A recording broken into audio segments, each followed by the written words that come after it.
5 decades of existence and transforming the landscape of Botswana's economy. BDC is and has always been ready to lead the way in pioneering the industrialization of Botswana through assisting the growth of viable and sustainable businesses.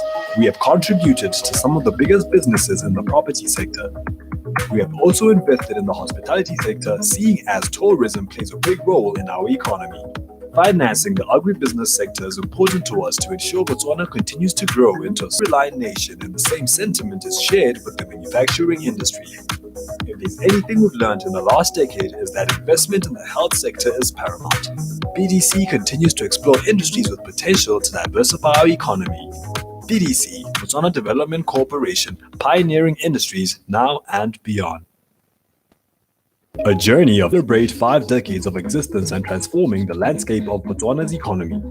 BDC is and has always been ready to lead the way in pioneering the industrialization of Botswana through assisting the growth of viable and sustainable businesses. We have contributed to some of the biggest businesses in the property sector. We have also invested in the hospitality sector, seeing as tourism plays a big role in our economy. Financing the agribusiness sector is important to us to ensure Botswana continues to grow into a self-reliant nation, and the same sentiment is shared with the manufacturing industry. If there's anything we've learned in the last decade is that investment in the health sector is paramount. BDC continues to explore industries with potential to diversify our economy. BDC, Botswana Development Corporation, pioneering industries now and beyond. A journey of 50 years traveled as we celebrate 5 decades of existence and transforming the landscape of Botswana's economy. BDC is and has always been ready to lead the way in pioneering the industrialization of Botswana through assisting the growth of viable and sustainable businesses. We have contributed to some of the biggest businesses in the property sector. We have also invested in the hospitality sector, seeing as tourism plays a big role in our economy. Financing the agribusiness sector is important to us to ensure Botswana continues to grow into a self-reliant nation, and the same sentiment is shared with the manufacturing industry. If there's anything we've learned in the last decade is that investment in the health sector is paramount. BDC continues to explore industries with potential to diversify our economy. BDC, Botswana Development Corporation, pioneering industries now and beyond. A journey of 50 years traveled as we celebrate 5 decades of existence and transforming the landscape of Botswana's economy. BDC is and has always been ready to lead the way in pioneering the industrialization of Botswana through assisting the growth of viable and sustainable businesses. We have contributed to some of the biggest businesses in the property sector. We have also invested in the hospitality sector, seeing as tourism plays a big role in our economy. Financing the agribusiness sector is important to us to ensure Botswana continues to grow into a self-reliant nation, and the same sentiment is shared with the manufacturing industry. If there's anything we've learned in the last decade is that investment in the health sector is paramount. BDC continues to explore industries with potential to diversify our economy. BDC, Botswana Development Corporation, pioneering industries now and beyond. A journey of 50 years traveled as we celebrate 5 decades of existence and transforming the landscape of Botswana's economy. BDC is and has always been ready to lead the way in pioneering the industrialization of Botswana through assisting the growth of viable and sustainable businesses.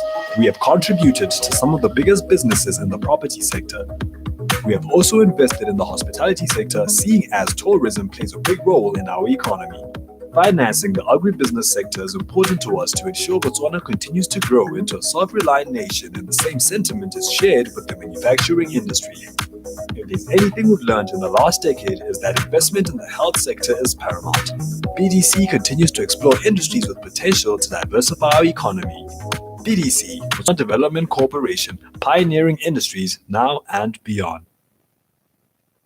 A journey of 50 years traveled as we celebrate 5 decades of existence and transforming the landscape of Botswana's economy. BDC is and has always been ready to lead the way in pioneering the industrialization of Botswana through assisting the growth of viable and sustainable businesses. We have contributed to some of the biggest businesses in the property sector. We have also invested in the hospitality sector, seeing as tourism plays a big role in our economy. Financing the agribusiness sector is important to us to ensure Botswana continues to grow into a self-reliant nation, and the same sentiment is shared with the manufacturing industry. If there's anything we've learned in the last decade is that investment in the health sector is paramount. BDC continues to explore industries with potential to diversify our economy. BDC, Botswana Development Corporation, pioneering industries now and beyond.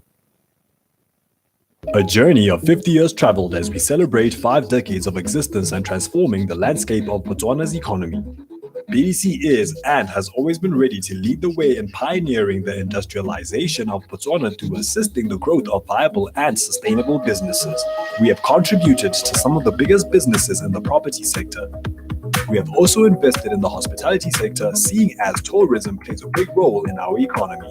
Financing the agribusiness sector is important to us to ensure Botswana continues to grow into a self-reliant nation, and the same sentiment is shared with the manufacturing industry. If there's anything we've learned in the last decade is that investment in the health sector is paramount. BDC continues to explore industries with potential to diversify our economy. BDC, Botswana Development Corporation, pioneering industries now and beyond. A journey of 50 years traveled as we celebrate 5 decades of existence and transforming the landscape of Botswana's economy. BDC is and has always been ready to lead the way in pioneering the industrialization of Botswana through assisting the growth of viable and sustainable businesses. We have contributed to some of the biggest businesses in the property sector. We have also invested in the hospitality sector, seeing as tourism plays a big role in our economy. Financing the agribusiness sector is important to us to ensure Botswana continues to grow into a self-reliant nation, and the same sentiment is shared with the manufacturing industry. If there's anything we've learned in the last decade is that investment in the health sector is paramount. BDC continues to explore industries with potential to diversify our economy. BDC, Botswana Development Corporation, pioneering industries now and beyond. A journey of 50 years traveled as we celebrate 5 decades of existence and transforming the landscape of Botswana's economy. BDC is and has always been ready to lead the way in pioneering the industrialization of Botswana through assisting the growth of viable and sustainable businesses. We have contributed to some of the biggest businesses in the property sector. We have also invested in the hospitality sector, seeing as tourism plays a big role in our economy. Financing the agribusiness sector is important to us to ensure Botswana continues to grow into a self-reliant nation, and the same sentiment is shared with the manufacturing industry. If there's anything we've learned in the last decade is that investment in the health sector is paramount. BDC continues to explore industries with potential to diversify our economy. BDC, Botswana Development Corporation, pioneering industries now and beyond. A journey of 50 years traveled as we celebrate 5 decades of existence and transforming the landscape of Botswana's economy. BDC is and has always been ready to lead the way in pioneering the industrialization of Botswana through assisting the growth of viable and sustainable businesses. We have contributed to some of the biggest businesses in the property sector. We have also invested in the hospitality sector, seeing as tourism plays a big role in our economy. Financing the agribusiness sector is important to us to ensure Botswana continues to grow into a self-reliant nation, and the same sentiment shared with the manufacturing industry. If there's anything we've learned in the last decade is that investment in the health sector is paramount. BDC continues to explore industries with potential to diversify our economy. BDC, Botswana Development Corporation, pioneering industries now and beyond. A journey of 50 years traveled as we celebrate 5 decades of existence and transforming the landscape of Botswana's economy. BDC is and has always been ready to lead the way in pioneering the industrialization of Botswana through assisting the growth of viable and sustainable businesses. We have contributed to some of the biggest businesses in the property sector. We have also invested in the hospitality sector, seeing as tourism plays a big role in our economy. Financing the agribusiness sector is important to us to ensure Botswana continues to grow into a self-reliant nation, and the same sentiment is shared with the manufacturing industry. If there's anything we've learned in the last decade is that investment in the health sector is paramount. BDC continues to explore industries with potential to diversify our economy. BDC, Botswana Development Corporation, pioneering industries now and beyond. A journey of 50 years traveled as we celebrate 5 decades of existence and transforming the landscape of Botswana's economy. BDC is and has always been ready to lead the way in pioneering the industrialization of Botswana through assisting the growth of viable and sustainable businesses. We have contributed to some of the biggest businesses in the property sector. We have also invested in the hospitality sector, seeing as tourism plays a big role in our economy. Financing the agribusiness sector is important to us to ensure Botswana continues to grow into a self-reliant nation, and the same sentiment is shared with the manufacturing industry. If there's anything we've learned in the last decade, is that investment in the health sector is paramount. BDC continues to explore industries with potential to diversify our economy. BDC, Botswana Development Corporation, pioneering industries now and beyond. A journey of 50 years traveled as we celebrate 5 decades of existence and transforming the landscape of Botswana's economy. BDC is and has always been ready to lead the way in pioneering the industrialization of Botswana through assisting the growth of viable and sustainable businesses. We have contributed to some of the biggest businesses in the property sector. We have also invested in the hospitality sector, seeing as tourism plays a big role in our economy. Financing the agribusiness sector is important to us to ensure Botswana continues to grow into a self-reliant nation, and the same sentiment is shared with the manufacturing industry. If there's anything we've learned in the last decade, is that investment in the health sector is paramount. BDC continues to explore industries with potential to diversify our economy. BDC, Botswana Development Corporation, pioneering industries now and beyond. A journey of 50 years traveled as we celebrate 5 decades of existence and transforming the landscape of Botswana's economy. BDC is and a journey of 50 years traveled as we celebrate 5 decades of existence and transforming the landscape of Botswana's economy. BDC is and has always been ready to lead the way in pioneering the industrialization of Botswana through assisting the growth of viable and sustainable businesses. We have contributed to some of the biggest businesses in the property sector. We have also invested in the hospitality sector, seeing as tourism plays a big role in our economy. Is that investment in the health sector is paramount. BDC continues to explore industries with potential to diversify our economy. BDC, Botswana Development Corporation, pioneering industries now and beyond.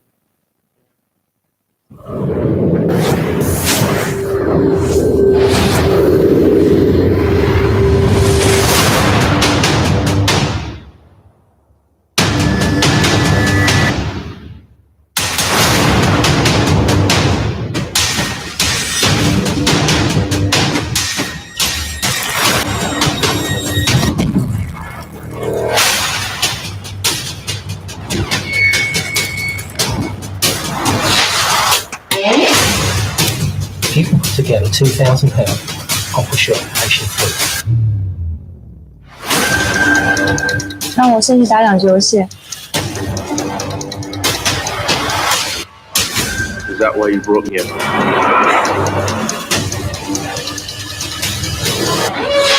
Hello and welcome to another exciting episode of Know the Law. My name is Pobo Kirakang. Property appreciates over time.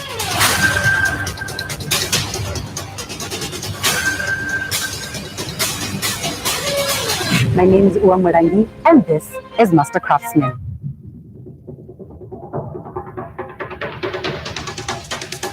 It's not Illuminati.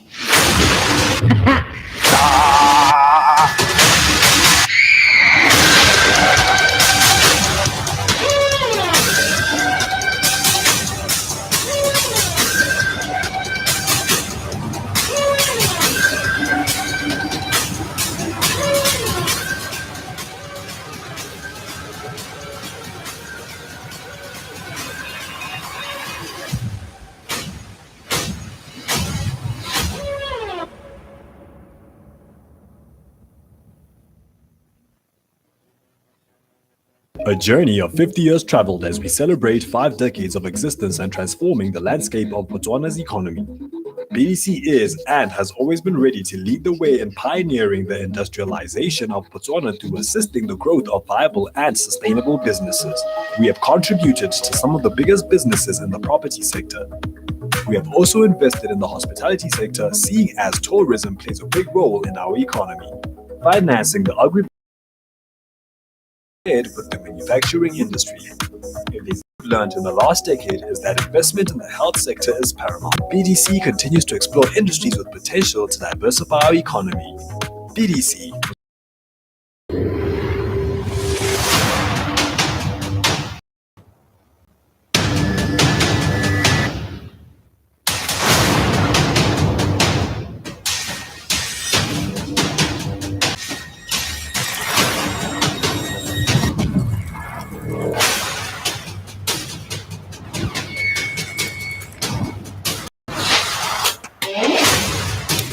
If you can put together £2,000, I'll push your application through. 那我先去打2局。 Is that why you brought me here?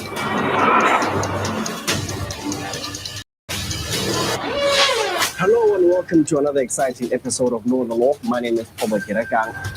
Property appreciates over time.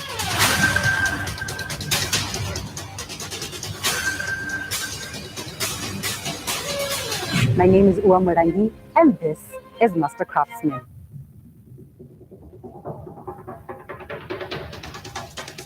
It's not Illuminati.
Good morning once again, ladies and gentlemen. We apologize again once for starting late due to technical glitches beyond our control. We will no longer be using Hopin, but we are live on our YouTube page. I'd like to take this opportunity to thank our sponsors, Botswana Development Corporation, Botswana Innovation Hub, Neo Visuals, Torch Studios, Visual Poem Studios, O3 Waters. If it wasn't for you, this event will not be possible. We thank you and we honor you. AS 4.0 promises to give us discussions and topics around the application of Internet of Things, the use of robotics in Africa, and so much more. Without further ado, I'd like to just say that we have panelists all over Africa, from countries such as Mauritius, Nigeria, Zimbabwe, South Africa, Botswana, of course, and many more. We do also have international panelists all the way from Panama Islands. It is official, AS is international. Without wasting any time, I would like to call upon the stage the one who is responsible for AS, the person who has brought us all here together, the person who ensured that African youth entrepreneurs have a chance to enter into the global market and African market, Ms. Lemogang Senwelo, the president of AS. Thank you.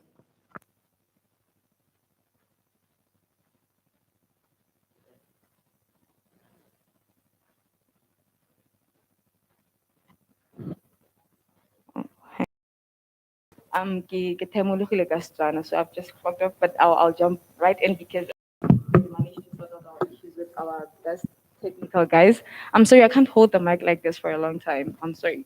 But guys, once again, on top of what she said, let me just apologize. Viewers, we are very, very sorry for what just happened. Just to take us through Hopin. It's a new platform hosted in Botswana. We are the first people to try it out in Botswana. They do not recognize our country, so that is why we went through such. But anyway, we've solved it, and we're hoping everything will proceed properly. Let me first acknowledge the minister who's going to be, he's not here, but he's going to be playing on our recording, captains of the industry, members of the force of state, the media here. Ladies and gentlemen, good morning. The Africa Youth Entrepreneur Summit is a platform created by Connect Circle, which is a team of two individuals, Lemoran Senolo and Mr. Felix Gamanda, that focuses on building an ecosystem of African entrepreneurs.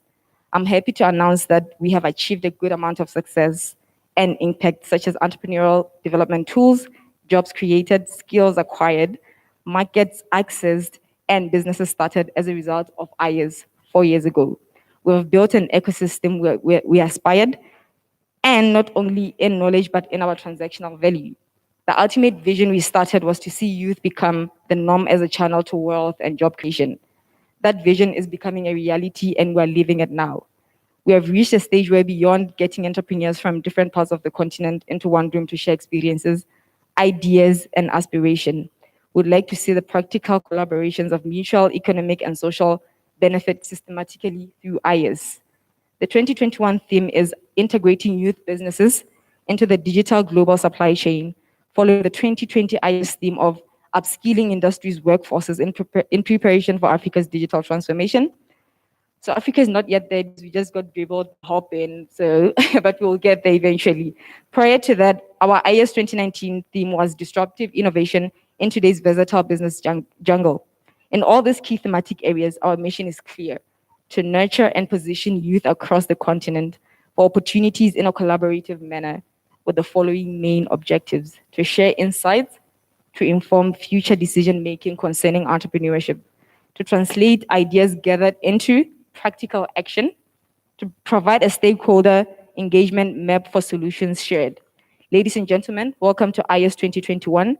We hope by the end of today, you have acquired practical steps of how to operate globally across various value supply chains.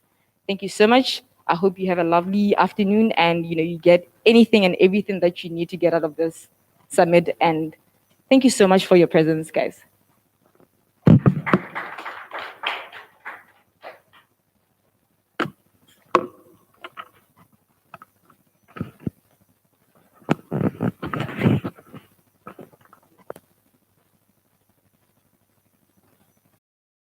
Yes, that allows entrepreneurs to play in the global market.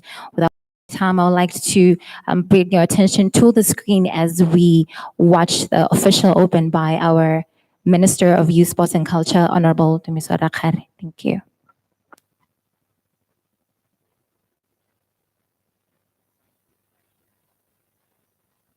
Convener of the annual Africa Youth Entrepreneurs Summit, Ms. Lemoran Senolo and your team, the media, distinguished ladies and gentlemen from across the continent of Africa, good morning. I'm honored to be amongst the group of great speakers and young people who continue to make strides in the development of our great continent, Africa. We are gathered here today once again for the 4th annual Africa Youth Entrepreneurs Summit. This is the 4th consecutive summit hosted by Connect Circle, led by a young Botswana entrepreneur, Ms. Lemoran Senolo. We are all aware that COVID-19 has forced us to reevaluate the way we do things, and this includes conferences and summits. Despite the advent of COVID-19 and limitations on gatherings prescribed by the COVID-19 protocols, she found it fit to embrace technological means and ensure that we reap the benefits from this year's summit's various renowned speakers' wisdom from countries across the African continent. Ladies and gentlemen, this year's summit may be held virtually, but the important key messages, the teachings, and wisdom shall be imparted accordingly to all who are in attendance today. Consistency is a key business trait, and as the Botswana government, we are proud to note that this is the 4th successive year of this annual event. It gives me great pleasure when I see young people taking the lead to improve the lives of their peers and their people. This means the future of Africa is indeed in good hands. Ladies and gentlemen, this year's theme is integration of youth businesses into the digital global supply chain. a theme that resonates with the challenges that all business entities had to enjoy in 2020 and continue to be affected by the COVID-19 pandemic. We have had to learn that business does not only mean traveling to various destinations. Today, all work-related meetings and engagements are held virtually, and this has proven to be a cost-effective and efficient undertaking for the business community.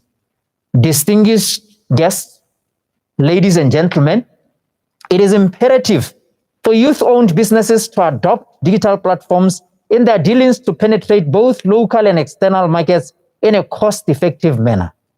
Digital marketing forms part of a key strategy in reaching wider markets and clients' target across the local and regional market. The new normal dictates that all businesses that want to prosper should adopt these methods to ensure success now and post-COVID-19 pandemic. The Botswana government has installed free Wi-Fi in strategic areas in Gaborone and other centers such as libraries across the country to ensure that SMEs and all those without access to internet can access these points to drive their business deals. This is another way in which government continues to support the youth who are in business. It is incumbent upon these young people to grab these opportunities with both hands, since Botswana prides itself or herself with providing opportunities for a youth. One such program is the YDF, otherwise known as Youth Development Fund, which accords young people the opportunity to start their small businesses with a maximum amount of 100,000 pula and are required to return 50% of the money interest-free if they do not default on their repayments. In conclusion, ladies and gentlemen, I wish to implore all of you to listen attentively and engage with this year's theme to leverage ways of growing your respective businesses through the wisdom and experiences shared by the renowned panel of speakers lined up for the day. Botswana is ready for the digital transformation. Africa is ready. Let us all make it happen for generations to come. I thank you very much for your kind attention. Pula. Pula. Aine. We thank you, Honorable Minister, for that wonderful opening remark, and I would like to thank the Botswana government for finding it fit to employ the Internet Initiative, since that we are going global. The role of AYAS is a hub of information and also a urban network opportunities for African youth entrepreneurs all over the country, all over the continent. Our next speaker will speak to the impact and value of the AYAS since conception. Please help me welcome to the stage Ms. Yandile Ngugu, the founder of GIQ Media. Thank you.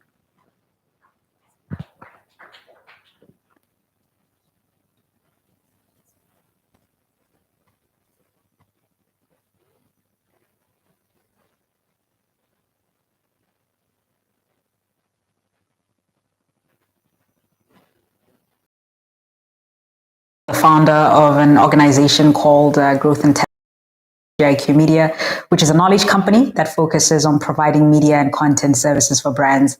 And the reason I'm here today is that we've been working with the African Youth Entrepreneur Summit, or Connect Circle, for the past 3 years in helping to design both the knowledge that we'll be sharing today, as well as the content and the delivery, as well as the speakers on the sessions.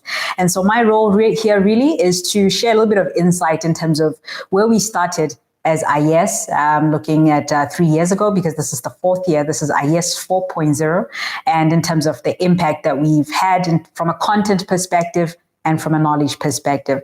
So I think the vision as the platform started was initially building the skills or the capacity of youth entrepreneurs in Botswana, but also exposing them to young entrepreneurs across the continent.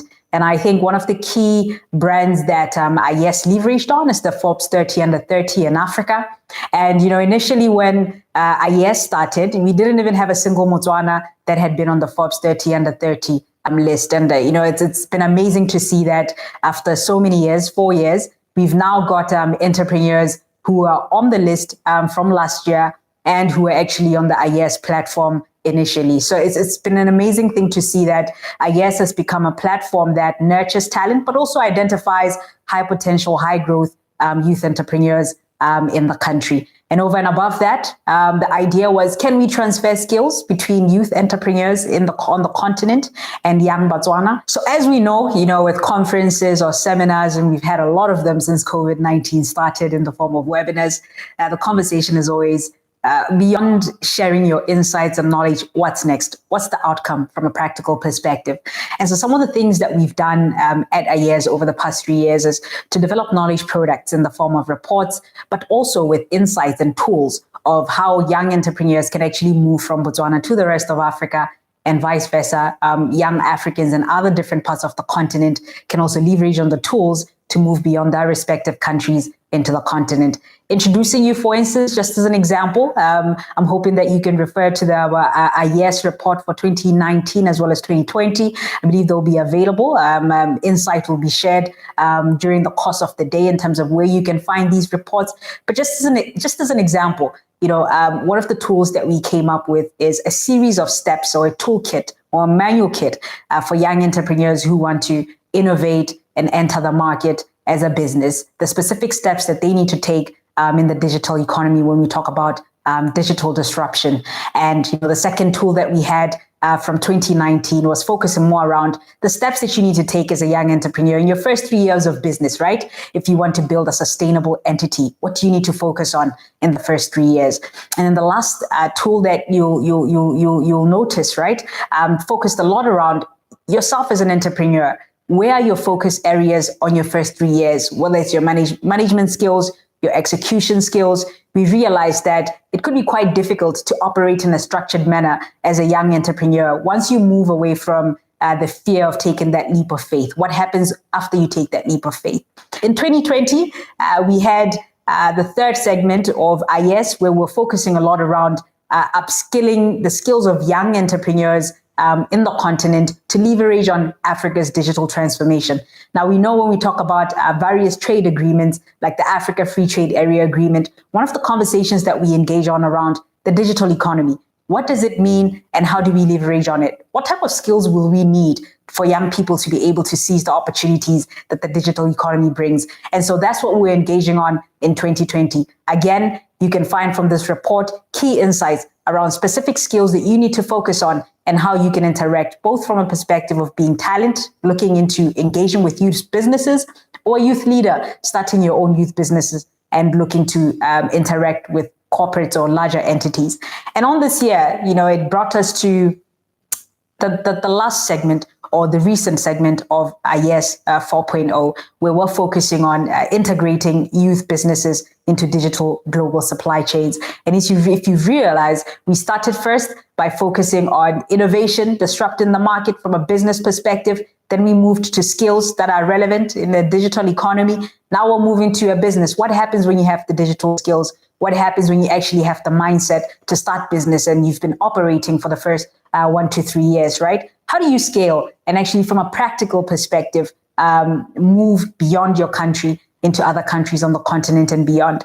And obviously, the conversations that come around there, or the thematic areas, we start to talk about value chains or supply chains. And so we realized that, the key challenges that entrepreneurs face before they can interact with global entities or multinational organizations, conversations around technical requirements that businesses across various industries, where you're serving as a supplier to a corporate entity, the technical requirements. At what point do you know what they are? Do you prepare for them? And at what point are you able to actually comply to be able to get access to those opportunities? Other challenges like pricing, right? Small, medium enterprises often face challenges when they deal with larger corporate entities in terms of pricing their products and services in a manner in which there's value for business, or it doesn't affect the bottom line of the corporate entities too hard, but at the same time, it's not killing the small, medium enterprises in the ability to deliver quality and quickly. And then one of the other challenges around there would be, some small, medium enterprises actually do get into these value chains or global supply chains. And then the challenge becomes the capacity to actually deliver on the demand that comes in from these corporate entities. So how do you respond to that? Over and above that, we're aware that a lot of young entrepreneurs might not actually be aware of this, that, one way for you to be able to scale your business is to interact with the larger businesses and to look at it from a value chain or supply chain perspective.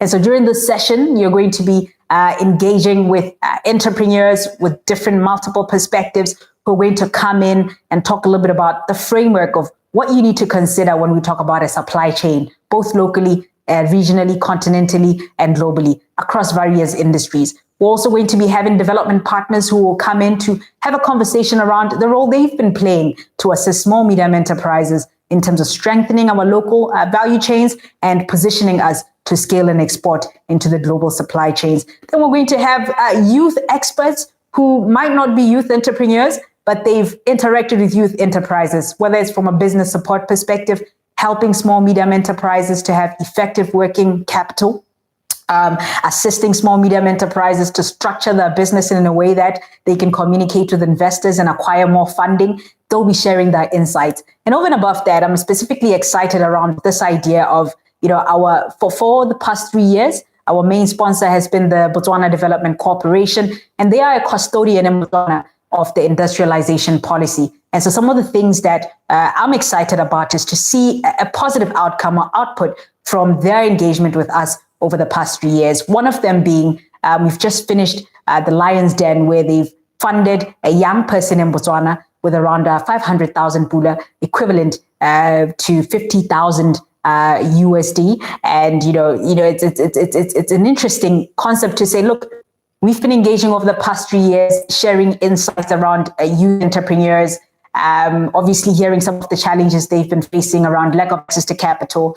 Can we actually have a tangible outcome? And I believe this is one of the tangible outcomes, where we will have a young entrepreneur who's actually been funded by the BDC, engaging around how do we help this young person to scale into Africa and to the rest of the continent from just a simple idea. So I hope you find the sessions interesting and valuable, and look forward to the next report from the African Youth Entrepreneur Summit with practical insights, yet again, of how you as a young entrepreneur, you can integrate into the global digital supply chain. So in conclusion, I urge you to pay attention throughout the session for the entire day. And look, the whole world is looking into Africa. And, if we look at various trade agreements, the Africa Free Trade Area Agreement, we look at AGOA, the Africa Growth Opportunity Act. One of the conversations around these trade agreements is always, we hear this from a policy perspective, right?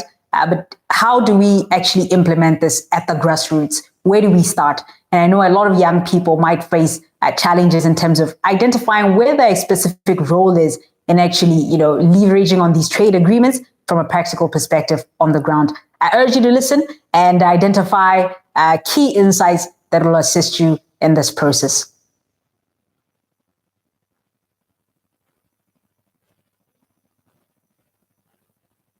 It is quite clear that with AES Botswana, all the youth entrepreneurs will be equipped with all the skills and knowledge that they need to compete in the local and global markets.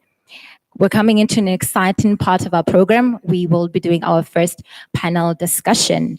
Our first panel discussions will discuss the integration of youth businesses into the digital global supply chain, but focusing on the trade and funding perspective. I'd like to welcome on stage Mr. Kennedy Letlogela, who will be leading this discussion as the moderator.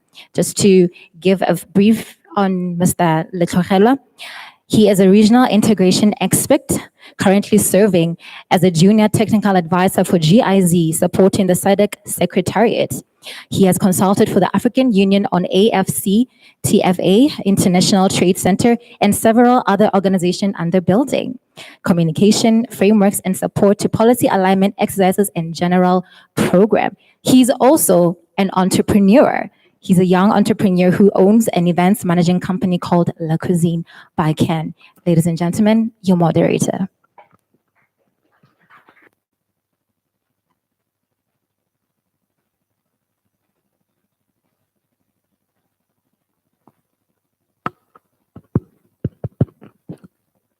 Am I audible? All right. Thank you so much. Thank you, MC. Thank you so much, Lemogang, for seeing it fit that we convene here today. And ladies and gentlemen, I would like to welcome you all to the first panel discussion, where we will be discussing the integration of youth businesses into digital global supply chains, a trade and funding perspective. Allow me to now call upon stage as you know, this is a hybrid of us here physically and those also who are joining us virtually. We will be having two panelists who will be joining us virtually, and one of them will be here with us today. Allow me to call him on stage, Mr. Mpoeng Poeng.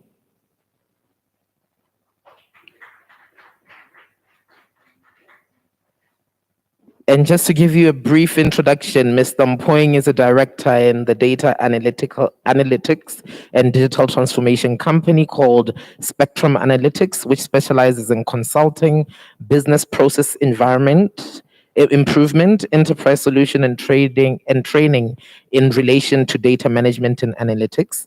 He holds an MSc in finance from the Manchester Business School and a bachelor's degree in finance from the University of Botswana.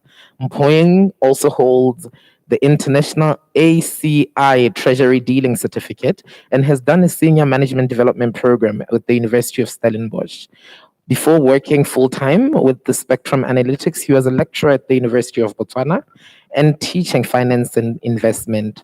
Before that, he had worked with the Botswana Insurance Fund Management as a portfolio manager for unlisted credit. Prior to that, BIFM, and he was also employed as head of fixed income trading for Botswana and Zambia at Standard Chartered Bank, mainly trading in the Botswana government bonds. His career started in 2006 at the Bank of Botswana, where he was a trainee supervisor, managing the Botswana Foreign Reserves for the International Dealing and Strategy Unit in the Financial Markets Department between the years 2006 and 2009. He currently sits on the board of Aeon Botswana and Botswana Privatization Asset Holding as an independent non-executive director. Ladies and gentlemen, let's welcome our first panelist. Thank you. I always sound a lot more impressive than I actually am. Trust me, there is a reason why you're sitting on the other side here. This is impressive. Allow me to now, go digital and also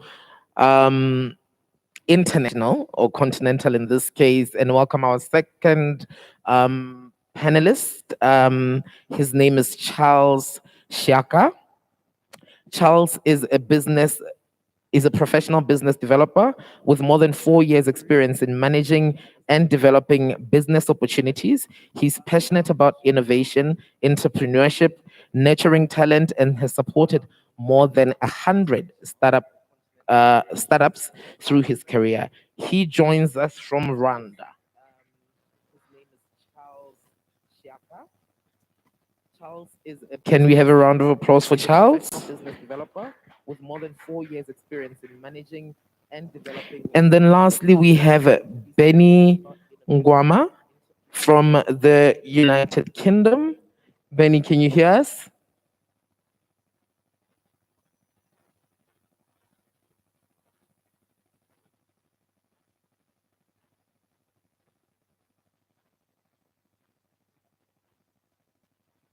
Benny's on mute. Can you just mute so we also consider this an audio check?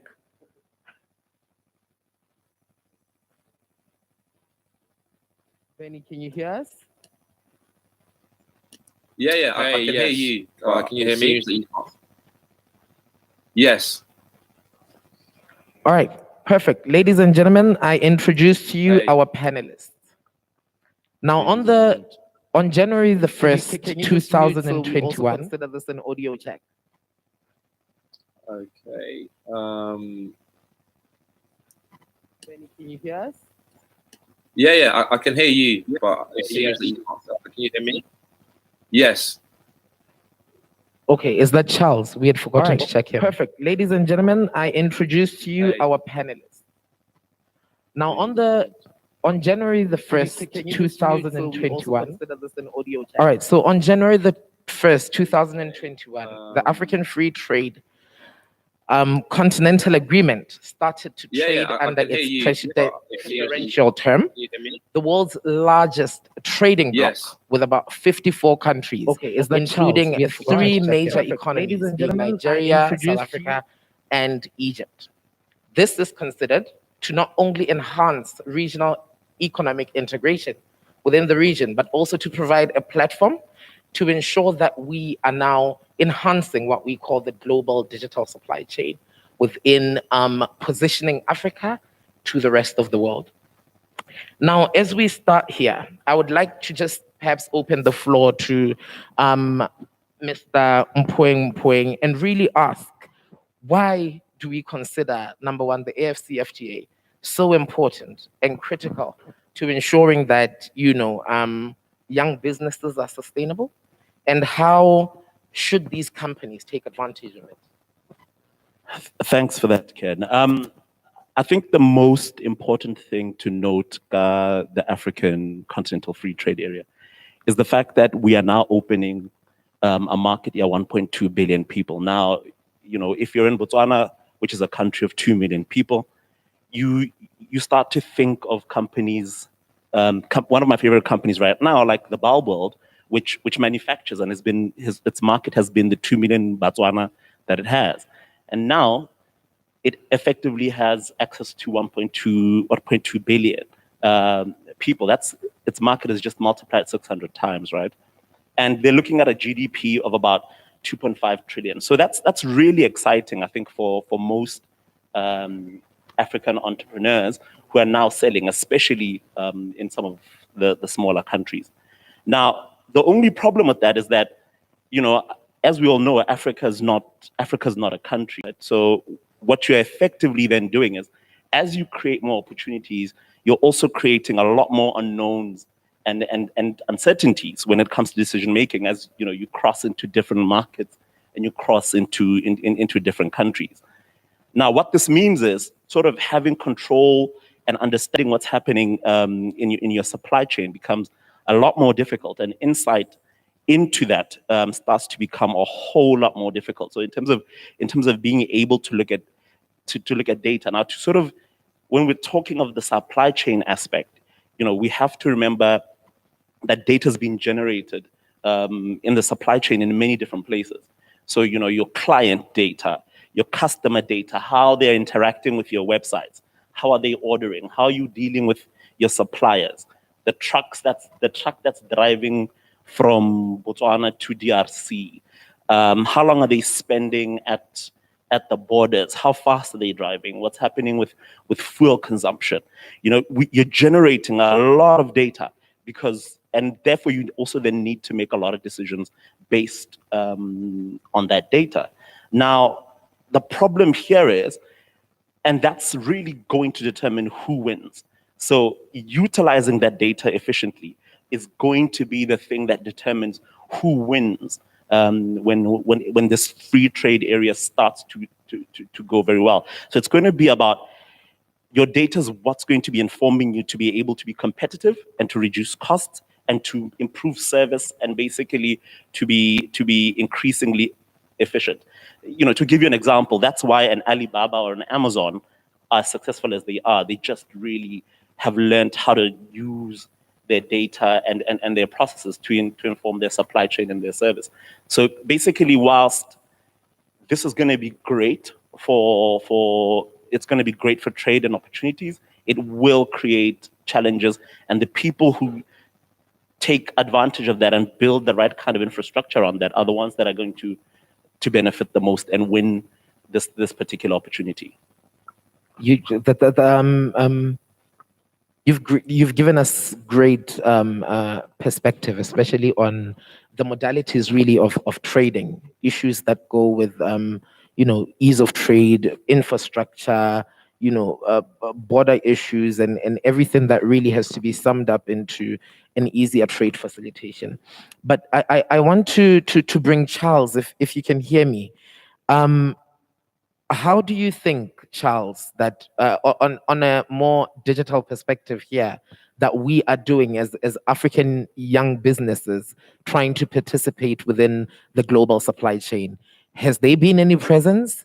And if not, where should we be looking in terms of finding ourselves being intentional about being part of such a dimension? How do you think, Charles, that on a more digital perspective?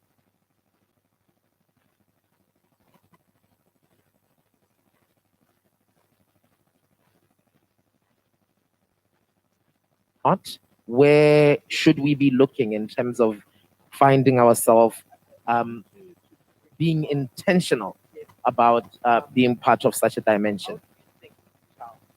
On a more digital perspective, on the technical side, any way of checking if Charles is either with us or if he can hear us? Not, where should we be looking in terms of finding ourselves being intentional about being on a more digital perspective? On the technical side, any way of checking if Charles is either with us or if he can hear us? Not, where should we be looking in terms of finding ourselves being intentional about being on a more digital perspective?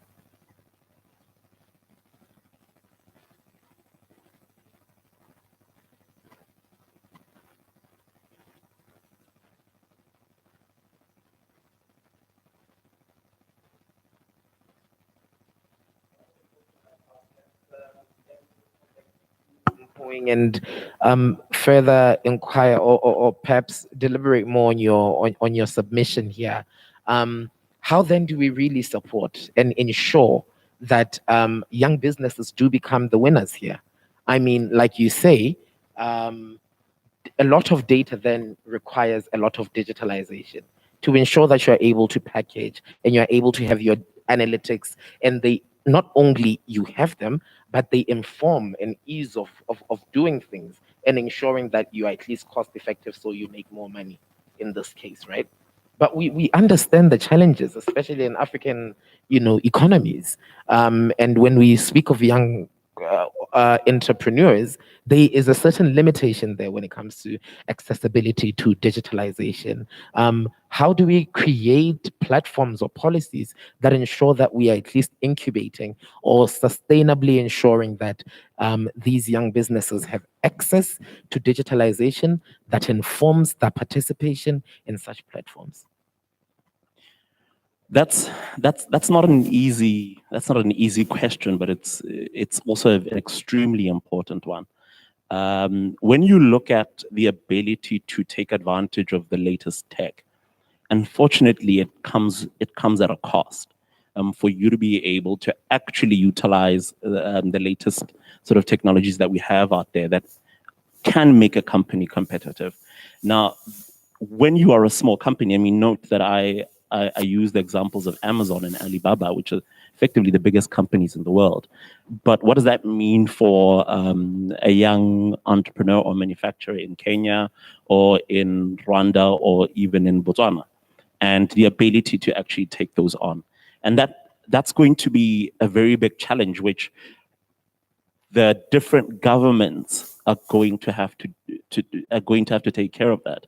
You're going to have to create an infrastructure. So for us as a country to move from Botswana being where it is to going into the fourth industrial revolution, you are going to need a very heavy investment on the side of the government to ensure that that kind of infrastructure to be able to take care of stuff like that becomes fairly easy. I mean, one of the biggest things that we all know in Africa is the cost of internet, right? So you're going to need to be able to make all of that cheaper.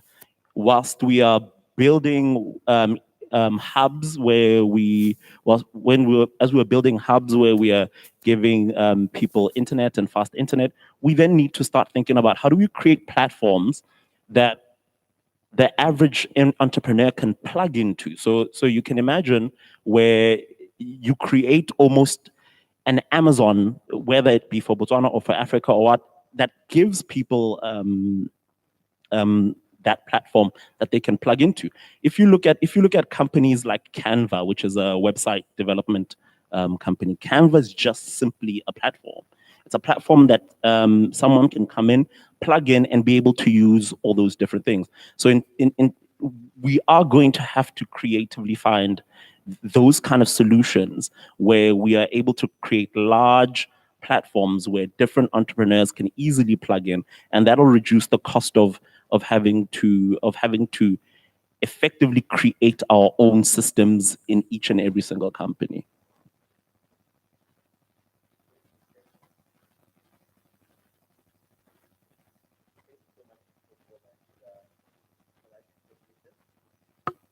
I don't know if I'm okay. Yes, I'm audible now. I'm very new to mics and stuff. I don't think I'm much of a public speaker. You're doing okay. All right. Benny, I'd like to bring you in here, particularly because you sit now in the United Kingdom, and we know that before COVID, the United Kingdom was undergoing such a monumental process within regional integration and, standing alone, but also looking for new avenues to really trade, and that being Brexit. Now we have this platform as Africa, and African companies and youth companies that are looking to really now, go global. Where do you think the interlink is there? And how do you see the United Kingdom Brexit policies and how they will look intertwining with, young businesses here? And how do we harness opportunities to ensure that we find ourselves in a global chain that allows us to be trading as far as the United Kingdom under a fully fledged and broken away United Kingdom? Yeah, that's a great question. Yeah, as you mentioned, by the way, can you guys hear me? Yes, we can hear you. We can hear you. Brilliant. Yeah, so that's a great question. So early last year, actually, we had the Africa and UK Investment Summit, and essentially what that was essentially a policy initiated by the UK to essentially increase investments into Africa, because traditionally or historically, the investment flow that has been going on has been mostly through foreign aid. And due to COVID, due to the need to find more global partners, i.e. US, China, the US, China, and Europe, given that Europe, became out of the EU, Africa seems as, a growing global power in which the UK wants to tap into. So what that event was, we had, individuals and ministers from all across Africa coming to essentially present their case as their country being a place whereby the UK can do business with. So in terms of going forward, I can look at this more from a tech perspective. So my startup, what we do essentially is we build a platform that allows the African diaspora in the UK initially to be able to invest in companies in Africa. And what we're doing essentially is we're looking to democratize the process of investing African businesses. So these kind of policies that government has in terms of investing in Africa is very much limited to big corporations and governmental bodies. So what we're trying to do is essentially allow the same opportunities to be given to African individuals living in the UK. And I think the way that African countries and African businesses can essentially make themselves investable is by adopting certain business cultures and business practice to essentially remove the stigma that African businesses are somewhat corrupt, somewhat fraudulent, or they somehow lack the skills to deliver the same kind of service or products that we see from Western businesses. So it's a simple case of African entrepreneurs, whether they be young, established, to essentially be able to showcase that they're able to compete on level playing field as Western businesses, but also they have strong internal cultures from a compliance perspective, from a organization perspective, to be able to absorb investments, but also to be able to do business in a way that's transparent. And I think once African businesses can readily exhibit that, that is when I think the UK and UK businesses, UK multinationals can start to look to African businesses as partners on an equal footing. Thank you so much, Ben. Thank you. I think that's very important, especially when we are really now looking at opportunities that will lie with, a fully concluded Brexit that is now operational and obviously looking for new avenues of trade outside just the European Union. I don't know if we still have Charles on the line. Can we try one last time? Charles, can you hear us?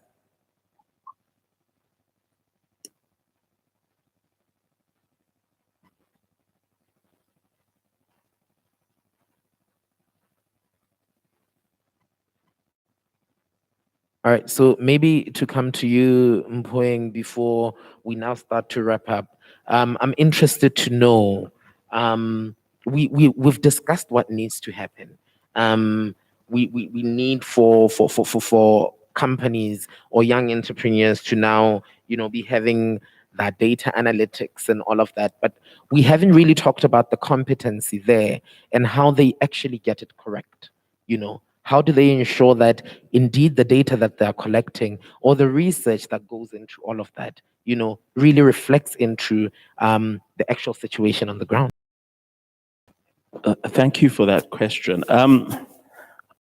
Data analytics and the 4IR is stuff that's really become a buzzword, right? And rightfully so. And as a company, Spectrum Analytics, we've seen, I would say, in the past 2 to 3 we're getting a lot more people asking this and looking to move themselves, to becoming, data enabled and being able to take data-driven decisions. Now, what we've also seen is that there's a fundamental misunderstanding of the kind of work that needs to go into something like that. So, people see the nice reports and the nice spreadsheets and they think that is all the work. And this is something that's every single company, including the ones that are going to try to use these kind of skills and technologies on the supply chain, and what different African entrepreneurs are going to have to deal with is to make sure that you're getting it correct. So, whilst people see the analytics, they're seeing that, the icing on the cake.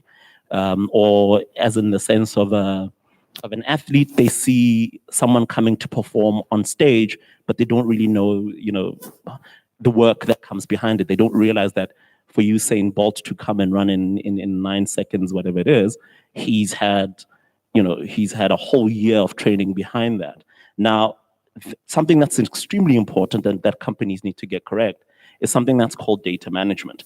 Data management effectively is the process of how you're going to collect your data, how you're going to store it, how you're going to organize it, make sure it's clean, maintain it, and how you then effectively then use it. So the first thing, as with anything, is in data management, the first thing that we're worrying about is the architecture. So have you drawn up a data plan that knows where how you're collecting your data? So to give you an idea, think of a scenario where someone's ordering on your website. So firstly, you're collecting all the customer data that's happening there on the website and interactions. You are then having to worry about, once that order's gone in, somebody at the warehouse has to actually go pick up whatever product, put it onto a car. That car then has to go deliver it to the right client on time, Every point there, you're collecting data, whether it's from moving it from the shelf into the car, how long it takes. And you therefore need to know all your different data points and where you're getting them and how you are effectively organizing them. So that's the architecture side of things. After doing that, you actually have to create infrastructure that makes sure that you are actually collecting all of this and they're all going to the right place. On top of that, then you need to create a data warehouse. So you need to create a place where all of this actually comes and sits. And once all of that is set there, you are able to start looking at cleaning your data, making sure that the data is all usable, making sure that it interacts well, and then only then after cleaning all of that, you are now then thinking about actually doing any analytics. On top of this, you have to add security, so hackers and things like that, and then lastly, something called data governance. So how are you using the data, the ethics behind that, customer privacy, all of those. So, when you actually get to the analytics, you are looking at potentially 10 to only 20% of the work. And that's where companies like ourselves, that's where we add service as a consultancy company.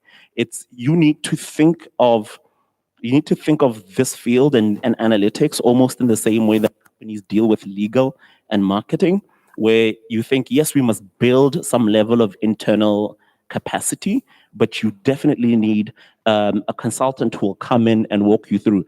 We've actually seen quite a lot of companies who decide that they will hire one person and say, make us data-driven. It's really a team sport, and there's a lot of work that goes into there. And most companies are going to, unfortunately, have to go through the route of finding consultants who put all of that in place. And then to sort of speak to your previous question, then now it becomes a problem when somebody says, if it's that amount of effort, can I afford it? And how do we then, as an ecosystem, try to create a scenario where those kind of skills, the kind of skills that we have, we are able to sort of create a platform that then allows for younger, smaller companies to be able to actually plug in and be able to use those kind of skills. And as an ecosystem. Thank you so much, Mphoeng. I think that that clarifies a lot. Try to create a scenario. That clarifies a lot for us, but it also still leaves me with the question. And like you said, how do we find ourselves in a situation that we have the support for young businesses to actually get that kind of technical support to go digital and to actually have the data?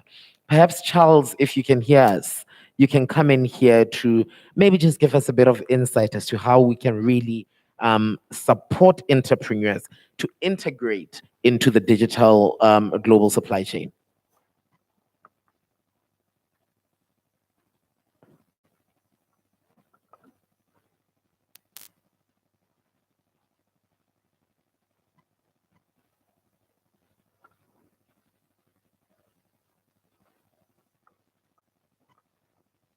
Okay, Charles, we can see you, but we can't hear you. And your mic seems to be unmuted. I don't know if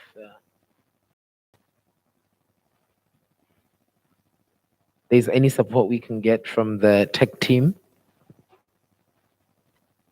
Can you try mute and unmute your mic again, Charles?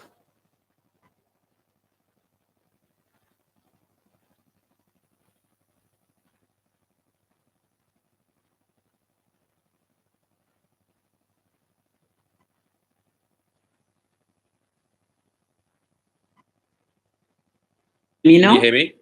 Yeah, I can. There's any support we can get from the Charles, tech team? Charles, can you try mute and unmute your mic again, Charles? Can you hear me now? Can you hear me now? Yes, we can. Can you hear me? Maybe I've removed the video to see whether you can hear me. I can actually hear you clearly. Yeah, so, I can hear you, Charles. Yeah, can you hear me? Yeah, I can. There's any support we can get from Charles, tech team? Charles, can you try mute and unmute your mic again, Charles? Can you hear me? Now? Can you hear me now? Yes, yes, we can hear you, Charles. Please proceed. Yeah, can you hear me? Yeah.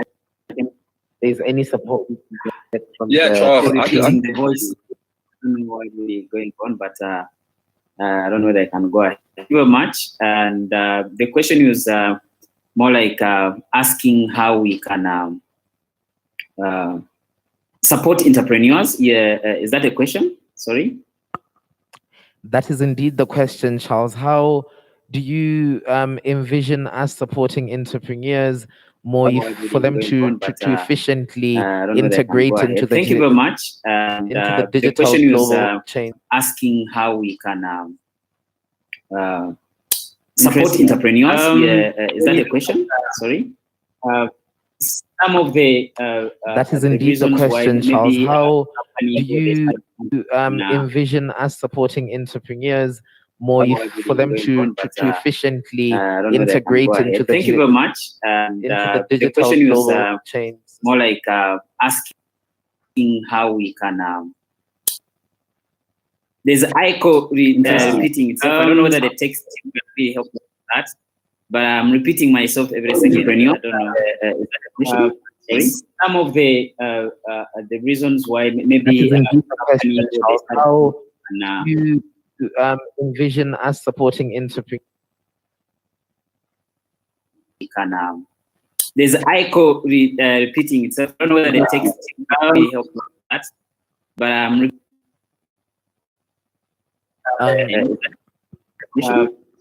some of the reasons why maybe Can you please communicate with us here? Is this something fixable, or shall we proceed? the text will really help with that, but I'm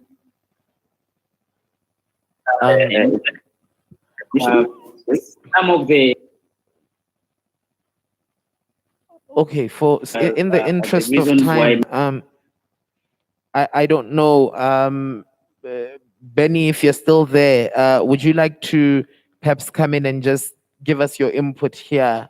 How do you think we can better support these African entrepreneurs to ensure that they're well integrated into the digital supply chain? Some of the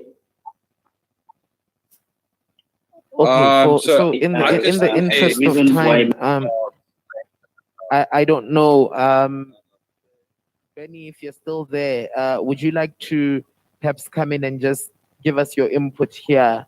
How do you think we can better support these African entrepreneurs to ensure that they're well integrated into the digital supply chain? some of the So I can still hear. So in the interest reasons of why- time, I don't know, Benny, if you're still there, would you like to perhaps come in and just give us your input here? How do you think we can better support these African entrepreneurs to ensure that they're integrated into the supply chain? some of the Alright, So I can okay, still hear. so in the interest reasons of why- time, okay, I think at this I point don't I know, will open the floor for questions. And while we give the tech team some time to sort themselves out, I will only direct the questions to Mpoeng for now. And if they do give us a lead that we seem to be fine on the tech side, then we can proceed with asking the rest of the panelists. Any questions from the floor?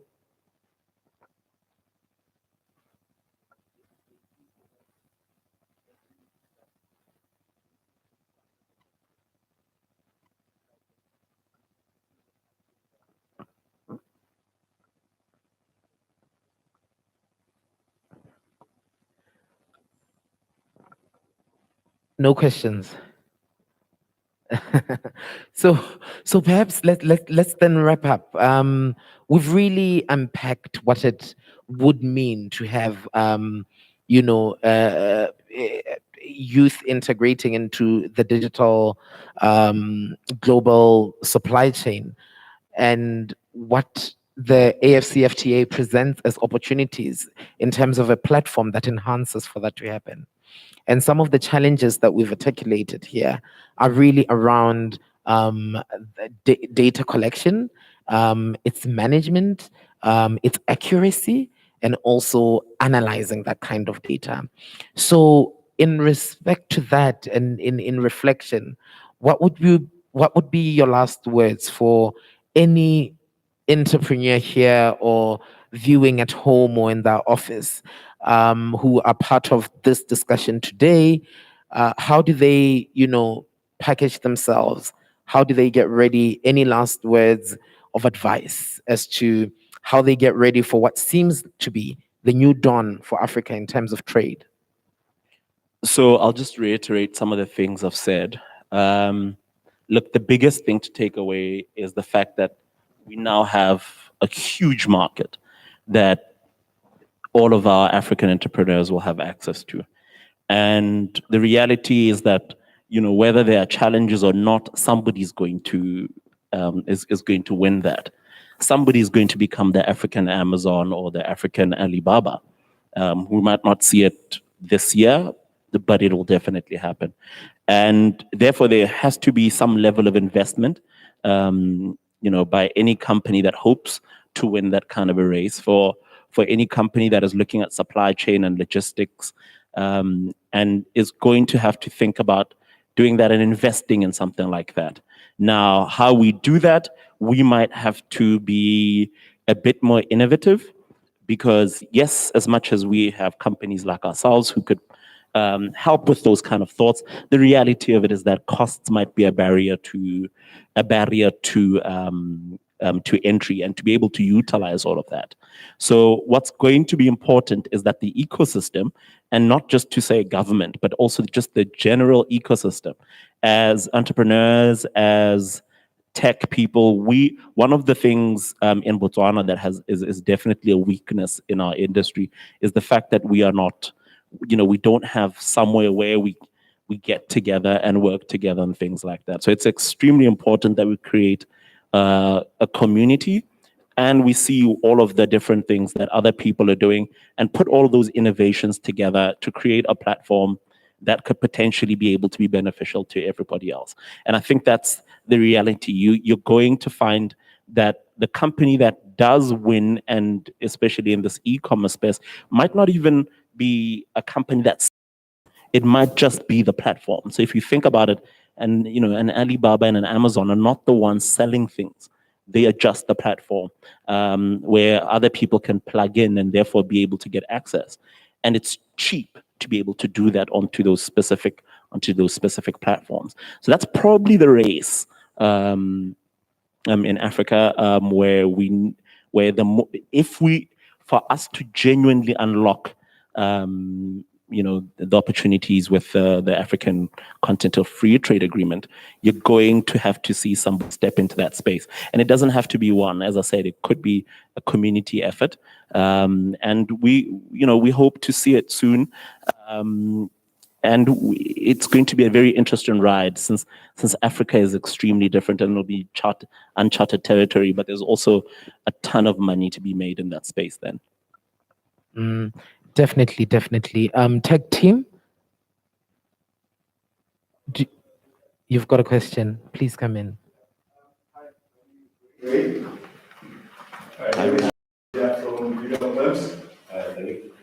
What I'd like to appreciate with the African Free Trade Agreement is that we're exposed to $1 trillion market, right? Which is a good thing and a bad thing. So now, that means we're also exposed to giants. So what needs to be done for SMEs and bots to be protected from giants that we're competing in the African market? So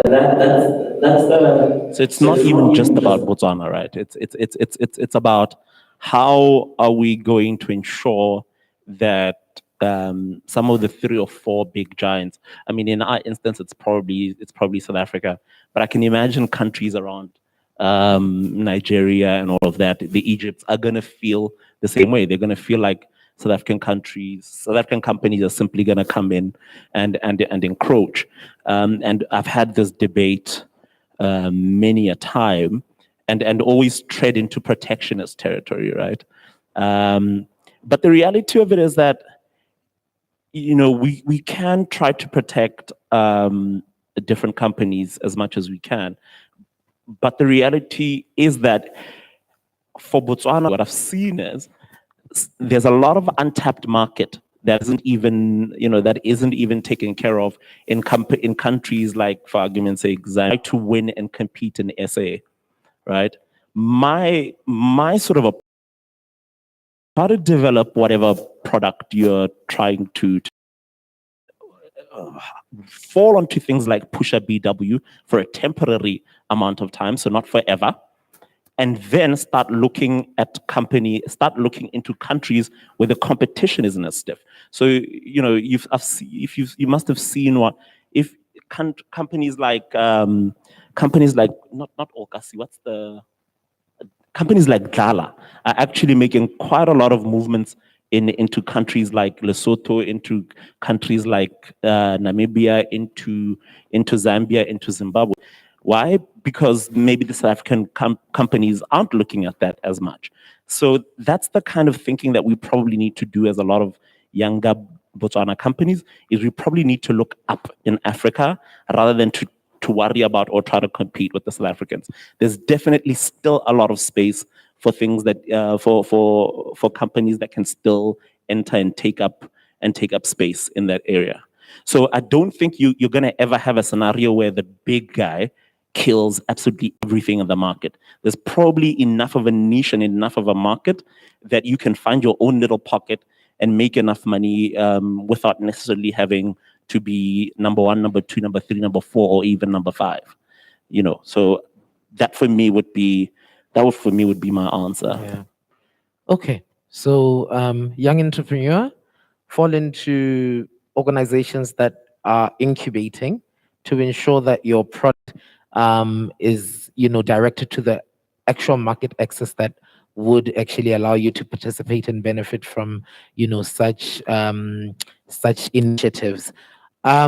Because we've had so many tech issues today, I would like to ask our panelists to please continue this conversation on your different social media platforms. Let's find a way to really, especially Benny and Charles, who have not been able to say much today. If we do follow you on social media, we hope you do give us your perspective and also your thinking around how really we can now support entrepreneurs to ensure that they are part of this global supply chain. Unfortunately, we are out of time, but allow me to thank my 3 panelists, Mr. Mpoeng Poeng from Botswana, Charles Shaka from Rwanda, and Benny Nwama from the United Kingdom. Ladies and gentlemen, it's been a pleasure.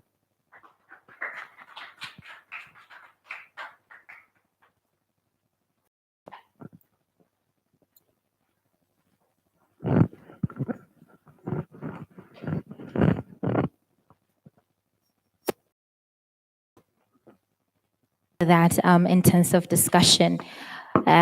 We continue to thank you, Circle, for having this platform. This provides a lot of insights and knowledge for upcoming African youth entrepreneurs. I would like to direct your attention to the screen where Mr. Dan Vanderpoel will be giving us a short presentation on the African Growth and Opportunity Act. Mr. Dallin is a financial educator and private banker from the British Virgin Islands. He helps young professionals connect their career moves to all their wealth goals via his blog and podcast at dallinv.com. Do visit it if you're interested. A few years ago, he moved to the Panama Islands, where he now works and navigates life in Spanish. And in March 2021, probably next week, he will release his debut book called No Boss, Only Clients: How to Build an Extraordinary Career in a Life of Freedom. Where he now works and navigates life in Spanish. And in March 2021,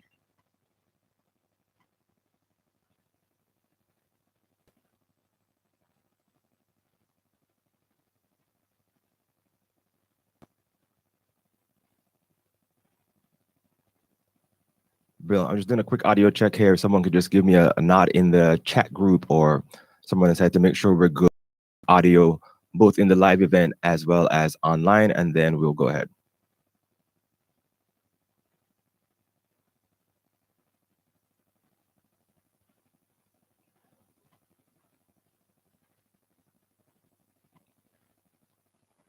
Just doing a quick audio check.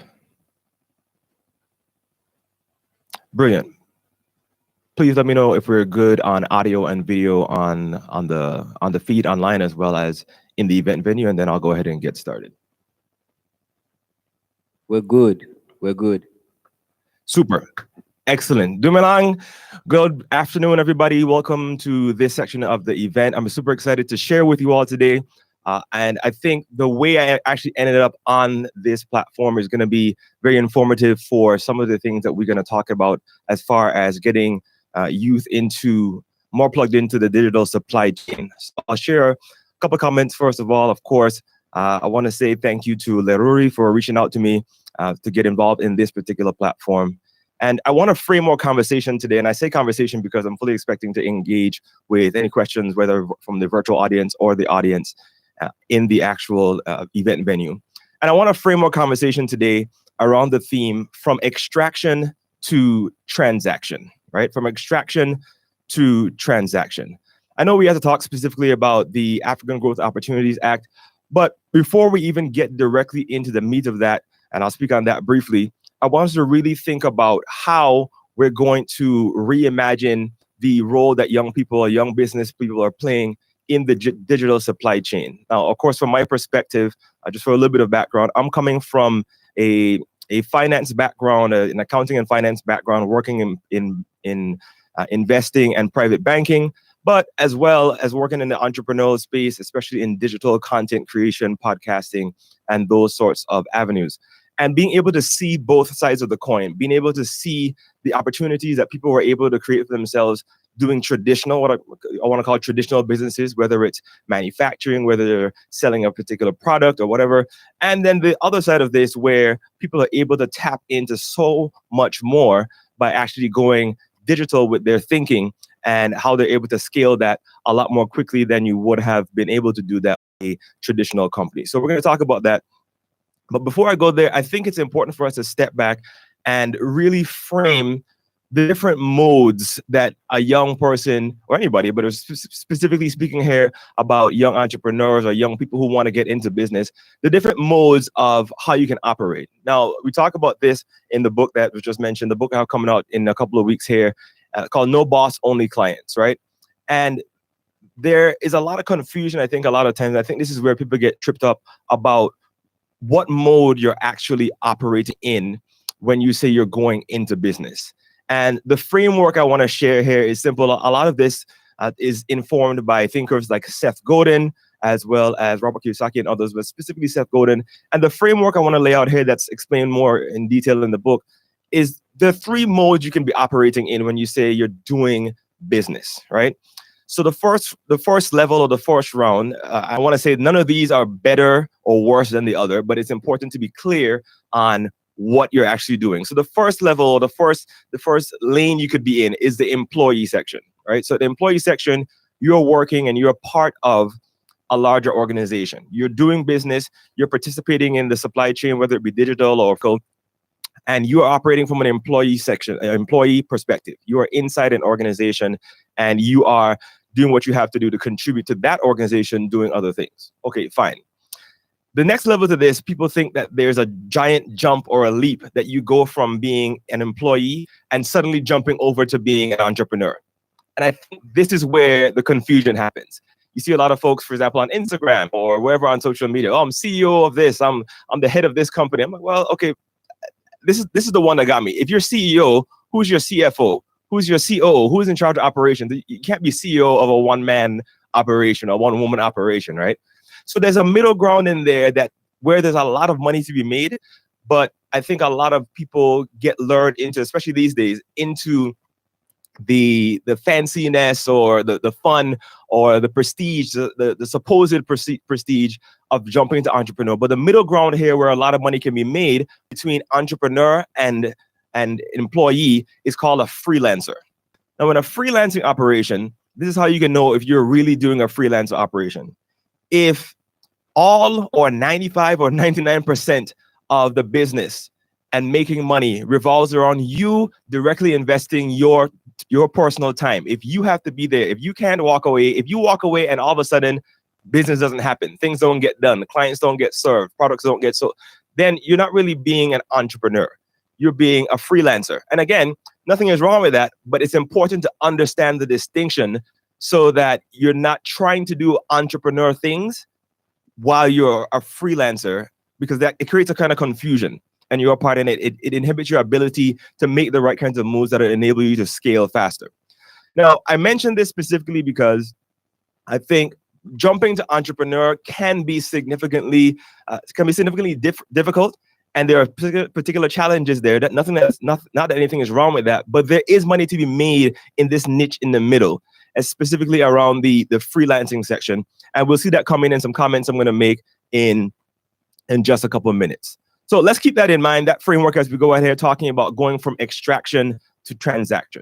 And when I say from extraction to transaction, my perspective here, of course, is coming from someone spending more time in the West, living in the United States, living in some parts of Europe, some parts of Latin America.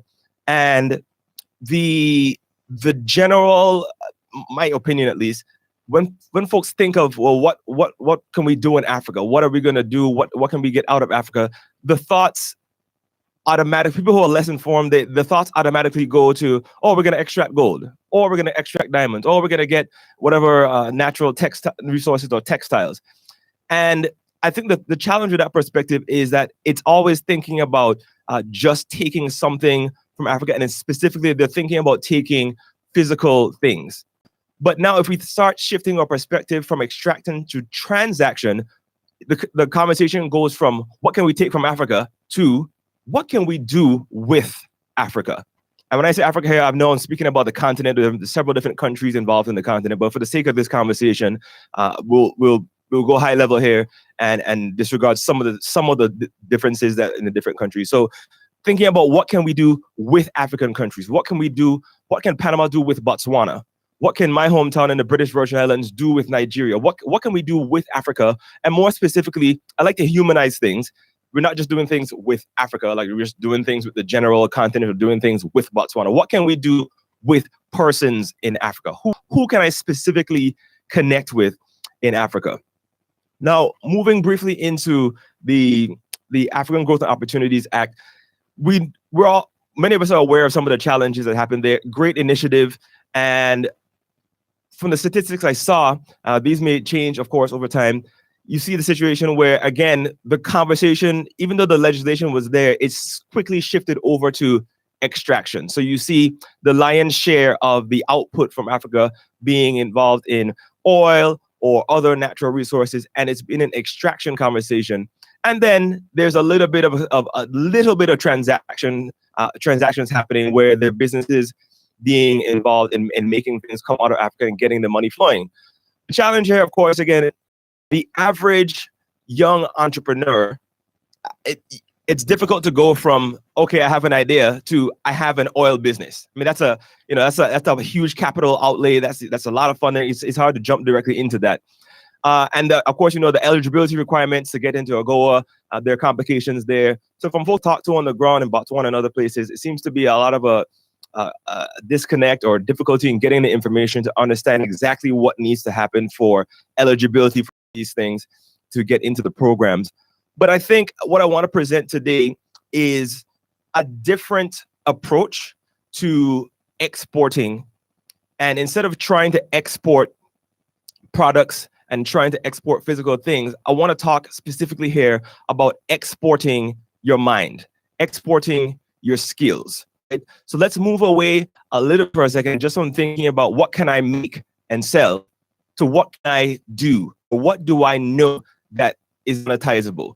What do I know? If you're already making something, yes, you could make that product and sell it, or I should say, you can actually sell the knowledge of how to do what you do, right? So a lot of folks I work with in the digital content space, they're right that exporting knowledge is actually something that people are willing to pay for. People are willing to pay for solutions to different things, right? If I'm trying to understand from a perspective of expertise that's happening in a particular African country or something that someone is doing on that side of the world, yes, there's one set of people that will pay for the physical thing, but there's also another set of people that will pay for the understanding of how to do that thing.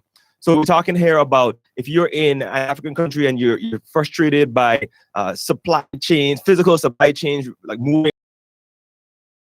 a Botswana, can't get to a seaport that easily. I got to go through South Africa. I got to go through. When you move into the digital space, a lot of those barriers are resolved by simply having proper access. And this doesn't even have the internet access, for example, like we are now to do things live. Digital content creation in terms of courses on sites like Skillshare, on different sites. These are major money makers that young people especially are using to get themselves plugged into the global digital supply chain. Now, I'll give you an example. I just wrote a book, so No Boss Only Clients is coming out soon. And to get that book done, I had a certain supply chain, right? I didn't just do it and all of a sudden it didn't just go from, well, all right, I have an idea, I write it down in a Word document, and then suddenly we have a book. There's a supply chain involved in that. Now, to get that book to come to fruition, there was an editor in Canada. Like, I'm from the British Virgin. Let's start from me. I'm from the British Virgin Islands, living in Pan. There is an editor who's in Canada. There's one graphic designer in Sri Lanka. There's another graphic designer in Brazil, and a book coach helped me through the process in Japan. I've never met any of these people, never seen them face to face, but for some reason, they were all involved in my supply chain in getting a book from a guy in the BVI to be printed by Amazon in South Carolina and shipped out to Miami, out to the rest of the world. Now, with all those countries being involved and these different people in this supply chain, and this is just me with my one little project, the question we have to ask ourselves here is why did this happen? Why was there no one in that supply chain from an African country? Why was there no one formatting that book? Why didn't I have someone from Nigeria or somewhere else in Ghana help me to do the graphic design for that book? And I think the answer to the question comes down to two things really. Awareness on one side and access. One of the speakers just before, I was glad he mentioned it, speaking about having a marketplace where folks in the West know that if I want to tap into African talent, I go here. Right? If I want to find out who the best graphic designers are, if I want to find out who the best at doing whatever the digital service or the digital product that I need to produce, where would I go to find that? Right? Over here, people are commonly using sites like Fiverr, sites like Upwork, and yes, anyone can go on there. If you're from an African country, you can go on there as well. But I'm always curious to wonder, what if there was a platform, or what if someone created a platform that prioritized African talent, that prioritize the African skill sets, people from African countries that have skill sets that are needed across the world. And the third part, just besides the awareness and the access, right, I think it's also, and this is putting the responsibility on folks like myself, is the intentionality, right?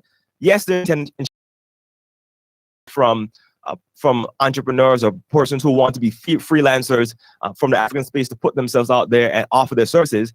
But if we're honest, the intentionality also needs to happen on behalf of persons like myself out here in the diaspora and other parts of the world, to be intentional about seeking out talent from the continent. And this is where I say again, moving from extraction to transaction.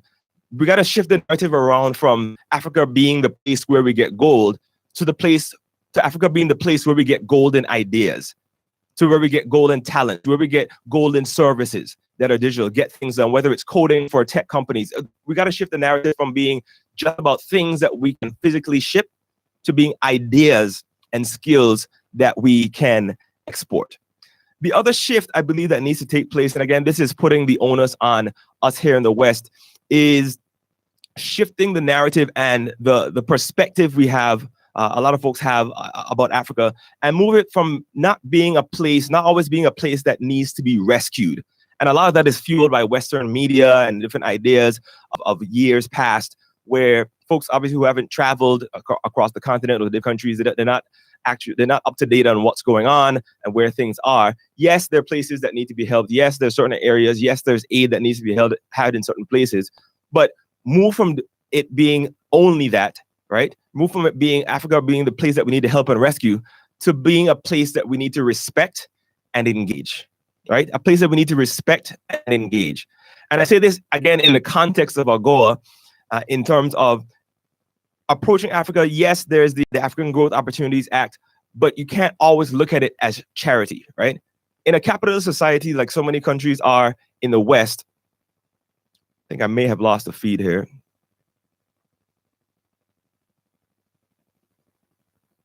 We can still hear you. Okay. I think my feed dropped off for a second there. In a capitalist society over here, like in the West, it's very, people respect, to put it bluntly, people respect money, right? People respect money, and this is what needs to happen. The only way to make this partnership and this engagement and this move from extraction to transaction happen is that we'll have to make Africa make dollars and make sense in terms of the services that are happening. So I'll give a quick example in case this seems impossible or seems too difficult.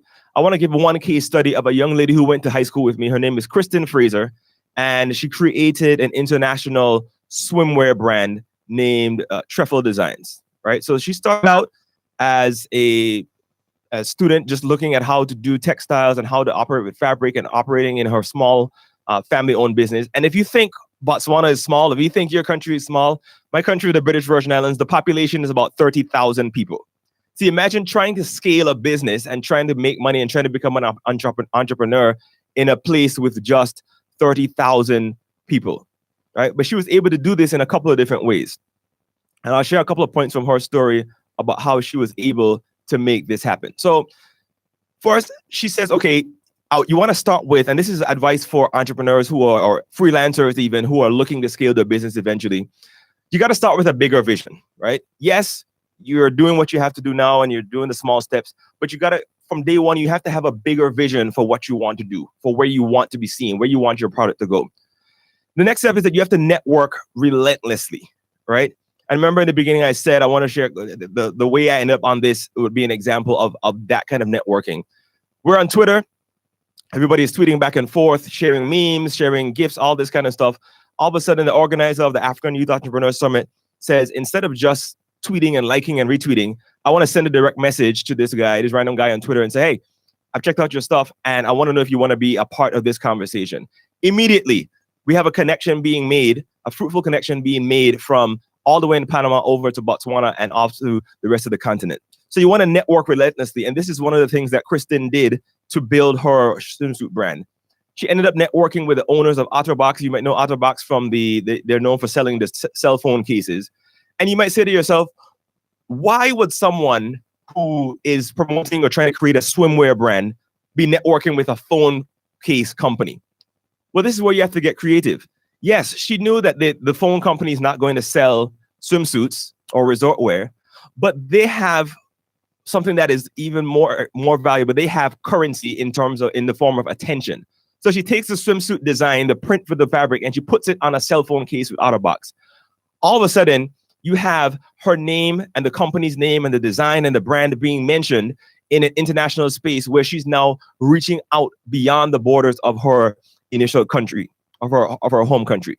So you got to be able to look at things and see the matrix of what's happening and see where there may be an opportunity, even if it doesn't seem directly in line with what you're trying to do. How can you, the question is not, is that the right thing? The question is, how can I leverage that to promote the right thing for my business? How can I leverage that to then redirect people into the stream of me making money? She goes from OtterBox and she ends up working in New York Fashion Week behind the scenes. She ends up at the Essence Festival in New Orleans. And then over time, she even got the attention of major celebrities wearing her brand, such as the singer Chrisette Michele, and even the famous Beyonce and her daughter wearing her swimsuit designs. Now, my thing is this. If a young girl who went to school with me in a tiny island, the island is literally 24 or 26 square miles, if she can go from an idea in her head to fabric on her table and her sewing kit to Beyonce wearing her product, I have no doubt that this is possible for other freelancers and other entrepreneurs on the African continent. It's just a matter of making the connections and networking relentlessly and shifting our thinking again. In her case, if she can do it with a physical product, imagine how much more can be done with a digital service or a digital product. From a 30,000 feet in the air perspective, again, if we step back just into thinking about AGOA and some of the other things, The question I would throw out there that's not necessarily an answer, but the question I think we need to consider as well is whether a conversation needs to be had or more conversations need to be had, taking a perspective that, for example, places like India are taking, where they're launching a Made in India campaign. You see a lot of things stamped on Made in China, and they're saying, what about Made in India? Not necessarily an Indian brand, right? Not necessarily. It could be, but they've brought a campaign where they're saying, look, company X, if you want to sell in India, if you want to make money, if you want to extract capital from this country, you also have to transact with us. You have to bring the manufacturing here to create jobs, create employment. And you could even take it a step further and say, you have to do a knowledge transfer. Because remember, again, we want to go from extraction to transaction. You have to train our people in this technology. You have to train our people in the skills needed, not just to do the jobs on the lowest rung, right? Not on the lowest rung of the supply chain, but you have to train our people. If you want to do business here and tap into this, you have to train our people to do higher value tasks so that they can go eventually from just being the level positions to being in the top management of these things and generating more jobs and generating more money for the economy. So as I wrap up here, I just want to say again, moving from extraction to transaction is something I think we definitely need to think about. And in terms of getting more out of acts like AGOA and just finding a way to reimagine the digital global supply chain, I think moving into digital services and exporting your skills and exporting your mind can be a strong avenue for growth for young entrepreneurs, young freelancers, young business people trying to tap into the global digital supply chain. And I look forward to working with folks over there. I spoke to some of the organizers during a call we had just a couple of days ago. I'm willing to put my money, so to speak, where my mouth is, and I'm going to offer working with the organizers of this event to work on the awareness side of it by sharing some spaces on my platform, which is the Careers and Cash Flow podcast. I want to have some young people from the different countries on the continent. I want to have some folks who are speaking at this event to come on the show and share with an audience who's predominantly from the West, share with the audience what you're doing and how we can build those connections to make the ends meet. So with that, I'll end my comments here and throw it back to the moderator, and I'm happy to entertain any questions. Thank you very much.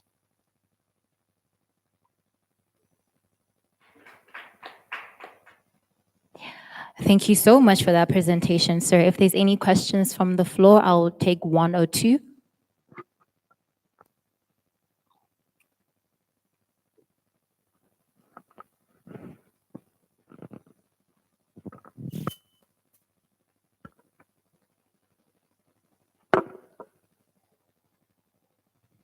Right. Great.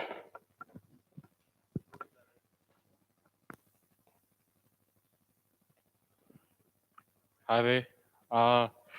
So I wanted to ask, with I get that you say your friend, I forgot her name, she was able to start off her own business with a population of 30,000 people.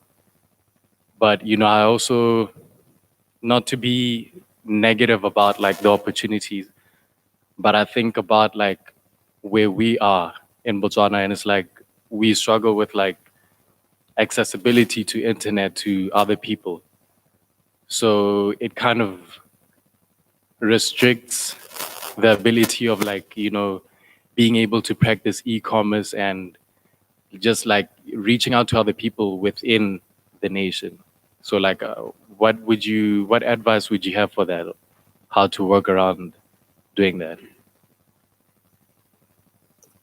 Yeah, thanks for the question. Brilliant question as well. And just to be clear, the internet service where I'm from is not exactly spectacular either. So I definitely appreciate where you're coming from.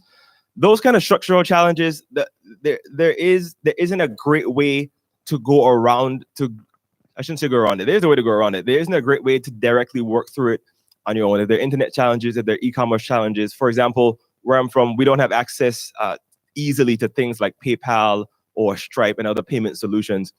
I think where that comes in is a matter of saying, look, if these are the challenges I have, how can I set up, for example, a remote help? If I'm in Botswana and I don't have access to certain things, how am I going to? And these are just questions to ask if I was in the situation, which I have been in. how am I going to reconfigure what I'm trying to offer and being able to get it into other places? So yes, if you don't have the direct access to do things, if your internet access, for example, isn't good enough to do a live stream on YouTube and say, I can do this and make it happen. I mean, I have friends in the music business, for example, who have been on an island where they don't have proper internet access, but they wanted to get their music out to different places in the US. And they went as far as putting it on a jump drive and mailing or putting it on FedEx, DHL, and couriering it out to where it needs to go. So I think in those cases that I definitely feel the frustration of it, trust me, feel the frustration of it. But I think it's a matter of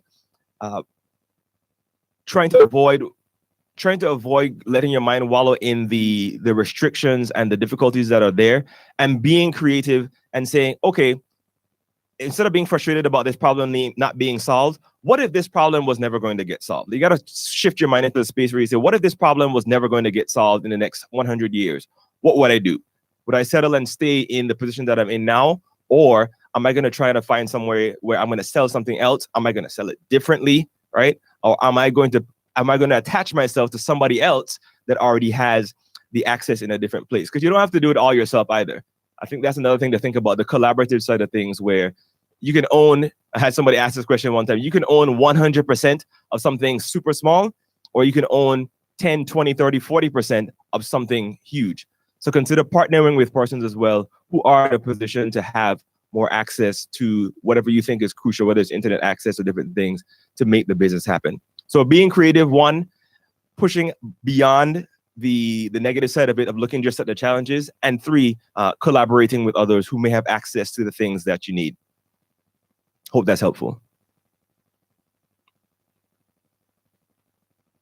Thank you again, Mr. Vanderpoel, for that incredible presentation. If you have any questions in future that you may have, please direct them to asafrica@gmail.com. I think what stood out to me the most was the importance of collaboration. It's important that we come together. Not people shouldn't just see Africa as a place that needs help. So it's important that we pioneer the industry by ensuring that we, without wasting any further time, we'll be taking our lunch break and we shall adjourn back at 12:50. Thank you.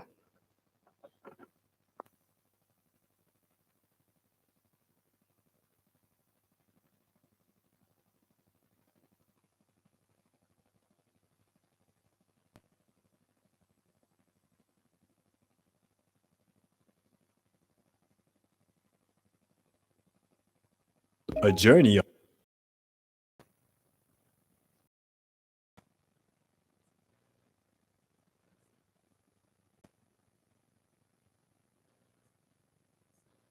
to us to ensure Botswana continues to grow into a self-reliant nation, and the same sentiment is shared with the manufacturing industry. In the last decade is that investment in the health sector is paramount. BDC continues to explore industries with potential to diversify our economy.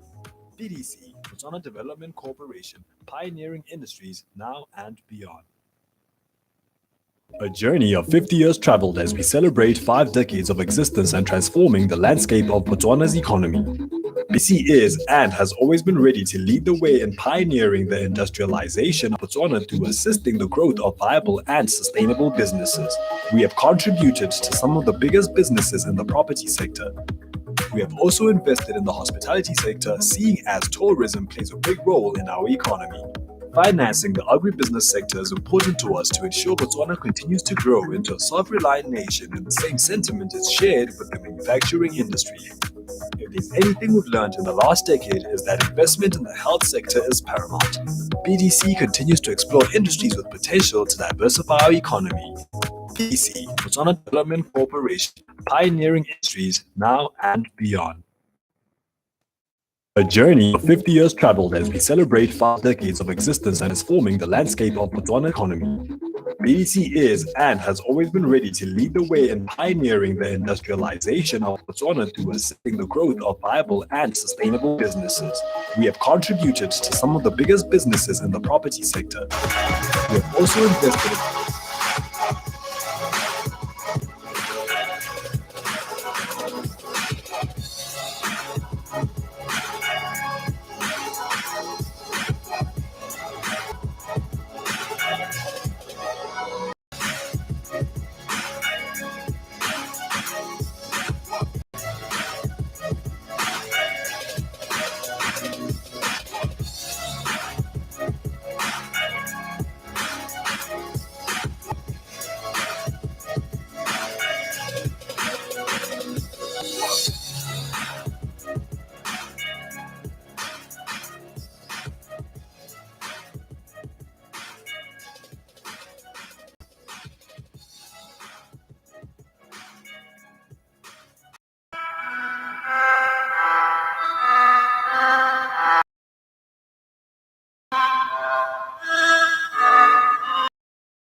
Who said it, basically. Yeah. Ladies first, start. Okay, and it goes, so the line is, I'm alive, I'm a mess, and God knows I'm a mess, but I'm alive. God keeps me alive. I already know who this is. Who is it? This is Ashley. Yeah, It's ding, ding. Ashley. 1 Ding, ding, ding, ding, for me. You're so melodramatic. Okay, my turn. Okay, so the fun thing is we're gonna try to say it in like the accent or the way that we think the character would say it. Trying to imitate the actual character. Okay. You failed to cover our tracks at the houses we robbed. You can't even keep 2 rookies out of our business. Is that what it ends? Yeah. Is that Raymond? No! Yes, that's Chris. Does he get a point? No, it's wrong. Because you said Raymond first. No, but it's Chris. I said Chris. Okay, 1 point for me. 1-0. 1-0. Leave the interrogations to the big boys, little girl. Raymond. Also, because I'm very good at these imitations. So I'm not terrible. You just sang. Okay, my turn. You can't give me that as an excuse. You can't say to me, Hori, you've lost track of time. That's a good one.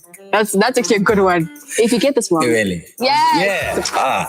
Awesome. Boom, you got it. Okay, your turn.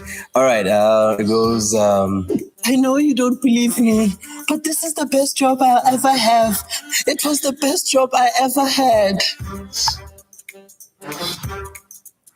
No! Wait. Yes, the maid. The maid. The Lebu. That counts, right? Yeah, well, it says the maid here.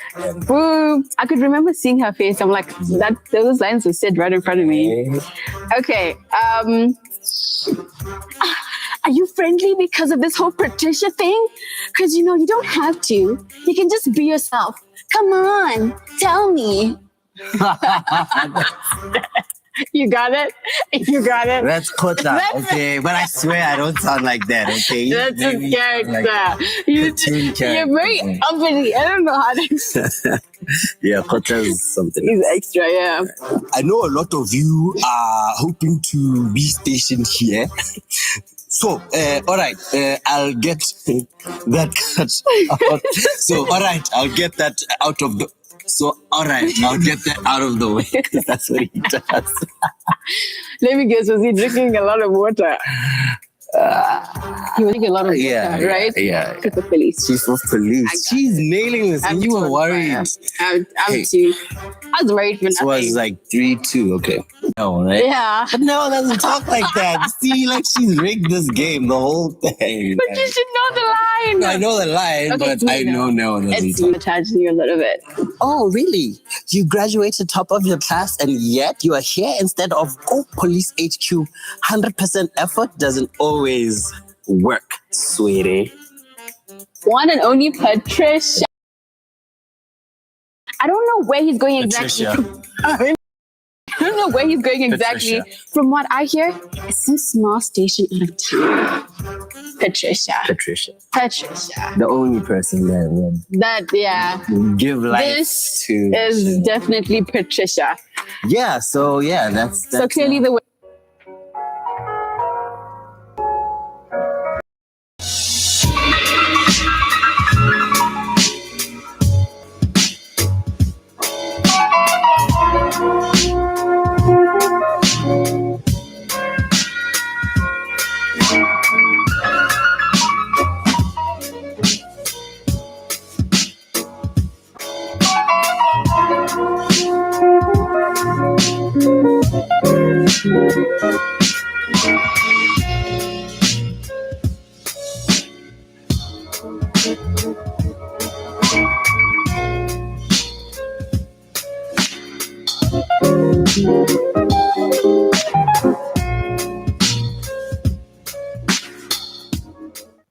MultiChoice Botswana, wholly citizen-owned and offering employment opportunities to 80 citizens of Botswana, is firmly invested in the country.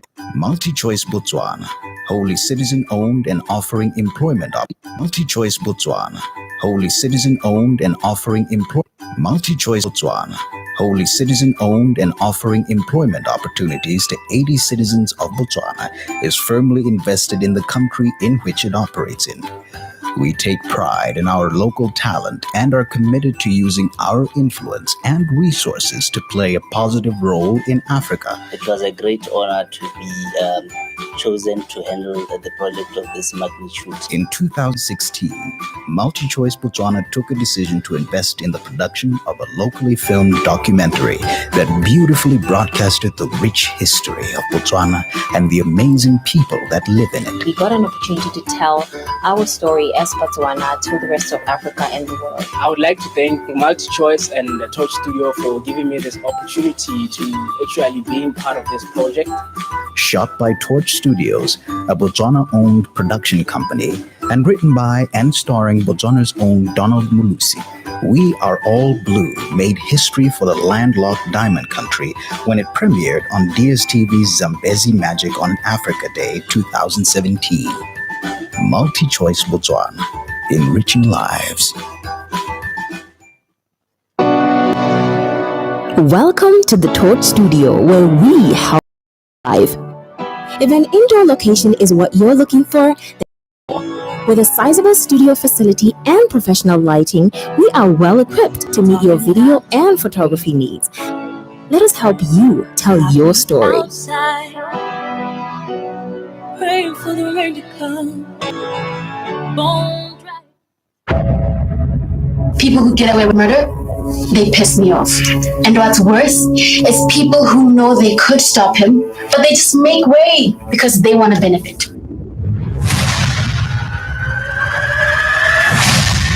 You're wasting your time. You've been doing so well in the team with me. Now you can't even concentrate on any of your tasks. What did the superstar detective do this time? David lives in our hearts. He was writing an article that would reveal corruption happening in the Gaborone stations. It's personal. You mess up my work. You and your Euro partner mess up my theme scheme. I'm gonna make you pay for everything you did. Guys, stop! Where are you?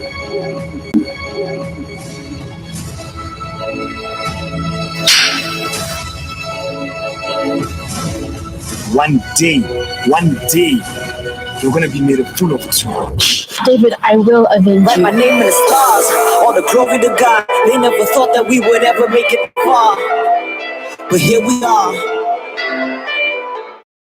Write my name in the stars. I am the star producer. And I am Papa Gonyadze, aka Tato Do the Most, and I play the character of Patricia on The Star. We're going to play a little game. It's called Guess Who Said It? You failed to cover up your tracks or houses we robbed. You can't even keep two rookies out of our business. Detective Raymond. Oh It's not. It's not. No, it's Raymond. It's not Raymond. You should know this. No. No. I Okay. can. I Try can again, try remember again. This. I kid you not, it's Raymond when he was saying it to Chris. I'm so disappointed. It's Chris. No. It's Detective Chris. No. I'm alive. I'm a mess. And God knows I'm a mess. But I'm alive. God is keeping me alive. I feel like it's David. Who's David? Man, you said read the script more than you do. Excuse. You can't tell me what you've lost track of time. Can Should I give say me it? that? Should You sounded like Patricia, but I think that was I think I saw this in the edit room sometime. You can't tell me you've lost track of time. What your name? No, what was he saying? What is Tebele? Is it Tebele? Ding, ding, ding, ding. It's Tebele, right? Yeah. You got it, guys. You got it. Leave the interrogation room to the big boys. Let's go. Oh, I know this one. It's Raymond. It's Raymond. I think I gave it away with the toothpick Yeah, thing. the toothpick. Raymond's toothpick, guys. Watch Yeah, out for that. all the time. Are you being friendly because of the whole Patricia thing? Because you know you don't have to. Just be yourself. Come on, you can tell me. Oh, it's Kotla Trineo. But it sounds like a conversation Kotla and Neo would have. Is it? Yeah, it's Kotla. I wish I could do some emotion, so I add a bit Oh, of I'm emotion. nervous now. I know you don't believe me, but this is the best job I'll ever have. It was the best job I ever had. Sounds like. Is it Chris? The lady. Why does it seem like you have all the ladies? I forgot her name, but I know who you're talking about. The maid. Level the maid. Level the maid. You'll get a half for that. I'll get, okay, half point. Half point. It's something. With all due respect, Mr. Tebele, that's your job. That's why I came to you in the first place. No. I'm gonna try say it like he was saying it. This one I can get his impersonation. I know a lot of you are hoping to be stationed here, so I'll get that out of the way. Chief of police. Yeah. I only have one mouth. I don't know where you're going with this exactly. From what I hear, it's some small station out of town. That's definitely you, Patricia. You even sounded the way you sounded. She knows everything. Oh, really? You graduated top of your class, and yet you are here instead of police at HQ. 100% effort doesn't always work, sweetie. Let me do it for you. Oh, really? You graduated top of your class? But you're here, Isenko Police HQ. 100% effort doesn't always get you anyways. And that was Patricia. Thank you. Petty pet. Petty pet. I can beat anyone at this. Right. Well, that was it, guys. Thank you for watching. On UPick TV.co.bw.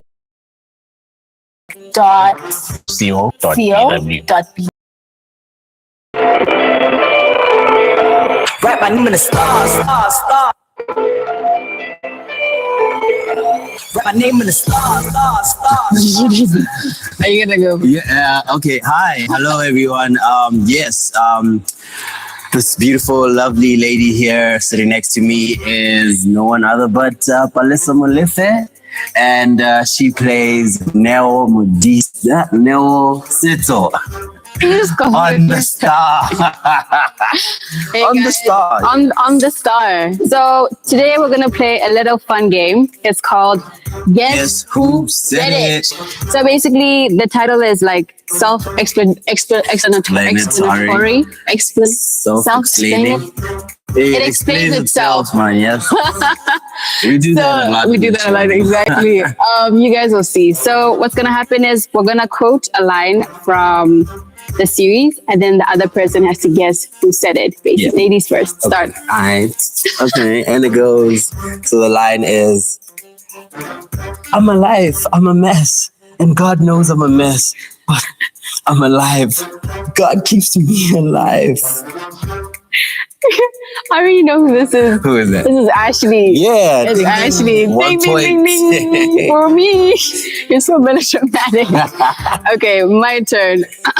Okay, so the fun thing is we're gonna try say it in like the accent or the way that we think the character would say it. Trying to imitate the actual. The actual character. Okay. You failed to cover our tracks at the houses we robbed. You can't even keep 2 rookies out of our business. Is that where it ends? Yeah.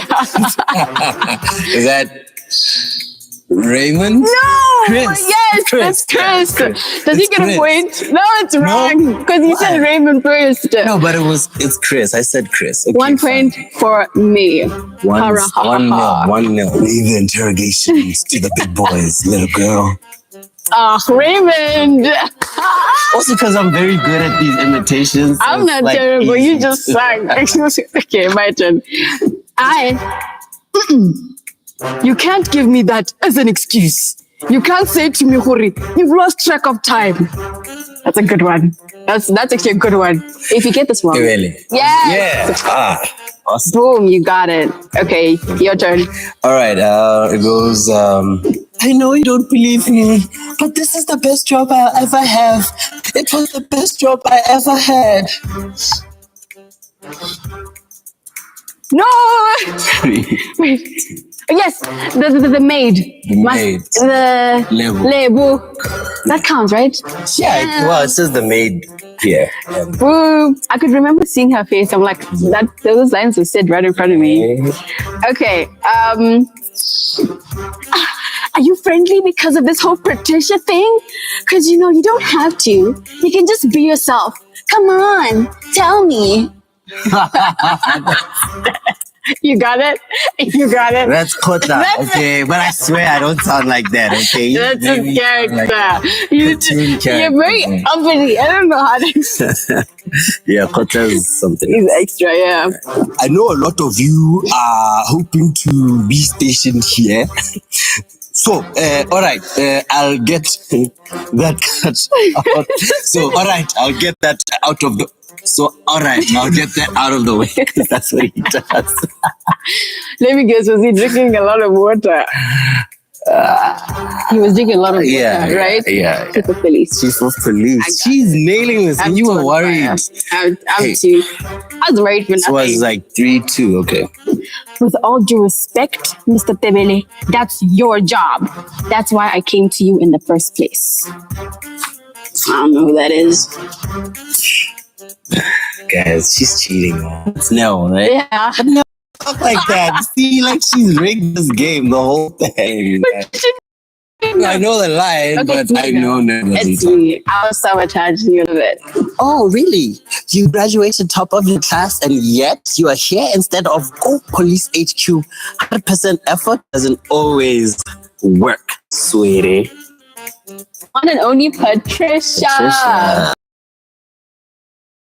Well, You- I did that like. I mean, I also did, but kudos to your acting. I only have one mouth. I don't know where he's going exactly. Patricia.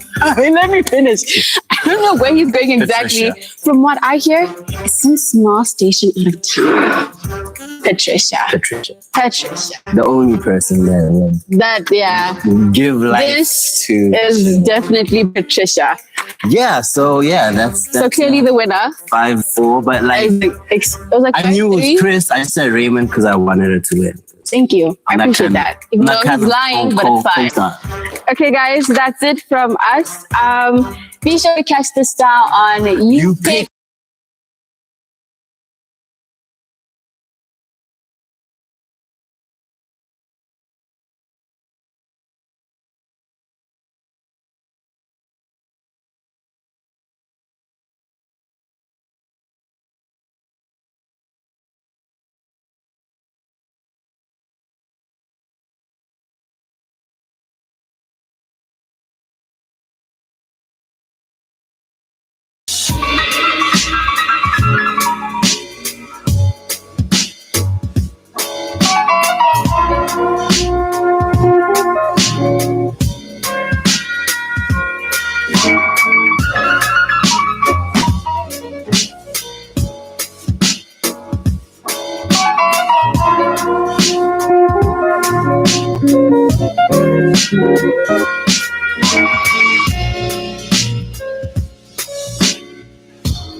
MultiChoice Botswana, wholly citizen-owned and offering employment opportunities to 80 citizens of Botswana, is firmly invested in the country in which it operates in.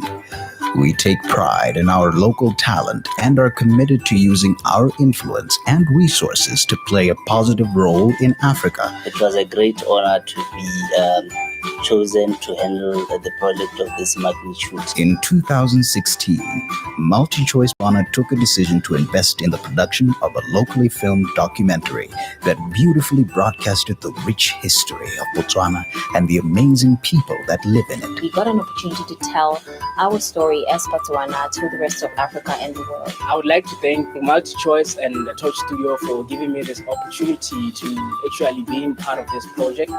Shot by Torch Studios, a Botswana-owned production company, and written by and starring Botswana's own Donald Lucy. We Are All Blue made history for the landlocked Diamond Country when it premiered on DSTV's Zambezi Magic on Africa Day 2017. MultiChoice Botswana, enriching lives.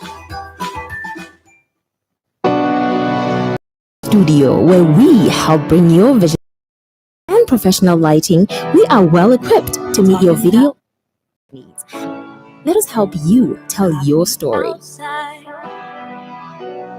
Praying for the rain to come. Bone People who get away with murder, they piss me off. And what's worse is people who know they could stop him, but they just make way because they want to benefit. You're wasting your time. You've been doing so well in the team with me. Now you can't even concentrate on any of your tasks. What did the superstar detective do this time? David lives in our hearts. He was writing an article that would reveal corruption happening in the Gaborone stations. Gets personal when you mess up my work. You and your little partner mess up my theme scheme. I'm gonna make you pay for everything you did. Guys, stop! Both of you!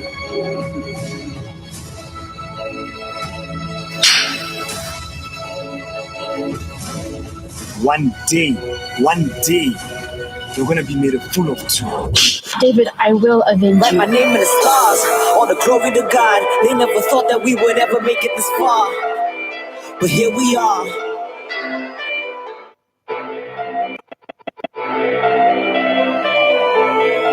Write my name in the stars, stars. Hi, my name is Godson. I am the star producer. Welcome to the Torch Studio, where we help bring your vision alive. If an indoor location is what you're looking for, then give us a call. With a sizable studio facility and professional lighting, we are well equipped to meet your video and photography needs. Let us help you tell your story. praying for the rain to come. Bone People who get away with murder, they piss me off. And what's worse is people who know they could stop him, but they just make way because they want to benefit.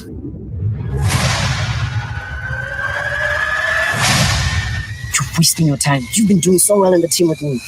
Now you can't even concentrate on any of your tasks. What did the superstar detective do this time? David lives in our hearts. He was writing an article that would reveal corruption happening in the Gaborone station. Gets personal when you mess up my work.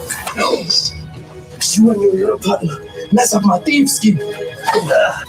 I'm gonna make you pay for everything you did. Guys, stop! Both of you!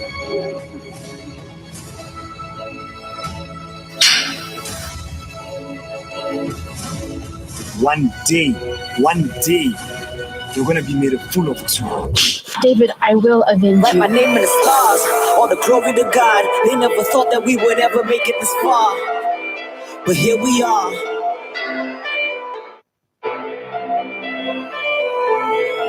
Write my name in the stars. Hi, my name is Godson. I'm a producer. And I am Papa Konyanze, aka Tero Do the Most, and I play the character of Patricia on The Star. We're going to play a little game. It's called Guess Who Said It. You failed to cover up your tracks at the houses we robbed. You can't even keep 2 rookies out of our business. Detective Raymond. Oh, no! It's not. It's not. No, it's Raymond. It's not Raymond. You should know this. No. Okay. I Try again. This. I kid you not, it's Raymond. When he was saying it to Chris. So disappointed. It's Chris.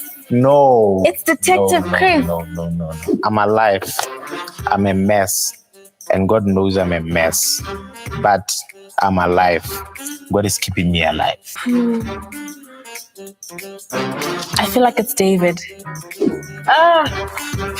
Who is it? Who's David married to? Ashley? Yeah. No way! When Mel was meeting Ashley for the first time, asking her, how have you been and whatnot. Oh, yeah. So you don't producer reads the script more than you do. You can't give me that excuse. You can't tell me what you've lost track of time. You can't Should I give say me that it? Should I say it again?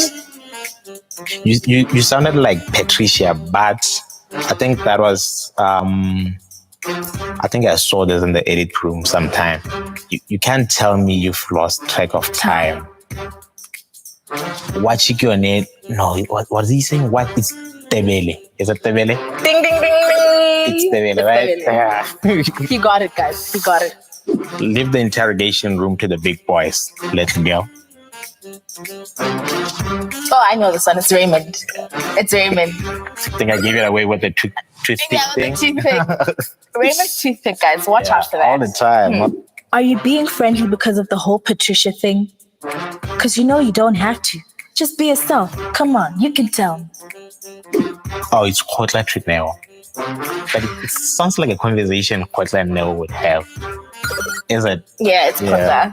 I wish I could do some emotion, so I add a bit Oh, of I'm emotion nervous now. I know you don't believe me, but that's the best job I'll ever have. It was the best job I ever had. Sounds like Chris. Is it Chris? The lady. Why does it seem like you have all the ladies? I forgot her name, but I know who you're talking about, the maid. Lebo the maid. Lebo the maid. You'll get a half for that. I'll get, okay, half point, half point. It's something. With all due respect, Mr. Tebele, that's your job. That's why I came to you in the first place. No. I'm gonna try say it like he was saying it. This one I can get his impersonation. I know a lot of you are hoping to be stationed here, so I'll get that out of the way. Chief of Police. Yeah. I only have one mouth. I don't know where you're going with this exactly. From what I hear, it's some small station out of town. That's definitely you, Patricia. You even sounded the way you sounded. She knows everything. Oh, really? You graduated top of your class, and yet you are here instead of police at HQ. 100% effort doesn't always work, sweetie. Let me do it for you. Oh, really? You graduated top of your class? But you're here, Isenko Police HQ. 100% effort doesn't always get you anyways. And that was me, Patricia. Thank you. Petty pet. Petty pet. I can beat anyone at this. Right. I know all the scripts. Okay, well, that was it, guys. Thank you for watching. And don't forget to catch The Star on UPick TV at www.upickTV.co.bw. Have fun, guys. Write my name in the stars. Write my name in the stars. Are you gonna go? Yeah. Multi-choice. People who get away with murder, they piss me off. And what's worse is people who know they could stop him, but they just make way because they want to benefit.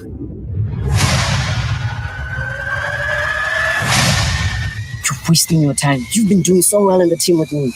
Now you can't even concentrate on any of your tasks. What did the superstar detective do this time? David lives in our hearts.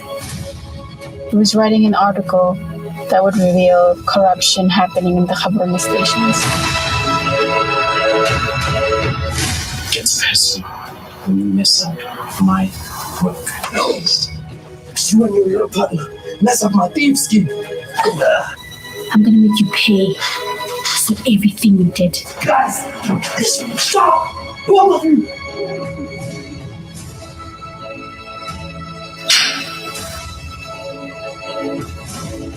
One day, you're gonna be made a fool of too. David, I will avenge Write you. my name in the stars.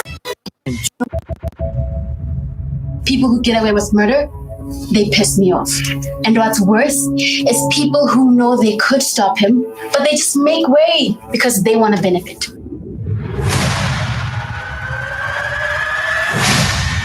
You're wasting your time. You've been doing so well in the team with me. Now you can't even concentrate on any of your tasks. What did the superstar detective do this time? David lives in our hearts. He was writing an article that would reveal corruption happening in the Khabarani stations. Gets personal when you mess up my work. You and your partner mess up my theme scheme. I'm gonna make you pay for everything you did. Guys, stop! Both of you!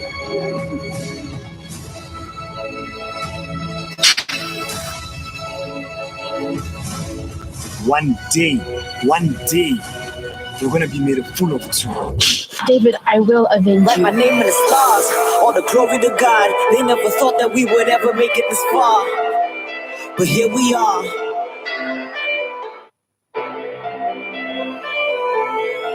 Write my name in the stars. Hi, my name is Godson. I am the star producer. And I am Papa Konyaze, aka Tero Do the Most, and I play the character Patricia on The Star. We're going to play a little game. It's called Guess Who Said It? You failed to cover up your tracks at the houses we robbed. You can't even keep two rookies out of our business. Detective Raymond. Oh, no! It's not. It's not. No, it's Raymond. It's not Raymond. You should know this. No. Okay. I Try can again. remember this. I kid you not, it's Raymond. When he was saying it to Chris. So disappointed. It's Chris. No. It's Detective Chris. No. I'm alive. I'm a mess. And God knows I'm a mess. But I'm alive. God is keeping me alive. I feel like it's David. Who is it? Who's David married to? Ashley? Yeah. No way! When Nero was meeting Ashley for the first time, asking her, have you been and whatnot? Oh, yeah. So you don't producer reads the script more than you do. You can't give me that excuse. You can't tell me what you've lost track of time. You can't Should I give say me it? that Should I say it excuse. again? You sounded like Patricia, but I think that was I think I saw this in the edit room sometime. You can't tell me you've lost track of time. Watching your net. No, what was he saying? What is Tebele? Is it Tebele? Ding, ding, ding, ding. It's Tebele, right? Tebele. Yeah. He got it, guys. He got it. Leave the interrogation room to the big boys. Let's go. Oh, I know this one. It's Raymond. It's Raymond. I think I gave it away with the toothpick Yeah, thing. with the toothpick. Raymond's toothpick, guys. Watch out for that. All the time. Are you being friendly because of the whole Patricia thing? Because you know you don't have to. Just be yourself. Come on, you can tell me. Oh, it's Kotla Trip now. But it sounds like a conversation Kotla and Nell would have. Is it? Yeah, it's Kotla. I wish I could do some emotions so I add a bit Oh, of I'm emotion. nervous now. I know you don't believe me, but this is the best job I'll ever have. It was the best job I ever had. Sounds like Chris. Is it Chris? The lady. Why does it seem like you have all the ladies? I forgot her name, but I know who you're talking about. The maid. Lebo the maid. Lebo the maid. You'll get a half for that. I'll get, okay, half point. Half point. It's something. With all due respect, Mr. Tebele, that's your job. That's why I came to you in the first place. No.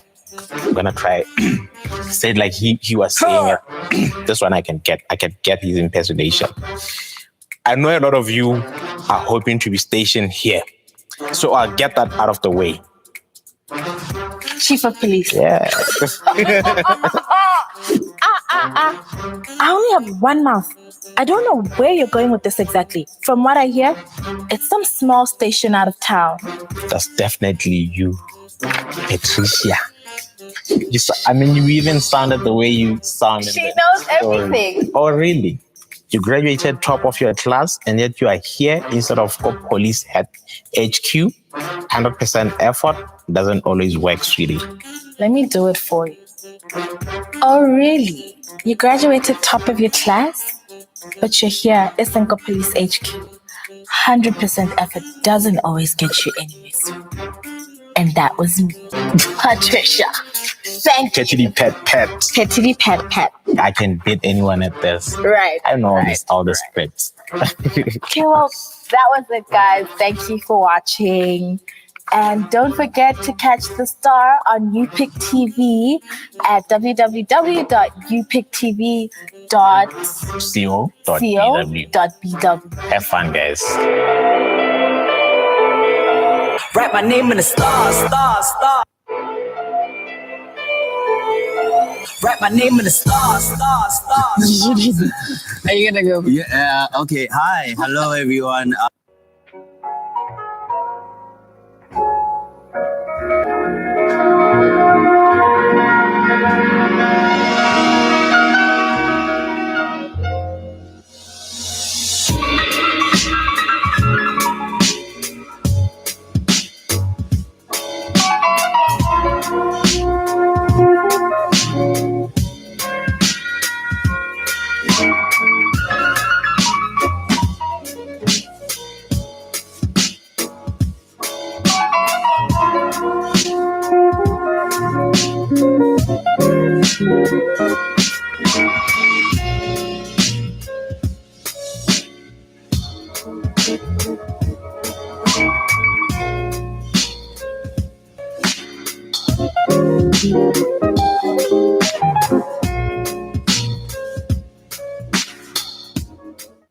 MultiChoice Botswana, wholly citizen-owned and offering employment opportunities to 80 citizens of Botswana, is firmly invested in the country in which it operates in. We take pride in our local talent and are committed to using our influence and resources to play a positive role in Africa. It was a great honor to be chosen to handle the project of this magnitude. In 2016, MultiChoice Botswana took a decision to invest in the production of a locally filmed documentary that beautifully broadcasted the rich history of Botswana and the amazing people that live in it. We got an opportunity to tell our story as Botswana to the rest of Africa and the world. I would like to thank MultiChoice and the Torch Studio for giving me this opportunity to actually be part of this project. Shot by Torch Studios, a Botswana-owned production company, and written by and starring Botswana's own Donald Mulusi. We Are All Blue made history for the landlocked Diamond Country when it premiered on DSTV's Zambezi Magic on Africa Day 2017. MultiChoice Botswana, enriching lives. Welcome to the Torch Studio, where we help bring your vision to life. If an indoor location is what you're looking for, then give us a call. With a sizable studio facility and professional lighting, we are well equipped to meet your video and photography needs. Let us help you tell your story. Outside, praying for the rain to come. Bone People who get away with murder, they piss me off. And what's worse is people who know they could stop him, but they just make way because they want to benefit. You're wasting your time. You've been doing so well in the team with me. Now you can't even concentrate on any of your tasks. What did the superstar detective do this time? David lives in our hearts. He was writing an article that would reveal corruption happening in the Gaborone stations. Gets personal when you mess up my work. You and your Euro partner mess up my theme scheme. I'm gonna make you pay for everything you did. Guys, stop! All of you!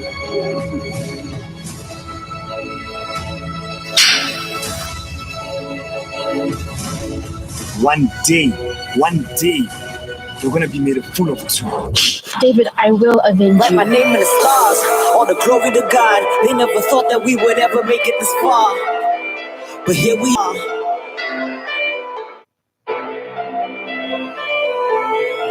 Write my name in the stars, stars. Hi, my name is Godson. I'm a producer. And I am Papa Konyanze.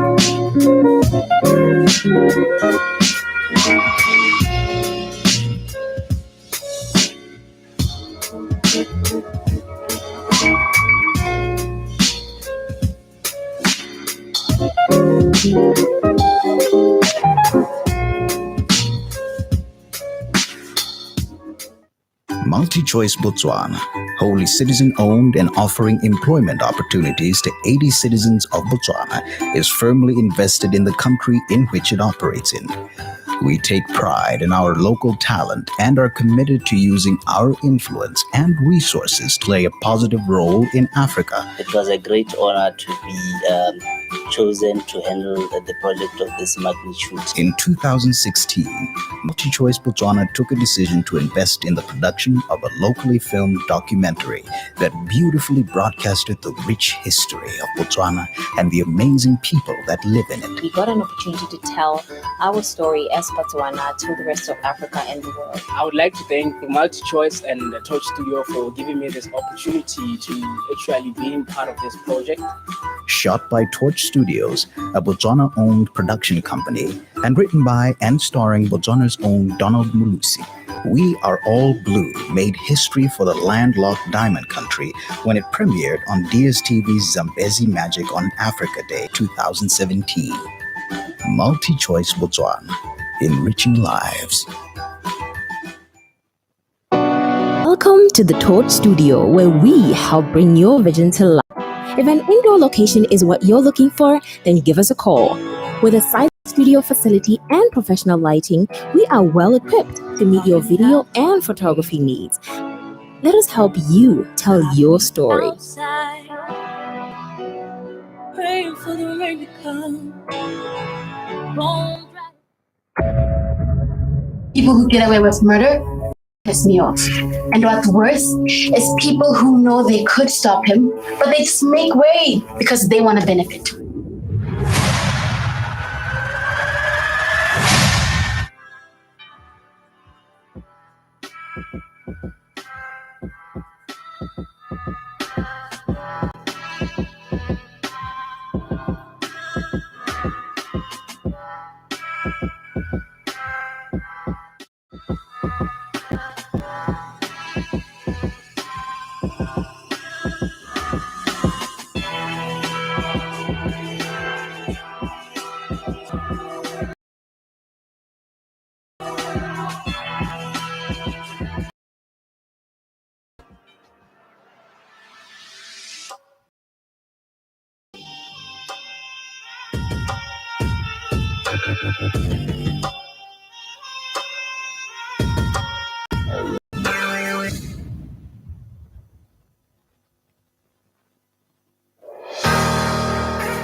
Mic,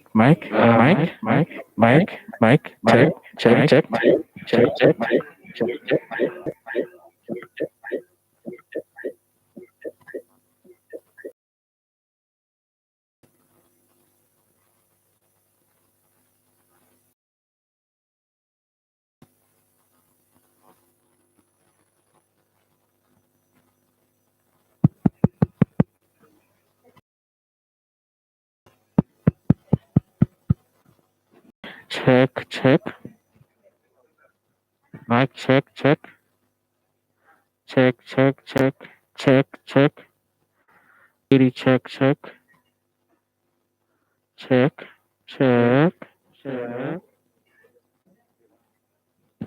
Checkity, check.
Mic. Mic check. Sure.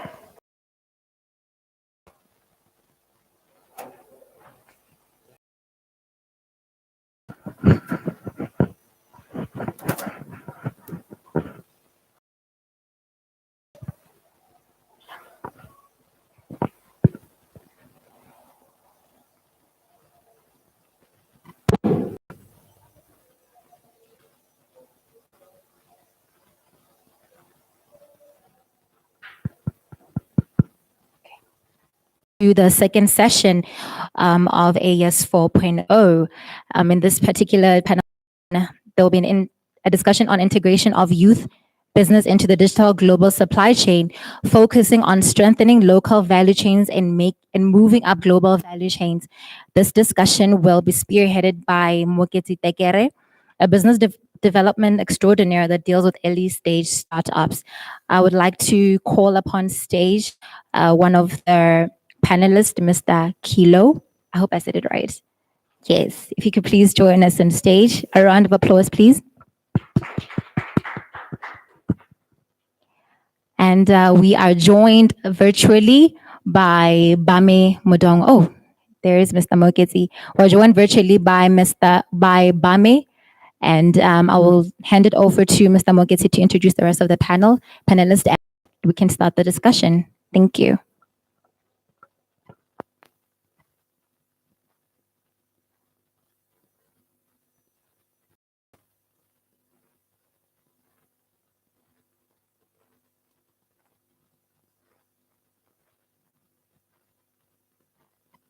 Edition.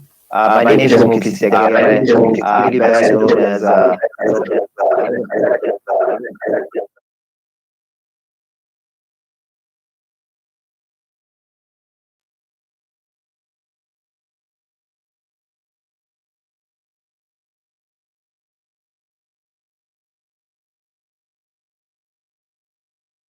happy to moderate speaking about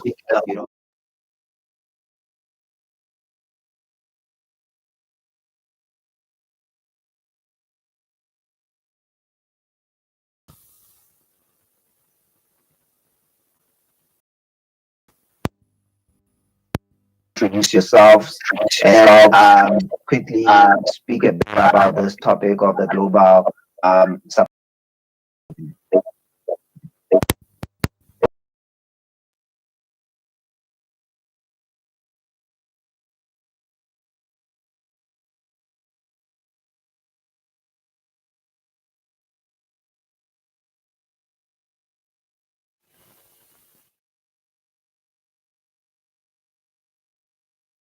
acknowledgement would do. Yes, we can. Yes, we can.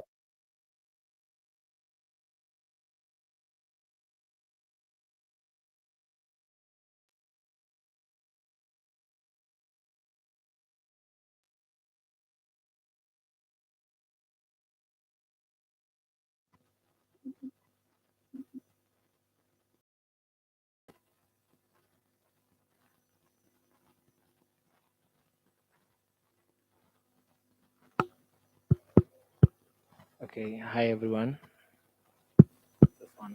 Hi everyone. I'm assuming I was supposed to go. I thought there's somebody else that's joining us. But nonetheless, my name is Kilo Ketlwaifetse. Kilo, I'm a chartered accountant with the Botswana Institute of Chartered Accountants.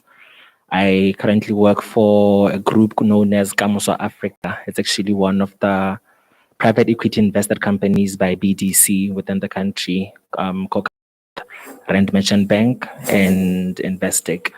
I work as the group reporting accountant. So we do strategy, we do unlocking our value chains. We understand more what's happening in the market within Botswana and Africa as a whole, and how we can interrelate on the greater diaspora. I think that's just some of my introduction.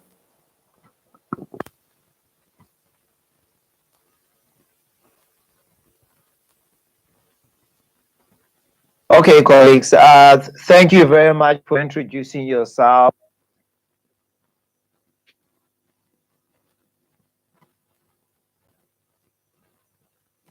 There's a weird background noise that keeps coming. I don't know where it's coming from, but I was just gonna jump straight into the topic of the day to try to get colleagues to unpack for us what really is this thing called supply chains. And how does it fit in within the markets that we are operating in? And here I'm speaking specifically to Botswana or Africa, if you wish. And it would be interesting to see how innovative businesses and tech solutions can play a role within the supply chain. Perhaps we can start with the UNDP to know the work that you're doing with SMEs or startups when we speak about supply chain, and we can circle back to Felix. Thanks, Moketsi. So in terms of the UNDP Supplier Development Program, or the SDP, as we call it, this is a program that has been running since 2019. It really is centered around a 3-pillar approach, whereby we have, first of all, what we call the buyers. These are your large local companies that are either already purchasing or willing to purchase goods from local SMEs. And alongside the buyers, we have the suppliers themselves. So these are the small and medium enterprises that are identified as qualifying against our criteria and selected to join the program, in essence, to supply the buyers that we work with. And finally, the third pillar, or the third stakeholder, is consultants. What UNDP has decided to do is to recruit local Botswana business consultants to be really the facilitator between the buyer and the supplier.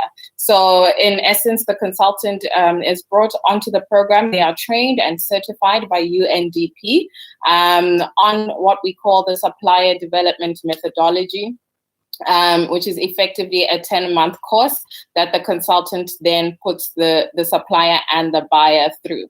So in essence, it is a relationship between these three: the buyer, the supplier, and the consultant. And really what has been the success trigger has been incorporating those business consultants. Our consultants have over 10 years worth of business experience, and they are able then to assist the supplier and the buyer to figure out where are the challenges, where are the gaps between the two in terms of SMEs being able to produce and supply the buyer efficiently. And on the other side, for the buyer, there are a lot of challenges that we have seen whereby they're not able to fulfill the, for instance, payment agreement in a way that is effective to support the supplier. So that's the relationship that we're working with. And we are currently working with 8 buyers across Botswana. These are ranging in various sectors, including mining, health, digital, textiles, leather, and I don't know what I'm forgetting, agro-processing, as well as other manufacturing. So we are working with buyers across those various sectors in various regions of the country. And I think I can pause there and allow the conversation to continue.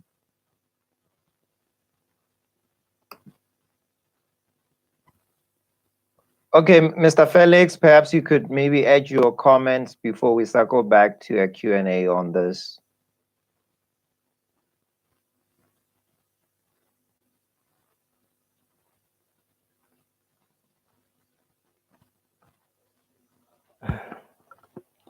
Moeketsi, the name is pronounced Kilo and not Chilo. Kilo. Oh, apologies for that.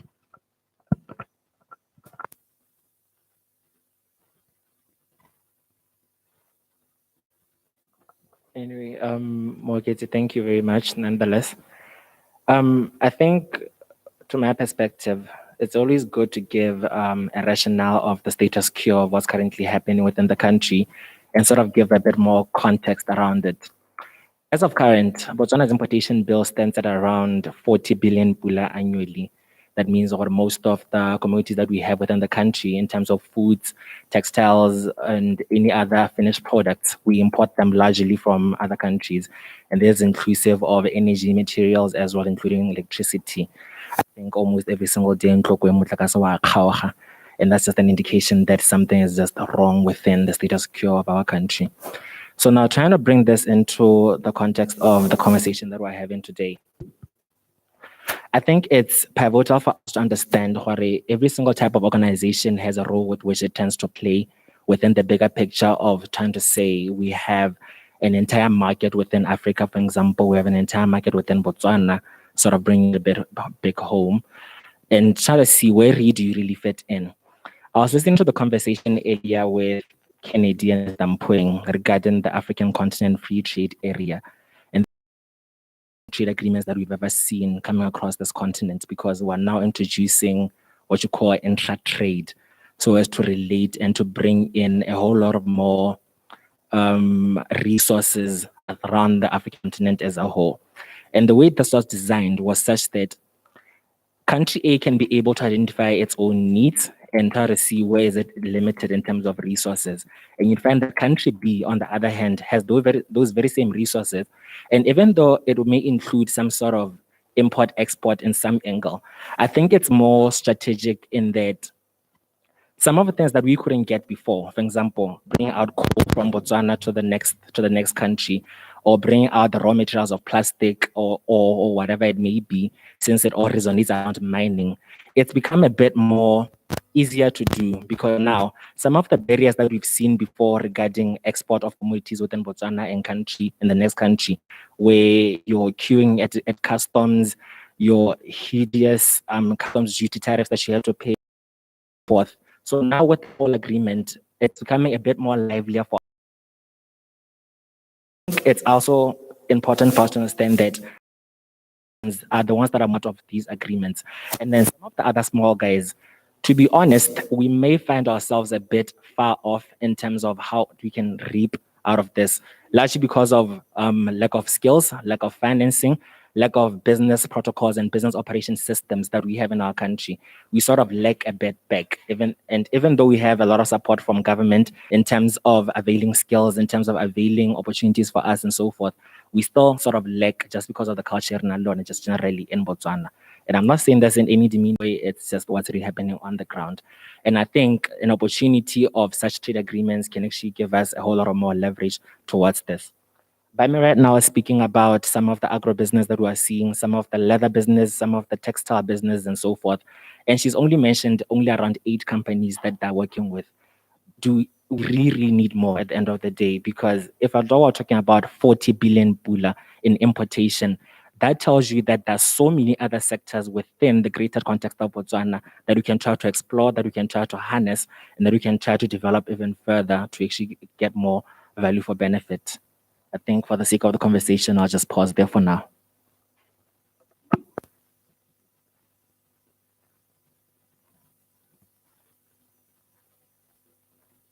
Okay, thanks a lot, Chilo Kitwa Faith. Sorry for that. Just to correct your name.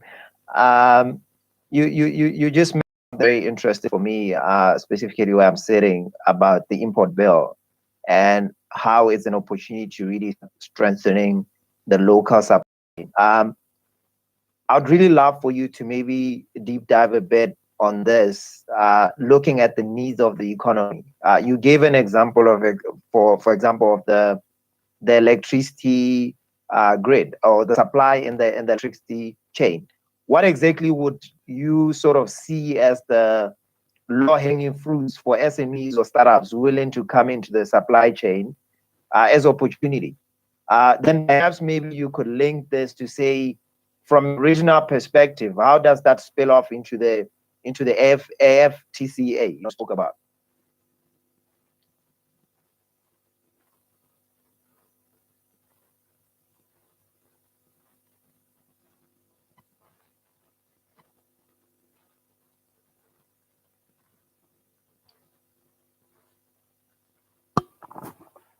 Thank you very much, Mogeti.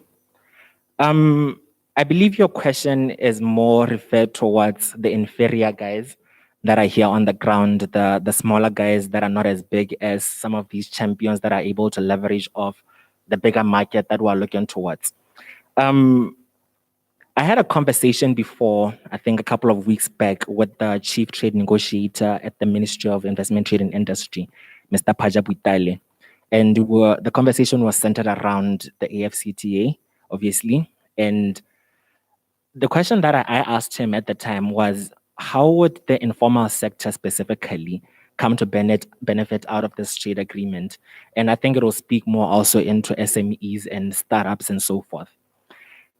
Part of the bigger picture is that because we see that there are other guys that are already moving towards leveraging out of this trade agreement, it's also up to us as SME sector to sort of piggy bank out of the efforts that these other bigger guys are doing. I mean, if you can't be part of the flow of things within the value chain, you can be part to be around that very same value chain. Let me just give you a typical example. Some of the core things that Botswana is currently doing as of current in terms of the relation to this trade agreement is that they're improving our infrastructure, they're improving the way in which government resources are being availed more to people. A clear example is how in 2018, they finally introduced the SEPA to start being available online. And this goes a long way in that, remember how back in the days for you to even start Kilo Enterprises, you had to go queue at SEPA for 5 days, and you only get one certificate of incorporation, you don't even get your certificates and so forth. But because now we're moving towards a more technological space, government now has said, no, we need to start having a bit more hands-on approach towards how things can be done. And the little guy at the bottom can also say, since I'm able to leverage out of 123, I'm also able to go register for a title deed at company 123. I'm also able to go get my trade license at company ABC and so forth. This can actually help us in the longer run in that you're now able to get a whole lot of things more easier for you to actually get up and set up these a whole lot more. And once these are in place, since these are some of the most scrutiny and so cumbersome efforts in you conducting your business, you then get to understand and spend more time in the things that really matter to you in your business. If at all you are doing, you're operating in the textile industry, let me just probably give that as an example, because Tobo Gerekang is a good friend of mine, and he's actually much well vested into the textile industry through Keno Custom Suits. I think most of you guys are aware of it. You guys know it. What he believes in is that some of the things that sort of kill us a bit is the ideology of competition. And competition is not really a bad thing, don't get me wrong. Competition can actually be a good thing. But sometimes we use it not to actually see the bigger picture in that you can design Kilo Custom Suits and actually be able to serve to a niche set of market within Botswana, or you can create either tires, or you can create such a small thing that's able to actually give simplicity and convenience to the next person. That way, you've identified that people are more worried about the cost of doing something, and people are more worried about the cumbersome process of you being able to identify and unlock that something can actually be easily more done. You actually get to spend more time now in the things that matter within your business. And that way, you're able to out of the flow in which other bigger operators to other countries and other people within the greater market of Botswana and the outside region. I think I'll pause there for now.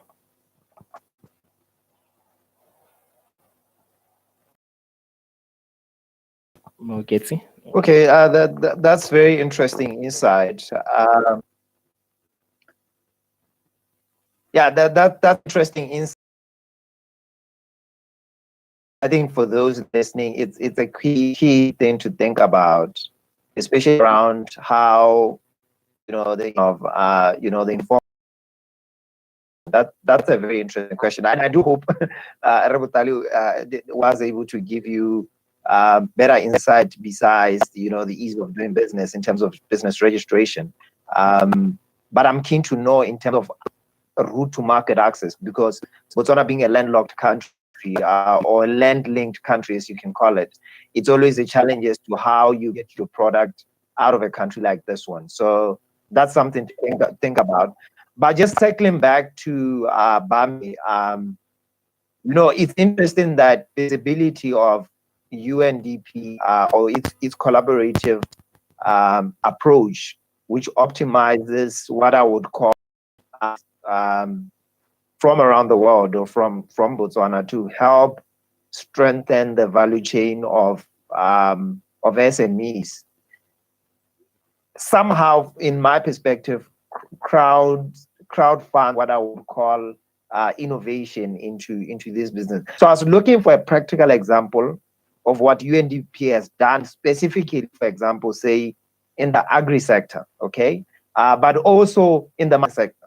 But perhaps also to speak about what you have done maybe in the emerging sectors, which are a form of specification. Perhaps, Bami, you could maybe deep dive on this so it really goes home practically, not just to see it as a broader thing happening, but just to give practical examples, here's what we've done with the tomato, or here's what we've done with the mine sector, here's how one can come in, Yeah, sure. Happy to do that. So before I get to that, just to correct something that was mentioned earlier, that through this SDP program, we have worked with, I was mentioning that we are covering 8 sectors. However, not to say we are only working with 8 companies, which I think was incorrectly stated there.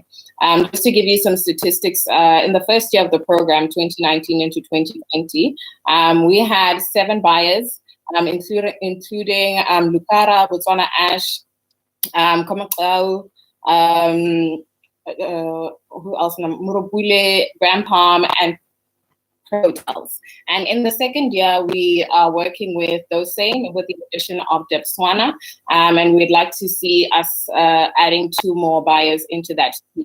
In the first year, in terms of suppliers or SMEs themselves, we worked with 47 suppliers. And this year, we are increasing that to 97. So you can see that the demand for this program is there and the reach is growing as the program itself grows. But in terms of answering the question around the practicality of the program, I can share just maybe 2 examples of some of the companies that have gone through the SDP. So, for instance, one that is quite easy to relate to, I would say, is a company called Cupcakeville. So Cupcakeville was started in 2014 by one young lady, one young Motswana.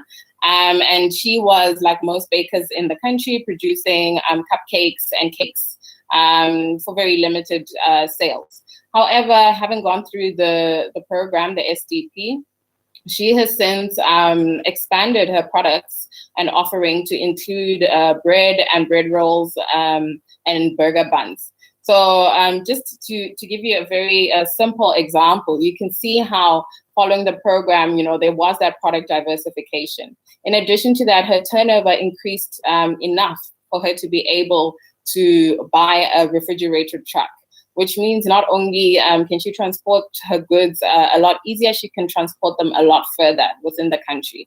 So what we are targeting is that relationship between Cupcakeville and Cresta.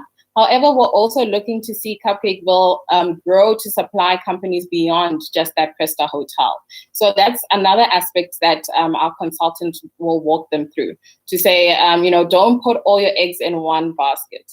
A lot of the time when our SMEs get one good tender from a big company, they tend to focus on that. And when the contract runs out, you need to diversify your product offering and your products or your service. And we are support the consultants to support with access to new markets or new buyers.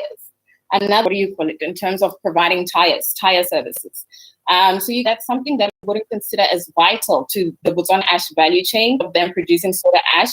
But if you think about the number of trucks that Botswana Ash is trucks, that's a huge gap for a business to fill. So one of our SMEs is focused in that area of the car maintenance and replacing the tires, etc. And what we saw with them is one, the business that they received from Botswana Ash after going through the SDP increased from their contracts and their tenders, giving them around 70,000 pula from that one buyer to them growing up to, I believe it's 180,000 pula after the SDP. So you can see how in receiving the support from the consultants and the training that they go through for 10 months, they were able to improve their service and their relationship in terms of working with Botswana Ash to the point that Botswana Ash increased their orders and the demand that they wanted from that particular supplier. So really our job is to support to grow. We want them to increase their productive capacity. We want them to be able to, produce good quality goods and services at a consistent rate, which is one of the challenges that we know SMEs are dealing with. We want them to really grow their business and innovate in order for them to become competitive. We're talking about SMEs being able to plug into regional and global value chains. They cannot do that if they're not producing services. They cannot do that if they're not competitive outside of Botswana. We're also really, the main goal of this program is to connect those suppliers to a larger market. I think I already touched on this one to say, look beyond just the one buyer. Let us see at the end of the 10 months that SME supplying to 3 or 4 of our buyers. And at the end of the day, we also want to see them growing to be able to increase the number of their employees. So as the company is growing, as the demand for their services are increasing from the buyers, we are saying we want to see a growth in your employee base so that we can be sure that in fact you're contributing to Botswana's job creation and economic diversification. So those are just the 2 examples I can give to give you a practical sense of how it's working on the ground. Over.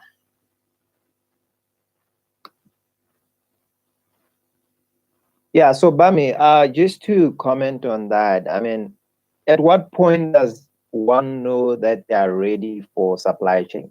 If one has to just practically say, I think I'm ready for supply chain support, at what matrix do you use to measure that? And then perhaps maybe Botswana itself in the region, you know, is there a supply chain law that protects SMEs or enhances, you know, in other countries? Because, for example, in Rwanda, you will just be importing used clothes into Rwanda because then they do that to protect the supply chain. So is there similar, you know, incentives in Botswana? Perhaps you comment on that. Okay, regarding the first question, so I think that links to basically how we select the SMEs that join the Supplier Development Program, the UNDP SDP. So what effectively happens is we work or select suppliers that are already registered to this. So at the start of our year's takeoff, we talk to the 8 buyers on our program, the Debswanas, the Lucaras, the Murubules, and we say, I'm looking at your supplier list, your registered suppliers. Who are those that you think, one, have been consistently been able to deliver on the set requirements that you've asked, and you've had a good relationship, but there might be 1 or 2 issues where you think that they need support in order to do better. So we get a list from those buyers, and from there we use our selection criteria to whittle it down to the suppliers that we will support for that year. So in terms of the criteria, 1, we're looking for Botswana-owned companies. Secondly, we ideally are looking for companies that are located close vicinity to the buyers themselves. So if you are to supply a Botswana ash, ideally, you should be in the SOA region or close by. One of the other conditions is that you are not a one-man show. So we are not supporting a company that is owned by one person who's the CEO, the communications, the business development, the accountant. No, we're not supporting those companies, as we want to be able to see that you have a track record of having employed people before, having sustained those employees previously. So those are just some of the selection criteria we look at. How does one know that they are ready? Well, you would have had to have previously supplied. One example that I can cite as in recent years, we've seen a lot of efforts we have seen legislation being put into place around, limiting the importation of bottled water. We have seen limits around importation of baked goods and confectionaries. So, we already see that we are moving in the direction of saying we want to see more locally produced goods on our shelves. That is one of the key goals of this program that the UND is promoting. To say these companies, the ones that are really the key drivers of our economy, that we want to look into local companies before you look outside of Botswana. And that is really what we're encouraging our buyers to do to support the local.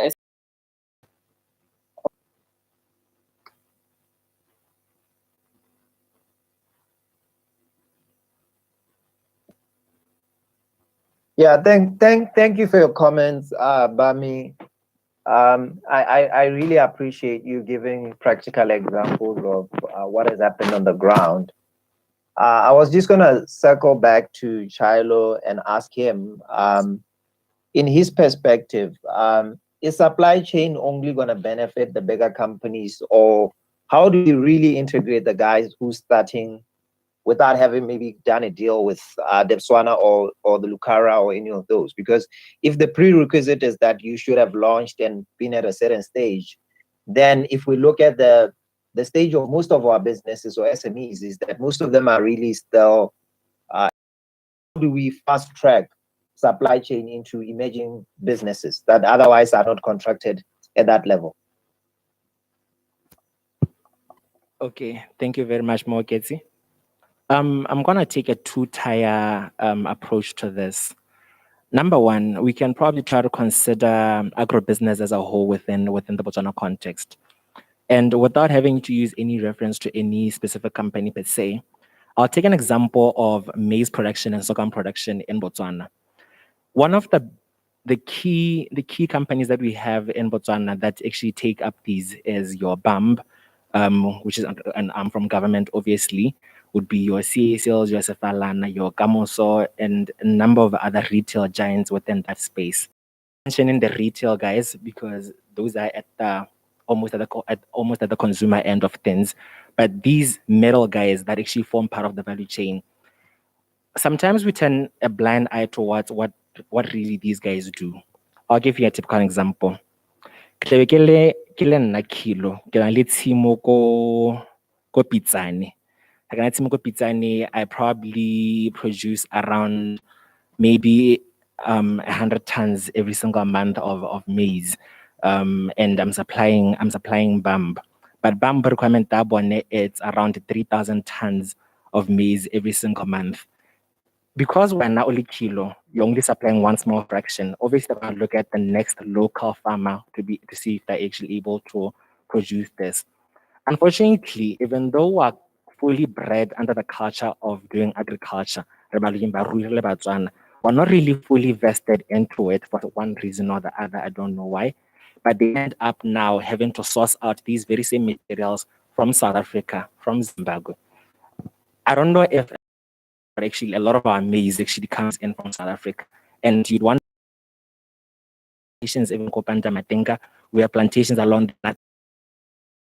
That's stopping you, Babupi, from actually taking up this line there and start your own plantation. What's stopping you, Lemi, from actually starting up a sorghum plantation and actually being able to actually meet some of the demands? And remember, I'm just talking about just one company. And there are other million of companies that are there in the country that are actually taking up some of these raw materials that you actually find within the country that we should be producing one reason or the other while taking them from outside. I think it's just our mentality in that instance. And then the second approach I may want to use with reference to your question, more Getsi, is the Botswana Exchange has actually listed out what you call the TPD board. And the TPD board is what's able to actually accommodate your small, micro, medium enterprises within the country. A lot of us tend to turn a blind eye when it comes to issues of finance and issues of economics for one reason or the other. I don't know why. But what the CPD board is actually able to do is actually give you an opportunity. Enterprises, you're able to then say, no, I'm producing so much of product A, I'm producing so much of product B. But my constraints in this instance is either expansion or accessible markets or being able to either integrate other key players within the value chain to help me grow and sustain myself. So by being listed on a stock exchange, not only does it give you prudence towards your corporate structure as a whole, but it also gives an opportunity for further capital. And further capital comes in a whole lot of dialects. I'll give you a typical example. BDC today has invested in so many companies within the stock exchange, and they've been known as an angel investor for such a long time. And they've actually started up this GoFunding initiative. I'm not sure if I'm citing it well, but I know it's a funding initiative that's sort of similar to what CEDA is currently doing. And it's actually giving an opportunity for companies that are both listed and companies that are actually able to show up and actually show a good value proposition towards how to integrate other value chains within the region and within your own country, an opportunity for funding and obviously a set of expertise that you would not ordinarily find or that you may not be able to achieve on your own. So I think it's more around how we should perceive things, how we see things, and how we're not taking an advantage of some of the opportunities that lie in within us. A lot of times also, we also worry about kilo. The only thing that I know is just accounting. What do I know about engineering product A? What do I know about producing a pharmaceutical product B or something of the sort? And we actually forget that there are other people out there that actually have that set of expertise to actually come in and do some of those things. A clear example is what the local entrepreneurship authority, LEA, does for people. These guys help out with your business plans. These guys help out with shaping your business or operational model such that you're not only at the production stage of things on how to do 1, 2, 3, how to do 1, 2, 3, but also how is it that you're going to be able to service it out to the consumer at the end of the day? What are some of the other nitty-gritties that need to come in apart from financing, such as corporate governance as a whole? How then do you reach out to that end guy at the end of the tunnel? And exactly what do you then do in terms of pricing, in terms of leveraging within your market, and in terms of finding what really matters to people? And I liked what around data analytics. Some of this information we don't know because we don't actually go out and do a lot of research around it. I don't know if many of you guys know, but a lot of companies actually started out early. Let me just try this and see how it works. Let me just compile a bit of information regarding this person, this consumer, and this consumer. And then seeing a holistic view in terms of how does then, if I'm doing maize, if I'm producing maize in Pandamatinga and there's a plant in Pitsani or there's a plant in Gaborone or whatever that are producing the end product, or whatever, how then do I get to move this from there to there without having to compromise the spirit of supporting Botswana as well? One person also started a logistics company. One person provides fuel. One person provides this. One person provides this. So by being able to actually meet these guys and actually put them up in one room together through such an investor, you would never have an opportunity. So I think it's mostly up to us to at least give it a try, give it an attempt, and see how far it will go. I'm not sure where the winner of the business den is. Was it you, Sam? It was you. There. Pleasure to meet you again. People like this that usually take the first step towards doing everything. Sometimes you don't even know how, you don't even need to know if at all I'm producing 1, 2, 3, I may start will the public be receptive to it or so forth. You just need to then else you can try to identify yourself within the market. Another typical example is this gentleman called Jacob. Jacob owns a company called The Bulb World. I think Jacob has been trending for the past 2 weeks on social media because of an ideology that he brought in. And he saw there's actually a challenge with this specific industry or with this specific set of people within Botswana. And because we don't have a company that produces enough electricity for one reason or the other, I myself being a frustrated customer, he said, fine, let me then produce out something that will benefit people more, can actually be a bit more affordable. And he created a bulb that's actually able to last up to 3 hours. I was very impressed when even the minister herself actually took up the initiative and said, you know what, I'm actually going to be able to support this because you've identified where there's a problem within our system somewhere, somehow. So if you're not able to fix the root cause of the problem by producing electricity, at least make it work in the meantime and actually monetize it, commercialize it, and make it something tangible for you.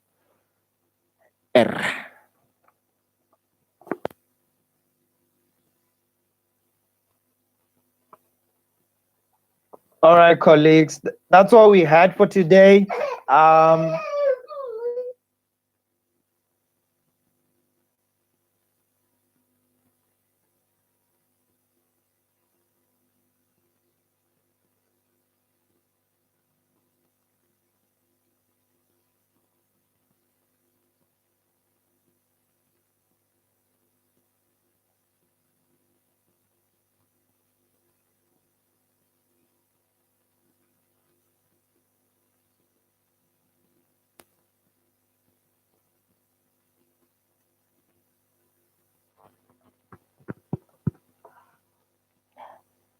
Right. Is there any questions from the floor?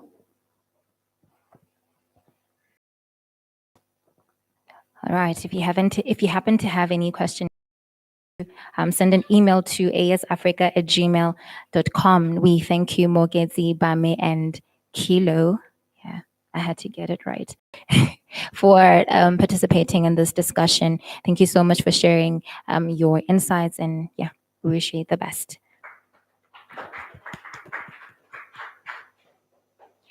Just to recap what we have learned so far, or rather just the things that just stood out to me the most is, first, importantly, what was repeated by Kilo today and was said by Mpoing earlier today, important informed decision, and also the need for the government to invest in infrastructure to support digitalization. We've also learned from Ben in the UK about the intellect between African entrepreneurs and the UK, and ensuring that the in that competency in competing in the global market. We learned from Mr. Dylan Vanderpool that he spoke intensively about the importance of collaboration between African entrepreneurs in order for us to change the narrative around our African market. Without wasting any more time, I would like to call upon stage Ms. Shamil Dumisang Akhosi, who is a moderator. She and her panelists will be speaking about the integration of youth businesses into the digital global supply chain, focusing on the execution at the last mile. Round of applause, please.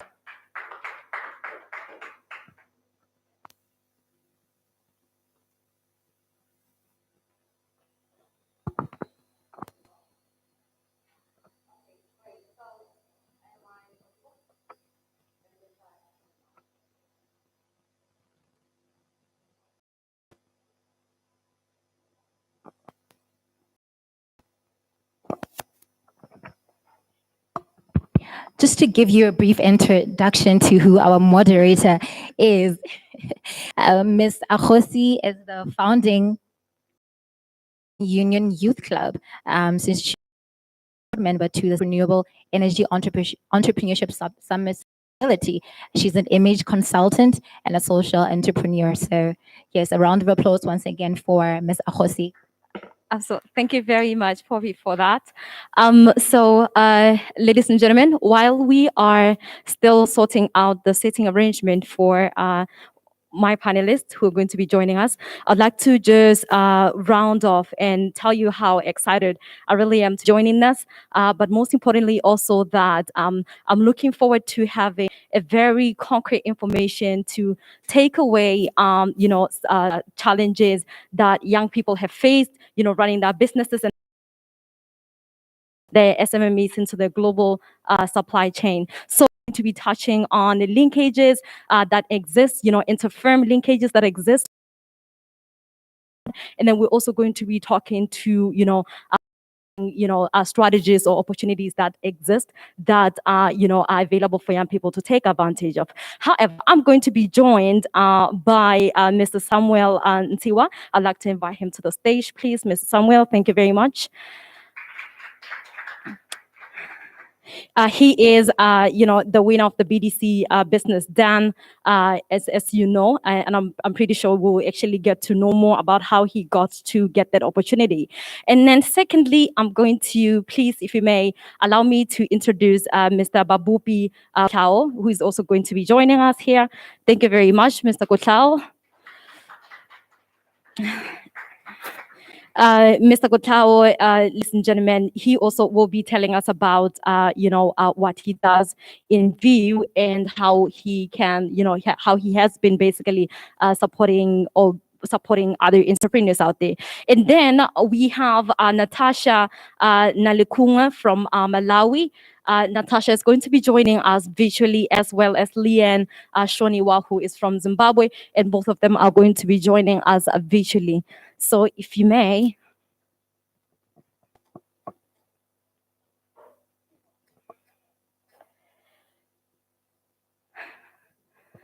Ladies and gentlemen, I'm super excited because the panel that I have here today is one that is super, super exciting.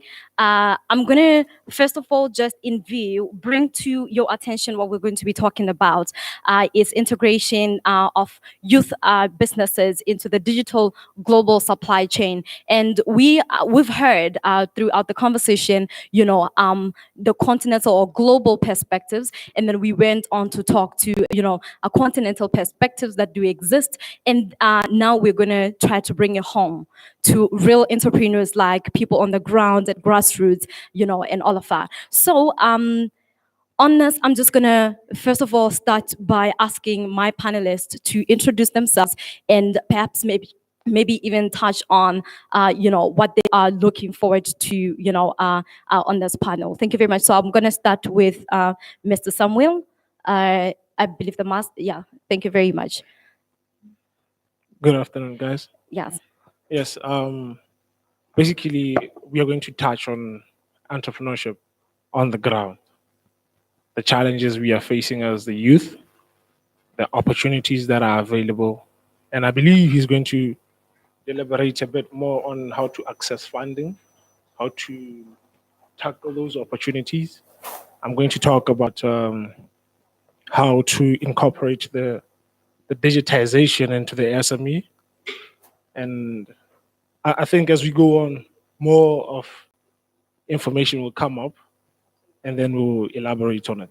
Absolutely. Thank you very much, Mr. Samuel. I would like for you at this point in time to tell us about, the work that you do, and perhaps maybe even touch on some of the organizational or inter-firm linkages that you've managed to benefit from. I understand you're a winner of the BDC, Business Den, competition, and I want to know more about that. Perhaps maybe even other entrepreneurs who haven't had access to, the kind of information that you had. Oh, okay. Okay, great stuff. Okay, like she said, my name is Samuel Ntiwo, and I'm a BUST graduate in Bachelor's of Mining Engineering. I'm also on Tony Elumelu Foundation alumni. I'm quite sure you guys are aware of it. And currently I'm running a tire service workshop, Alosa Tires, which is one of the companies that I've started up. I also co-found Alosa Group of Companies, which is a family business. It has currently 2 companies under it: Alosa Feeds, which manufactures livestock feeds, and Alosa Briquettes, which manufactures biomass charcoal briquettes. So those are the 2 startups that I have currently. And Alosa Group emerged as a winner for the BDC Business Den. BDC basically is a financial institute that has pioneered industrialization in Botswana, and it's helping corporations and organizations that are into industrialization to grow. So basically, BDC, even its corporate social corporate responsibilities, we can see it's the one that is sponsoring this event. They presented this business den, and then we entered into the competition with Alosa Group. We emerged the winners, and we are still waiting for the money. But so far with BDC, that's all that I can say about it. And then when we get into the linkages of the corporate, we're talking about institutes like Leah. I heard Mr. Kilo talking about Leah and the business technical advice they give, building business plans for us. Even BDC, by presenting such opportunities, I think it's really great. It's a great linkage for startups to access funding and grow, to access technical advice and grow. Okay. We have others like CEDA. We have other opportunities like the YDF. Those are great opportunities for SMEs to leverage on and grow. Absolutely. So just on that note, we'll get back to some of those opportunities and perhaps maybe even talk further into how young people can get to access those. At this point in time, I'd like to introduce to you once again, ladies and gentlemen, Mr. Kotlao, to tell us more about what he does and which company does he represent, and perhaps even go into extent of talking to perhaps the finding mechanisms that are available for digital tax that are entrepreneurs.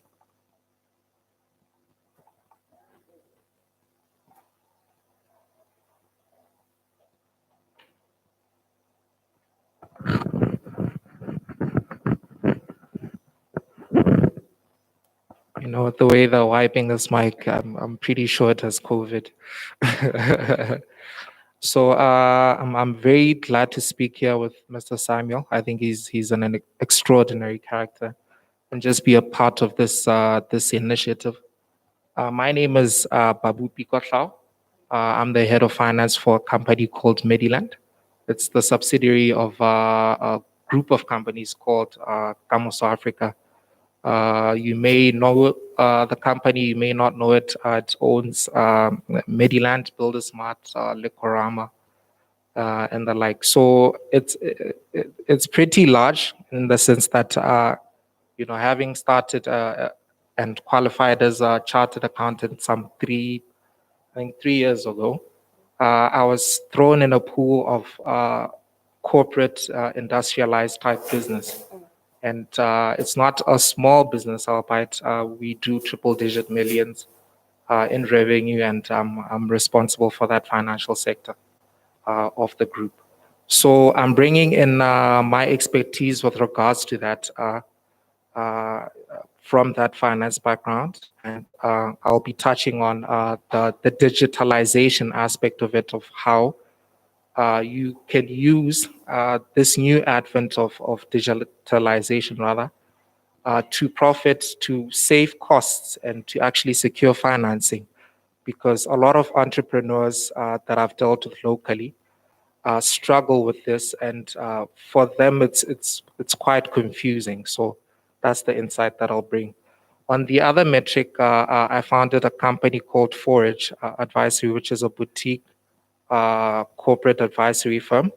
I offer tax, finance advisory services, as well as M&A advisory to small to medium sort of enterprises. So I've dealt with companies with revenues from as small as 500,000 really to as large as 2 billion rand regionally. So I sort of have the perspective of what it takes to get financing, and what is required with this new digitalization age. Absolutely. So, ladies and gentlemen, at this point in time, I'd like to go all the way to Zimbabwe. Let us talk to Miss Leanne. Miss Leanne, can you please introduce yourself to our participants today? Tell us who you are, and tell us more about your business just in under a minute or so. Okay. I hope you can hear me. Yes, Am I very good? much. All right. Thank you guys for this opportunity.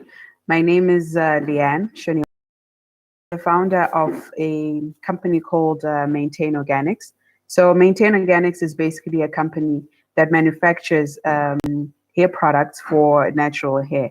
So basically we are supplying our products. Our products are in the biggest retail supermarket in Zimbabwe, and we pretty much started off our company online, and we've managed to grow it into a company with north of 30 SKUs. And as I mentioned, we're supplying here in Zimbabwe in the biggest retail supermarkets, and as well as online in South Africa. So that's basically us in a nutshell. I look forward to this discussion. Absolutely. Thank you very much, Lee. And ladies and gentlemen, I see we're going to be devoting some attention towards, creating business linkages in order to, to basically integrate SMMEs into the global digital supply chain. So at this point in time, I would like for us to go all the way to Malawi, where we are going to be meeting Natasha. Natasha, please, can you come on and tell us about you and tell us also a little bit about your business?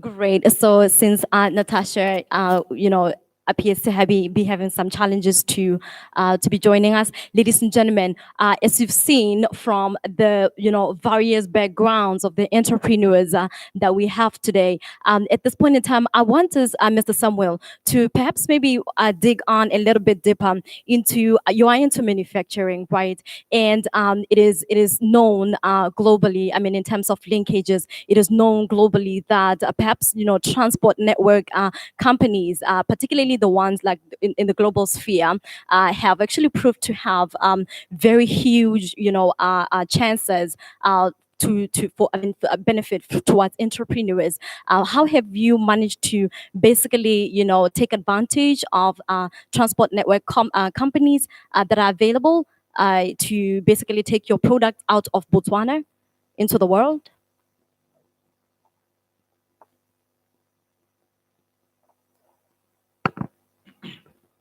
Okay. Like I was saying, we are currently a startup. Oh, great. And then the vision after upscaling, we are Mhm. looking at the export market. Mhm. But to answer your question, the transport market and the communications market, it's open. Yes. Yes. We have routes that are being built. We have bridges that are being built. These will ease transportation between Mhm. countries. Absolutely. We have special economic zones Mhm. with developed infrastructure, state-of-the-art equipment, Mhm. when we are talking about the fourth industrial revolution. And we have intersectoral linkages Mhm. between these sectors. Okay. So the future for transportation and communication is really bright. And it's one aspect that we are going to exploit once we upscale. But Yes. currently we are a startup that is going to focus locally Mhm. and contribute to the GDP. Because right now, when we look at the GDP of manufacturing, it's just below 6, Mhm. comparing it to the average GDP of the neighboring countries that are at 12%. So we really have a lot of work to do. Absolutely. So, Mr. Babubi, as entrepreneurs such as Mr. Samuel are busy positioning themselves to basically get into the global supply on the supplies aspect, get to the world. Can you tell us about perhaps maybe how is it that entrepreneurs today could have access to financing for them to get out there into the world? We heard earlier on about the Africa Continental Free Trade Agreement. It benefits its benefit as well as the AGOA market. We heard of the AGOA market and all of that. How do you perceive entrepreneurs to take advantage of financing mechanisms that are already in place? Thank you. I think perhaps the difficulty that is with startups and entrepreneurs is specifically that they don't have any trade history, and it's so difficult in that you cannot assess the viability of a business without that sort of information, in place. And when you look at the way Africa is set up, I'm not just limiting it rather to Botswana, but we don't have a strong culture of VC financing.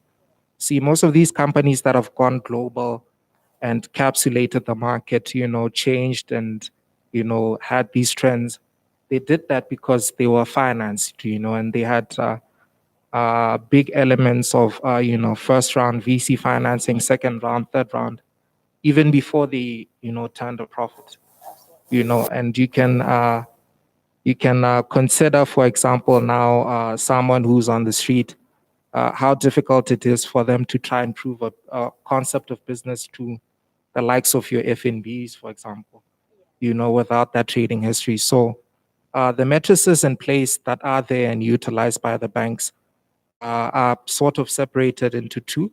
I'm mentioning banking. I'll get back to another source of financing. There's short-term financing and then there's long-term financing, right? So for companies that are predominantly invested in, I would say they require an outlay, an initial outlay to be able to produce whatever product that's you're manufacturing, etc. They need long-term financing. Whereas companies that need just short-term, cash flow so that they can be able to manage that lag between the customers paying them and them paying their suppliers, that's short-term financing. But it's all historical looking. So without that historical information, it becomes difficult. But now we are lucky in Botswana that we have SEDA, right? SEDA has gone a long way and improved. If you remember, they improved their regulations sometime last year. And most people don't know, but you don't now require to have a contribution between, investments of 0 to 10 million, right? So you can, so long as you can prove a concept of business, so long as you can prove that I'm going to be profitable with this certain product, I'm catering for this market, and you demonstrate your expertise as a founder, and you have all of these things in place, you can actually get that money. And there's been a barrage of people who have gotten that money and have financed that in their enterprises. And there have been others who have failed as well. Now, those who have failed, it's purely because they failed to prove a concept of business. Okay. You understand? They failed to prove that this is a long-term sustainable enterprise and that it's not just a fly-by-night. So in terms of financing, those are really the matrices. Is your company profitable, right? Does it have an access to a market that you can prove? Yeah. And in the end, will it translate into cash? Yeah. Yeah. Absolutely. So from what I get from what you just spoke about now, it's becoming increasingly important for VCs, to come on board, particularly on the aspect of, high tech SMMEs. And now I want to go to Leanne in Zimbabwe. And Leanne, can you tell me basically how, as a woman, you've managed to overcome some of these challenges of financing in your enterprise?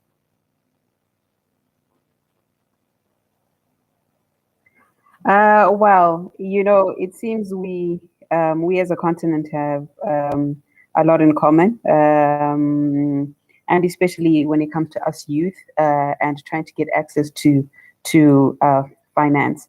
So, regardless of being a woman, just generally being a youth and just being a person who's trying to start up a business here in Zimbabwe is increasingly difficult.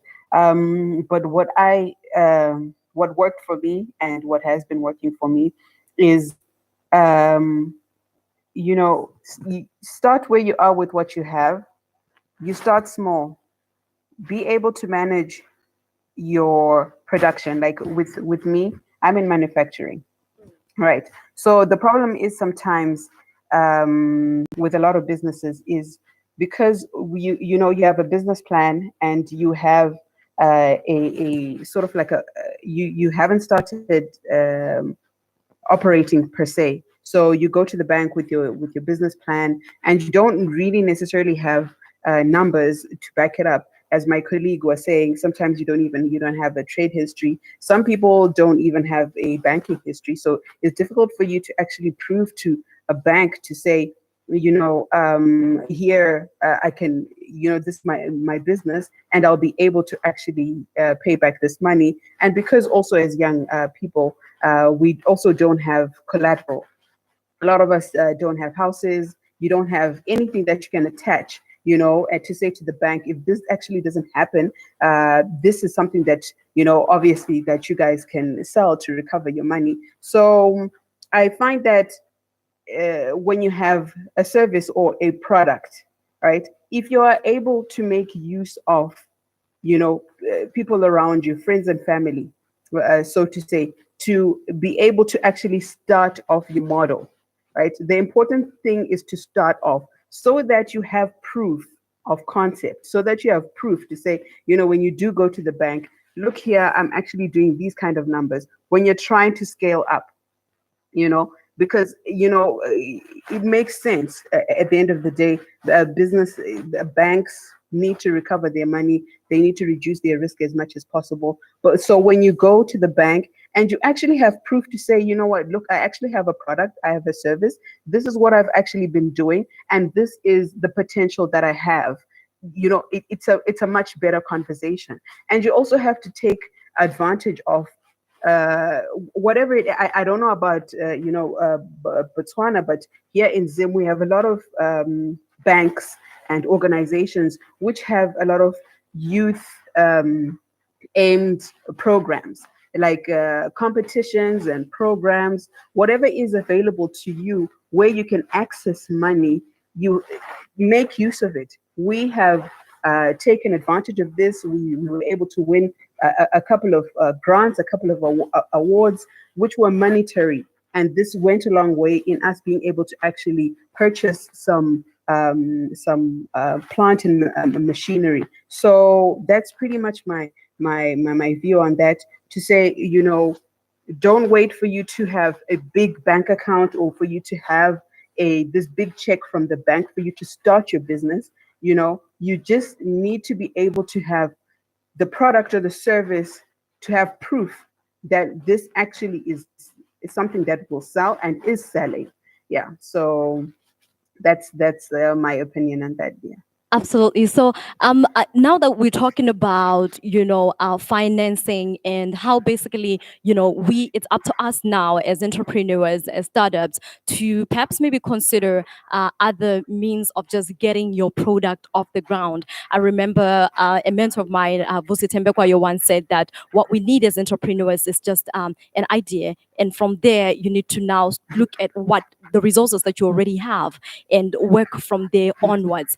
Because somewhere, somehow, the more you offer value, that's when now people are going to start now seeing and seeking to invest in your enterprise. And now I want us to have a conversation about how we can promote our competitiveness as SMEs in Africa, because we have a market that is open right now through the AFCFTA, but information to this day is not even clear as to which product Botswana is going to be allowed to trade. That information, most of the entrepreneurs, especially SMEs, don't even know where to begin and all of that. Can we talk about, the position in which we are in terms of our competitiveness as SMEs?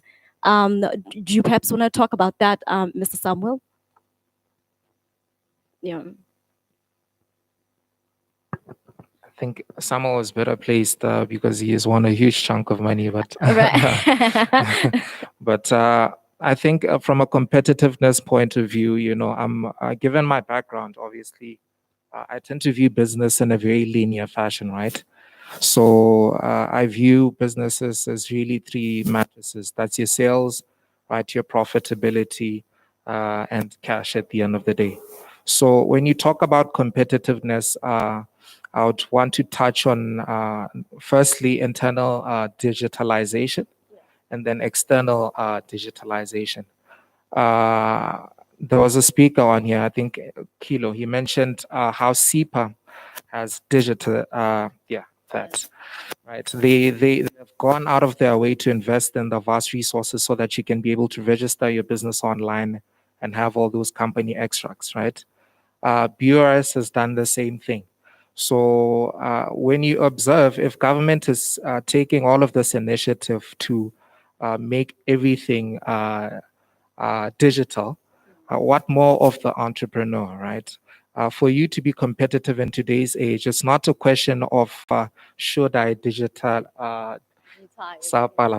yes, should I should I transfer my business into this whole digital hub, or how, but it's a matter of when should I have, you understand? So in 2010, there's a company called Blockbuster. I don't know if many of you know it. It used to rent out DVDs, I remember there was a small DVD store somewhere in Pakalani, and I always used to get into tussles with my father about it because it was 100 pula for that DVD for us to watch, movie as a family. Now, that company, Blockbuster, has gone bankrupt. It filed for bankruptcy in 2010. Right, that's a whole 10 years. So, if in 2010 there was a shift, from a sort of an analog sphere to a digital sphere, what more of 2021? Right now, Netflix, I think my stop order for Netflix is around 130 pula, and I get all of this access, right? So it gives you a perspective of what this whole digital transformation has done for pricing as well. So coming back to your question, how can companies become more competitive? Also viewing this whole linear structure of business.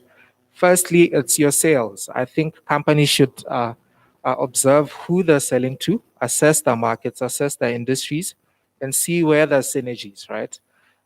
There's no point in you, trying to have face-to-face interfaces with your customers when now there's Zoom.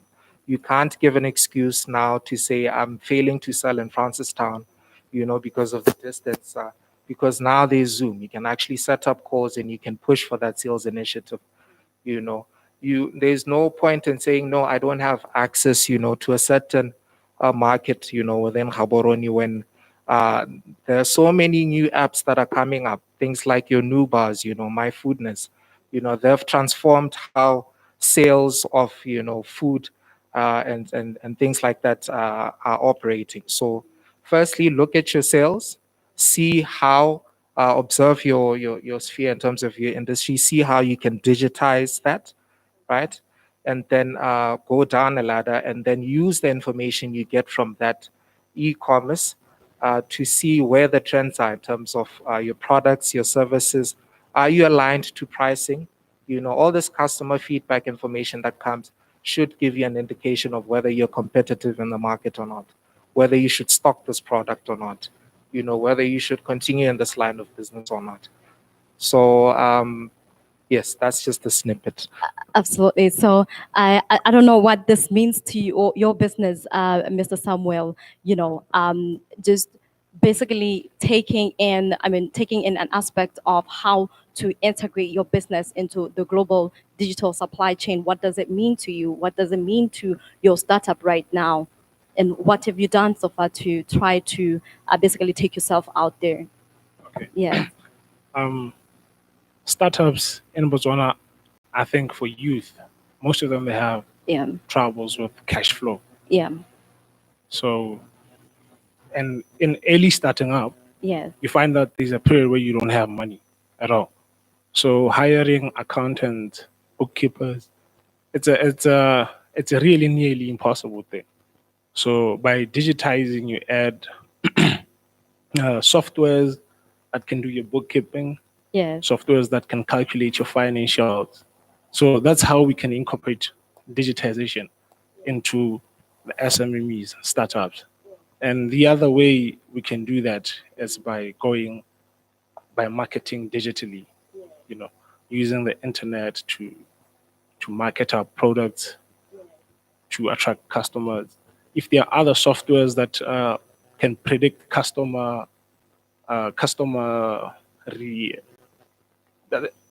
Yes. If we do have those softwares, we have to incorporate that also into the business. Yes. Yeah. This is actually taking us back to an issue of financing again. But Leanne, I want to know from your angle, from your perspective, what it basically means to your business to integrate it into the global supply chain.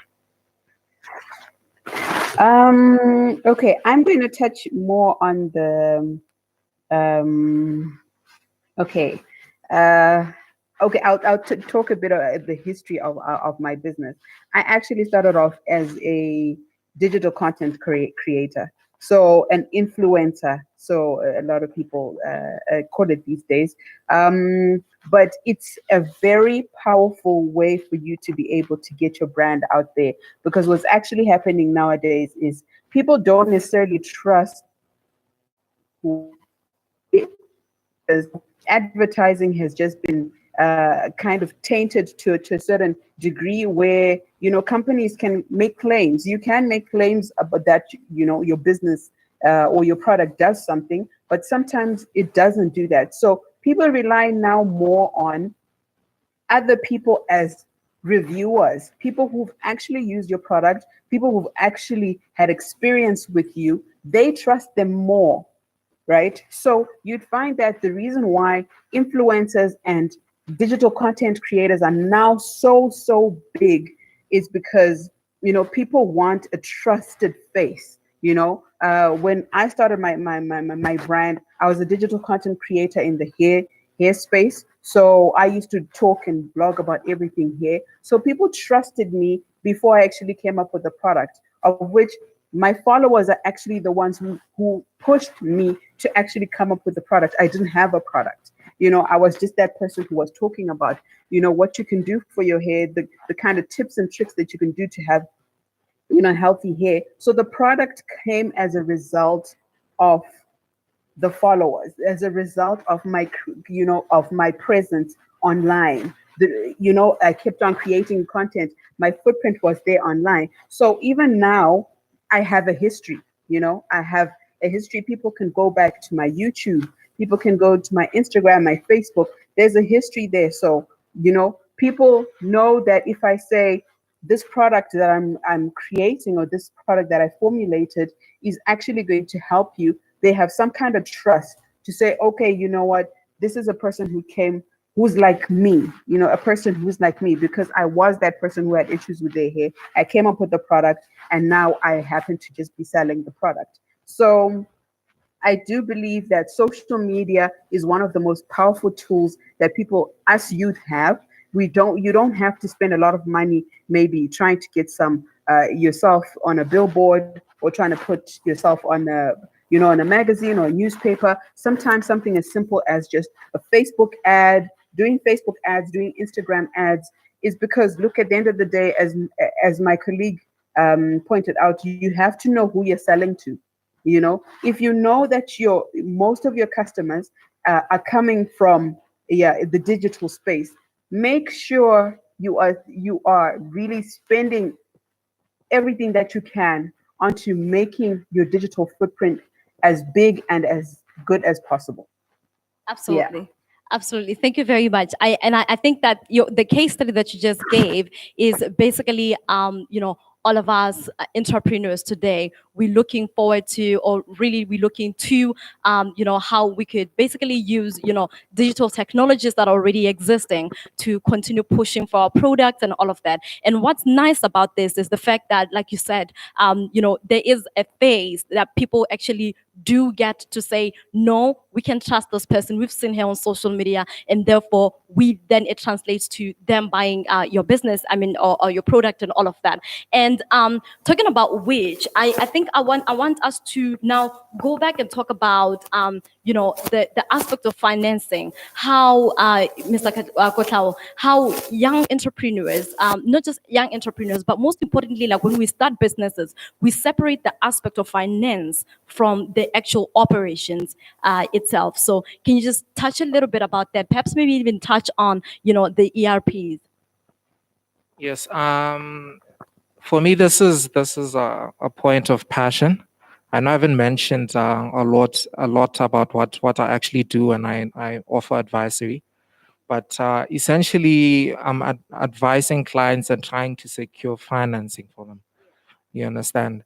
And it's so perplexing for people to say that they can't incorporate softwares within their business to give them real-time data on how they're performing, etc., which then translates into historical performance, and then they can access even further funding because it's so cheap. It's actually so cheap, I got a quotation for I don't know if I'm allowed to mention names, but for obviously a barrage of them. There's QuickBooks and things like that, which are much cheaper. But I trust Pastel a lot. I got a quotation for Pastel Express, and it's 4,000 pula a year. You understand? And I'm sitting here with this entrepreneur. He's doing 6 million plus in revenue, You know, he has built his business from the ground up. It's been 5 years. It's been a 5-year tenure. And he doesn't have any historical information and he feels it's too expensive. You know, there's a Benz parked right outside of his office. You understand? So I think entrepreneurs have to make it a priority to say, look, I'm going to digitize. Not that it's some administrative function that I have to do, but it's a minimum core requirement, you know, of regulatory compliance. What it offers you is mind blowing. You know, on my real daytime job, when I get into the office, you know, I can open the dashboard and I can list, you know, all 300 of the customers we do business with and see who owes us the most. Use that data insight to start making calls, right? Whereas he would call me and say, man, I don't know who owes me. I'm in so much trouble. Come and help me. You're my accountant. You know, I feel like that's absolute nonsense. We should get to a place where, you know, we respect our businesses enough to say this is a minimum core requirement. You know, your internal processes in terms of how you run your business have to be digitized, you know, for you to compete not just locally, but globally, you know. Yes. Very interesting point there. Mr. Samuel, I want to ask something though. Is it for entrepreneurs, startups, is it a question of how, or is it a question of just they don't know where to basically, is it a question of clarity or is it a question of how to actually go about what he just spoke about right now? Okay. Yeah. I think, like he was saying, Mhm. it's a question of, are we ignorant to some of these developments or what? Or it's a Because question of clarity? Yeah, because there are things that we have to prioritize. When it gets to business, we have to set priority. He talked about traction. When you go for funding, your financiers want to see traction. They want to see how you've been performing for the past 2-3 years. Is there growth? They want to see that. So the only way we can keep track of that is when we incorporate such softwares, store the data in cloud. You don't have to keep physical files. So what you can do, you just have your soft copy files, keep them, store them in the cloud. Whenever you need them, your invoicing, how you track your payments, and all of those, how you track your creditors. It's important. I think it's an issue of clarity and I don't know. Yeah. Yes, what I get from this, Leanne, is that perhaps there's a lot that we have to do in terms of raising awareness, just perhaps maybe even training entrepreneurs to just know like the basics of when you get in, this is what you should look out for and all of that, in order for us to just basically avoid making some of the mistakes that we've seen a lot of companies make. Like I can tell you, for example, like when I started my business a couple of years ago in 2015, I only got to know about, accounting, accounting softwares way into the business. This only when now I actually there was a need. I was desperate for it. And that's when I was like, oh my God. So in fact, I need an accountant. And so I want to go to you, Leanne. I don't know if we have Natasha. Do we still have Natasha or she's still unable to join? Okay, that's fine. So I want to go to you, Leanne, and perhaps talk about, a case study of your business. How, just in under a minute before we wrap up and talk about, lack of access to information and all of that. So how you basically, have graduated or basically scaled up your business using some of the already digital tech softwares that are available. So it's interesting, yeah, what we're talking about, accounting systems and how important they are. And I do really believe that it's kind of ignorance. It's that a lot of people don't know. I knew about accounting systems because I had a job. I had a regular 9-to-5 job where I was actually in supply chain. So my daily job was actually working on Pastel. So I knew how powerful of a system it was and what it can do for you. So even when I did start my business, even when I didn't have the money to sign up for Pastel or sign up for QuickBooks yet, I knew that even just something as simple as an Excel spreadsheet, something you can just punch in numbers. It's easy to come up with a spreadsheet that, literally you just punch in your numbers and it does the rest of it. It does by itself. So something as simple as an Excel document where you just need record. It's just record keeping, just basic record keeping. So one of the things that obviously, we did is integrate a accounting system like a QuickBooks, and it's very helpful. And as as one of my colleagues said, to build that kind of history, to say, look, at the end of the day, this is how much you're actually doing. This is, your creditors. You need to stay on top of everything when it comes to your financials. That's one of the reasons why a lot of small businesses end up crashing, is because you're not on top of your financials. You don't know who owes you what. You don't know how much you're actually doing. You don't know, are you even profitable?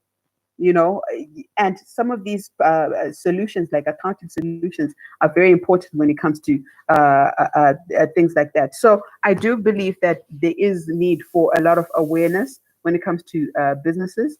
It's just that obviously a lot of people, when they do start their businesses, it's either out of desperation or a brilliant idea. So they just are not equipped with all the right resources and information for them to, know all this. Yeah.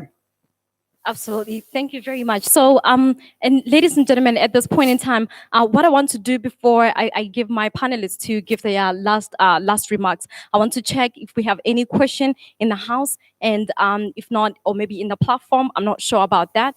Just quickly, yes, sir. Oh, Mr. Kotao, yes. Okay. Kotao.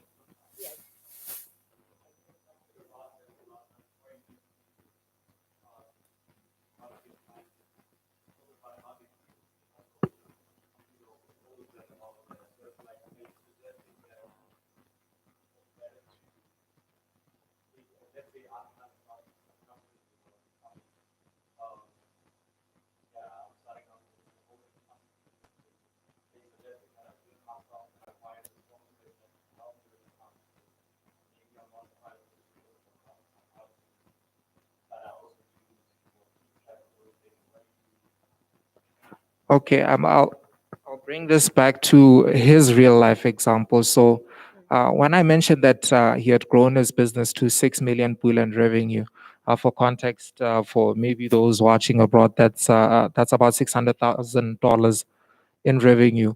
He did it initially, through tenders, and that's how we sort of make money in Africa. But he reached a critical point in his business where he ventured into internet service provision, right? And that required that he keep track of all of the customers who he's selling bandwidth to, right? So he got to a point where he couldn't even send out customer quotations, you understand? Because you're so used to preparing invoices with Microsoft Word, and Excel.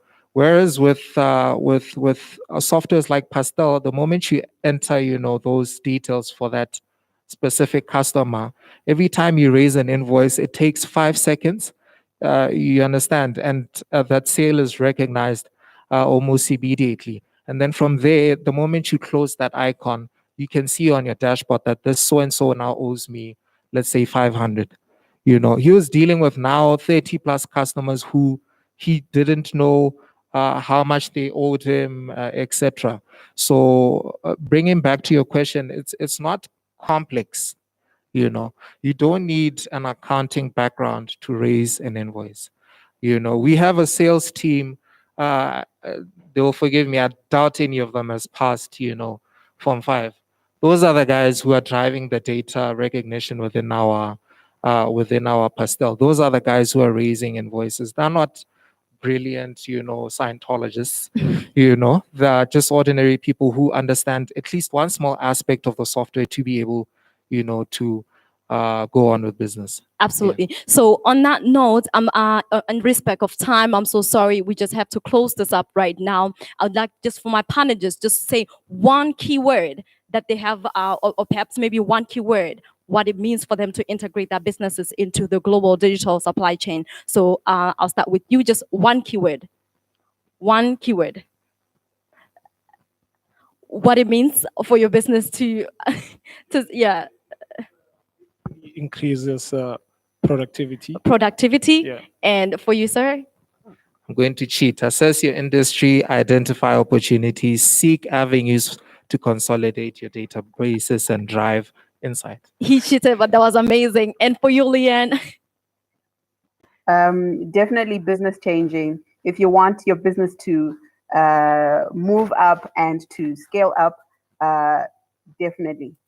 Great, that was scale. So, ladies and gentlemen, from what I got from this as we are closing, just as I stand up, one thing that I've realized is that one, the drivers for key drivers for technology development in Africa really rely on, skills development, research and development, as well as, research and development capabilities, as well as ability to attract FDI. And then one last point that I also got was internationalization, how we actually need to basically take that perspective as entrepreneurs. So to take advantage of already existing frameworks. Ladies and gentlemen, it has been an absolute honor, moderating this panel. And to my panelists, it has been an absolute honor. I'm so sorry we couldn't be joined by Natasha. But thank you very much, gentlemen and a lady. Thank you.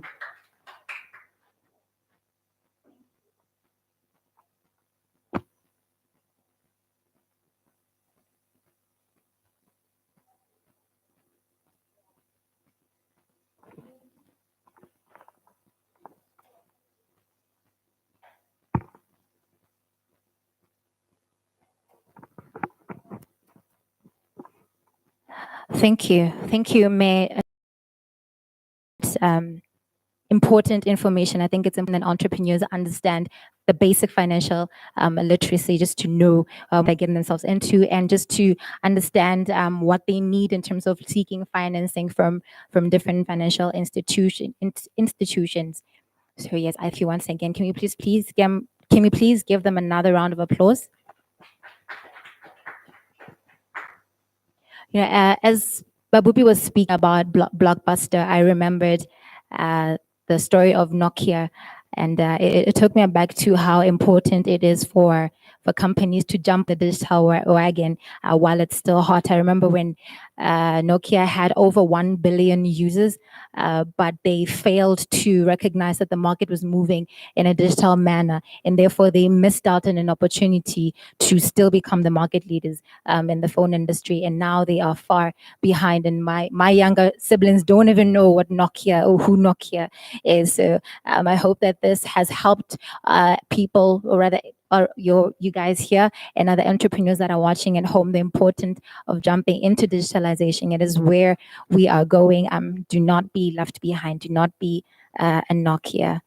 I would just like to take this opportunity to thank our sponsors. If it was not for their participation and support, this event would not have been successful. I'd like to first and foremost thank Botswana Development Corporation, Botswana Innovation Hub, O3 Beverages Botswana, Torch Studios, Digital Poem Studios, Brand Push, and Abari.com. A round of applause for our sponsors, please.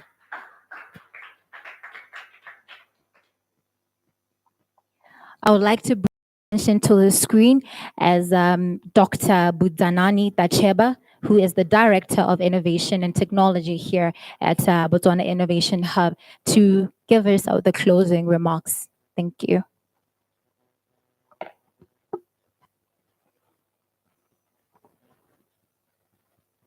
Director of Ceremonies, Minister of Youth, Sports, Africa Youth Entrepreneurs Summit, Ms. Lebohang Noelo.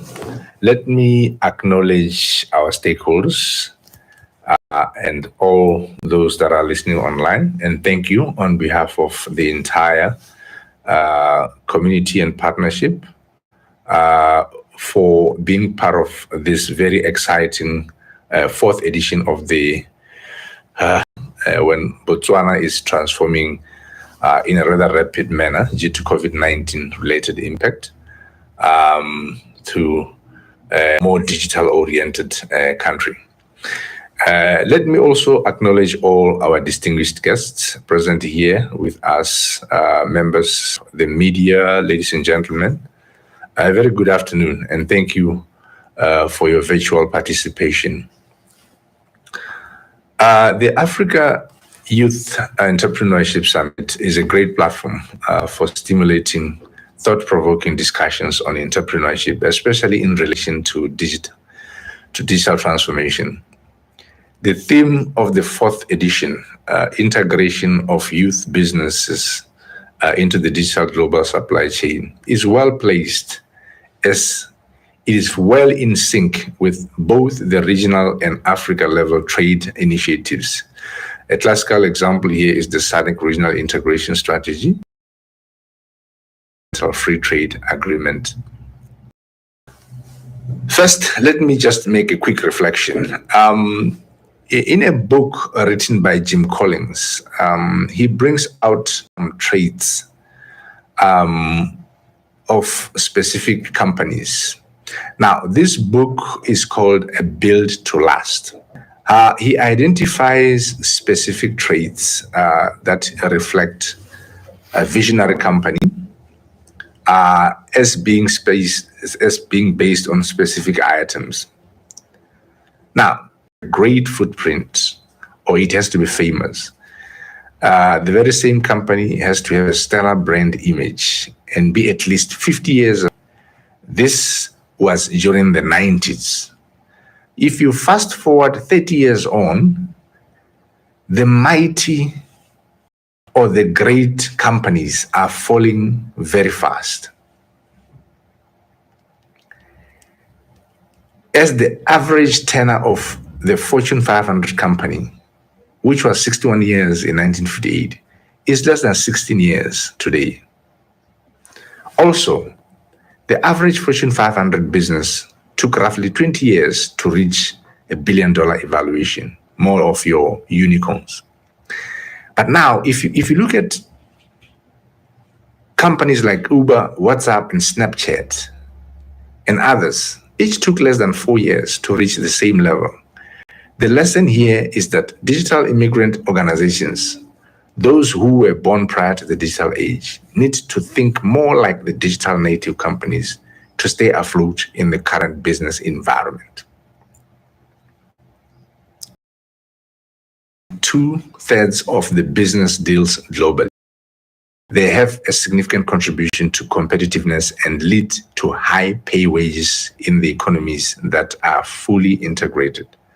Now, what is unique about these is that they revolve around ICT, and hence the need for an educated workforce to drive them.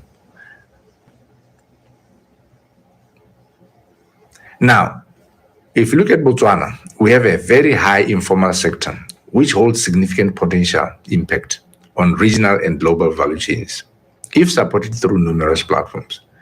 The regional agreements present an immense opportunity for the informal sector to integrate into regional and global value chains. Key steps: availability of e-commerce platforms, innovation capacity testing, and safety assessment as opportunities. And now these are very much relevant to our local ecosystem here in Botswana. Currently, we realize businesses done in this market has changed forever. Customers demand an entire range of financial technology services at the tap of a button. They have no tolerance for downtime or delay. Technology ecosystem inclusion and access as they start up companies. Our strategies as youth companies must hinge on our drive to digital maturity. This, I believe, shall be achieved. Key levers that define such entities.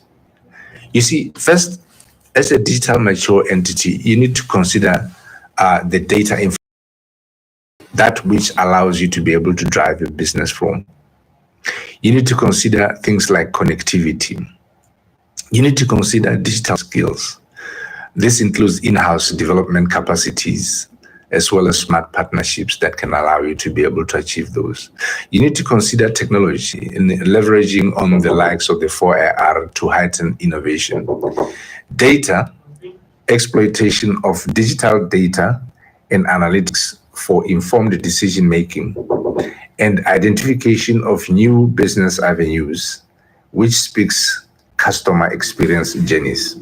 In pandemic, which continues to disrupt business processes and creating opportunities for growth, especially through digital solutions for e-commerce and logistics services. A lot of opportunities here for youth entities. And these are opportunities that are available to ensure that we lurch into this global value chains. It's are quickly evolving, where the only constant is change. Companies need to embrace new emerging technology trends. They need to be innovative. They need to create new markets, products, services, and to turn challenges into opportunities. So there's a great impetus here, and machine data revolution. Finally, I would like to thank the organizers. I would like to thank all the participants, and to say that on behalf of Botswana Innovation Hub and the partnerships that have been involved in executing this 4th edition of AS, we thank you. Your contributions this afternoon will see us to really establish a trend that allows all our small medium enterprises, all our startup entities to be fully integrated into both the national, regional, and global value chains, and to be able to tap in the opportunities that it brings. Thank you very much. Director of Ceremonies, Ladies and gentlemen, participating, I want to thank you for investing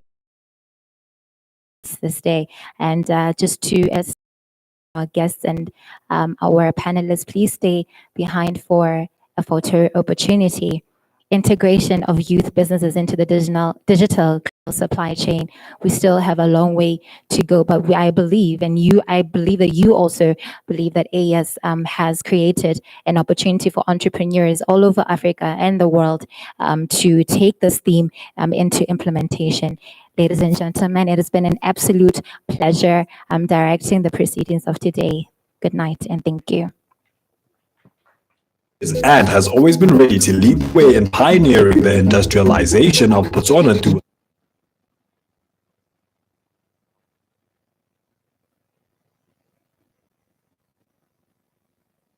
the hospitality sector, seeing as tourism plays a big role in our economy. Financing the agribusiness sector is important to ensure Botswana continues to grow into a self-reliant nation, and the sentiment is shared with the manufacturing industry. If anything we've learned in the last decade is that investment in the health sector is paramount. BDC continues to explore industries with potential to that of our economy. BDC, Botswana developing in now and beyond. A journey of 50 years traveled as we celebrate 5 decades of existence and transforming the landscape.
Botswana.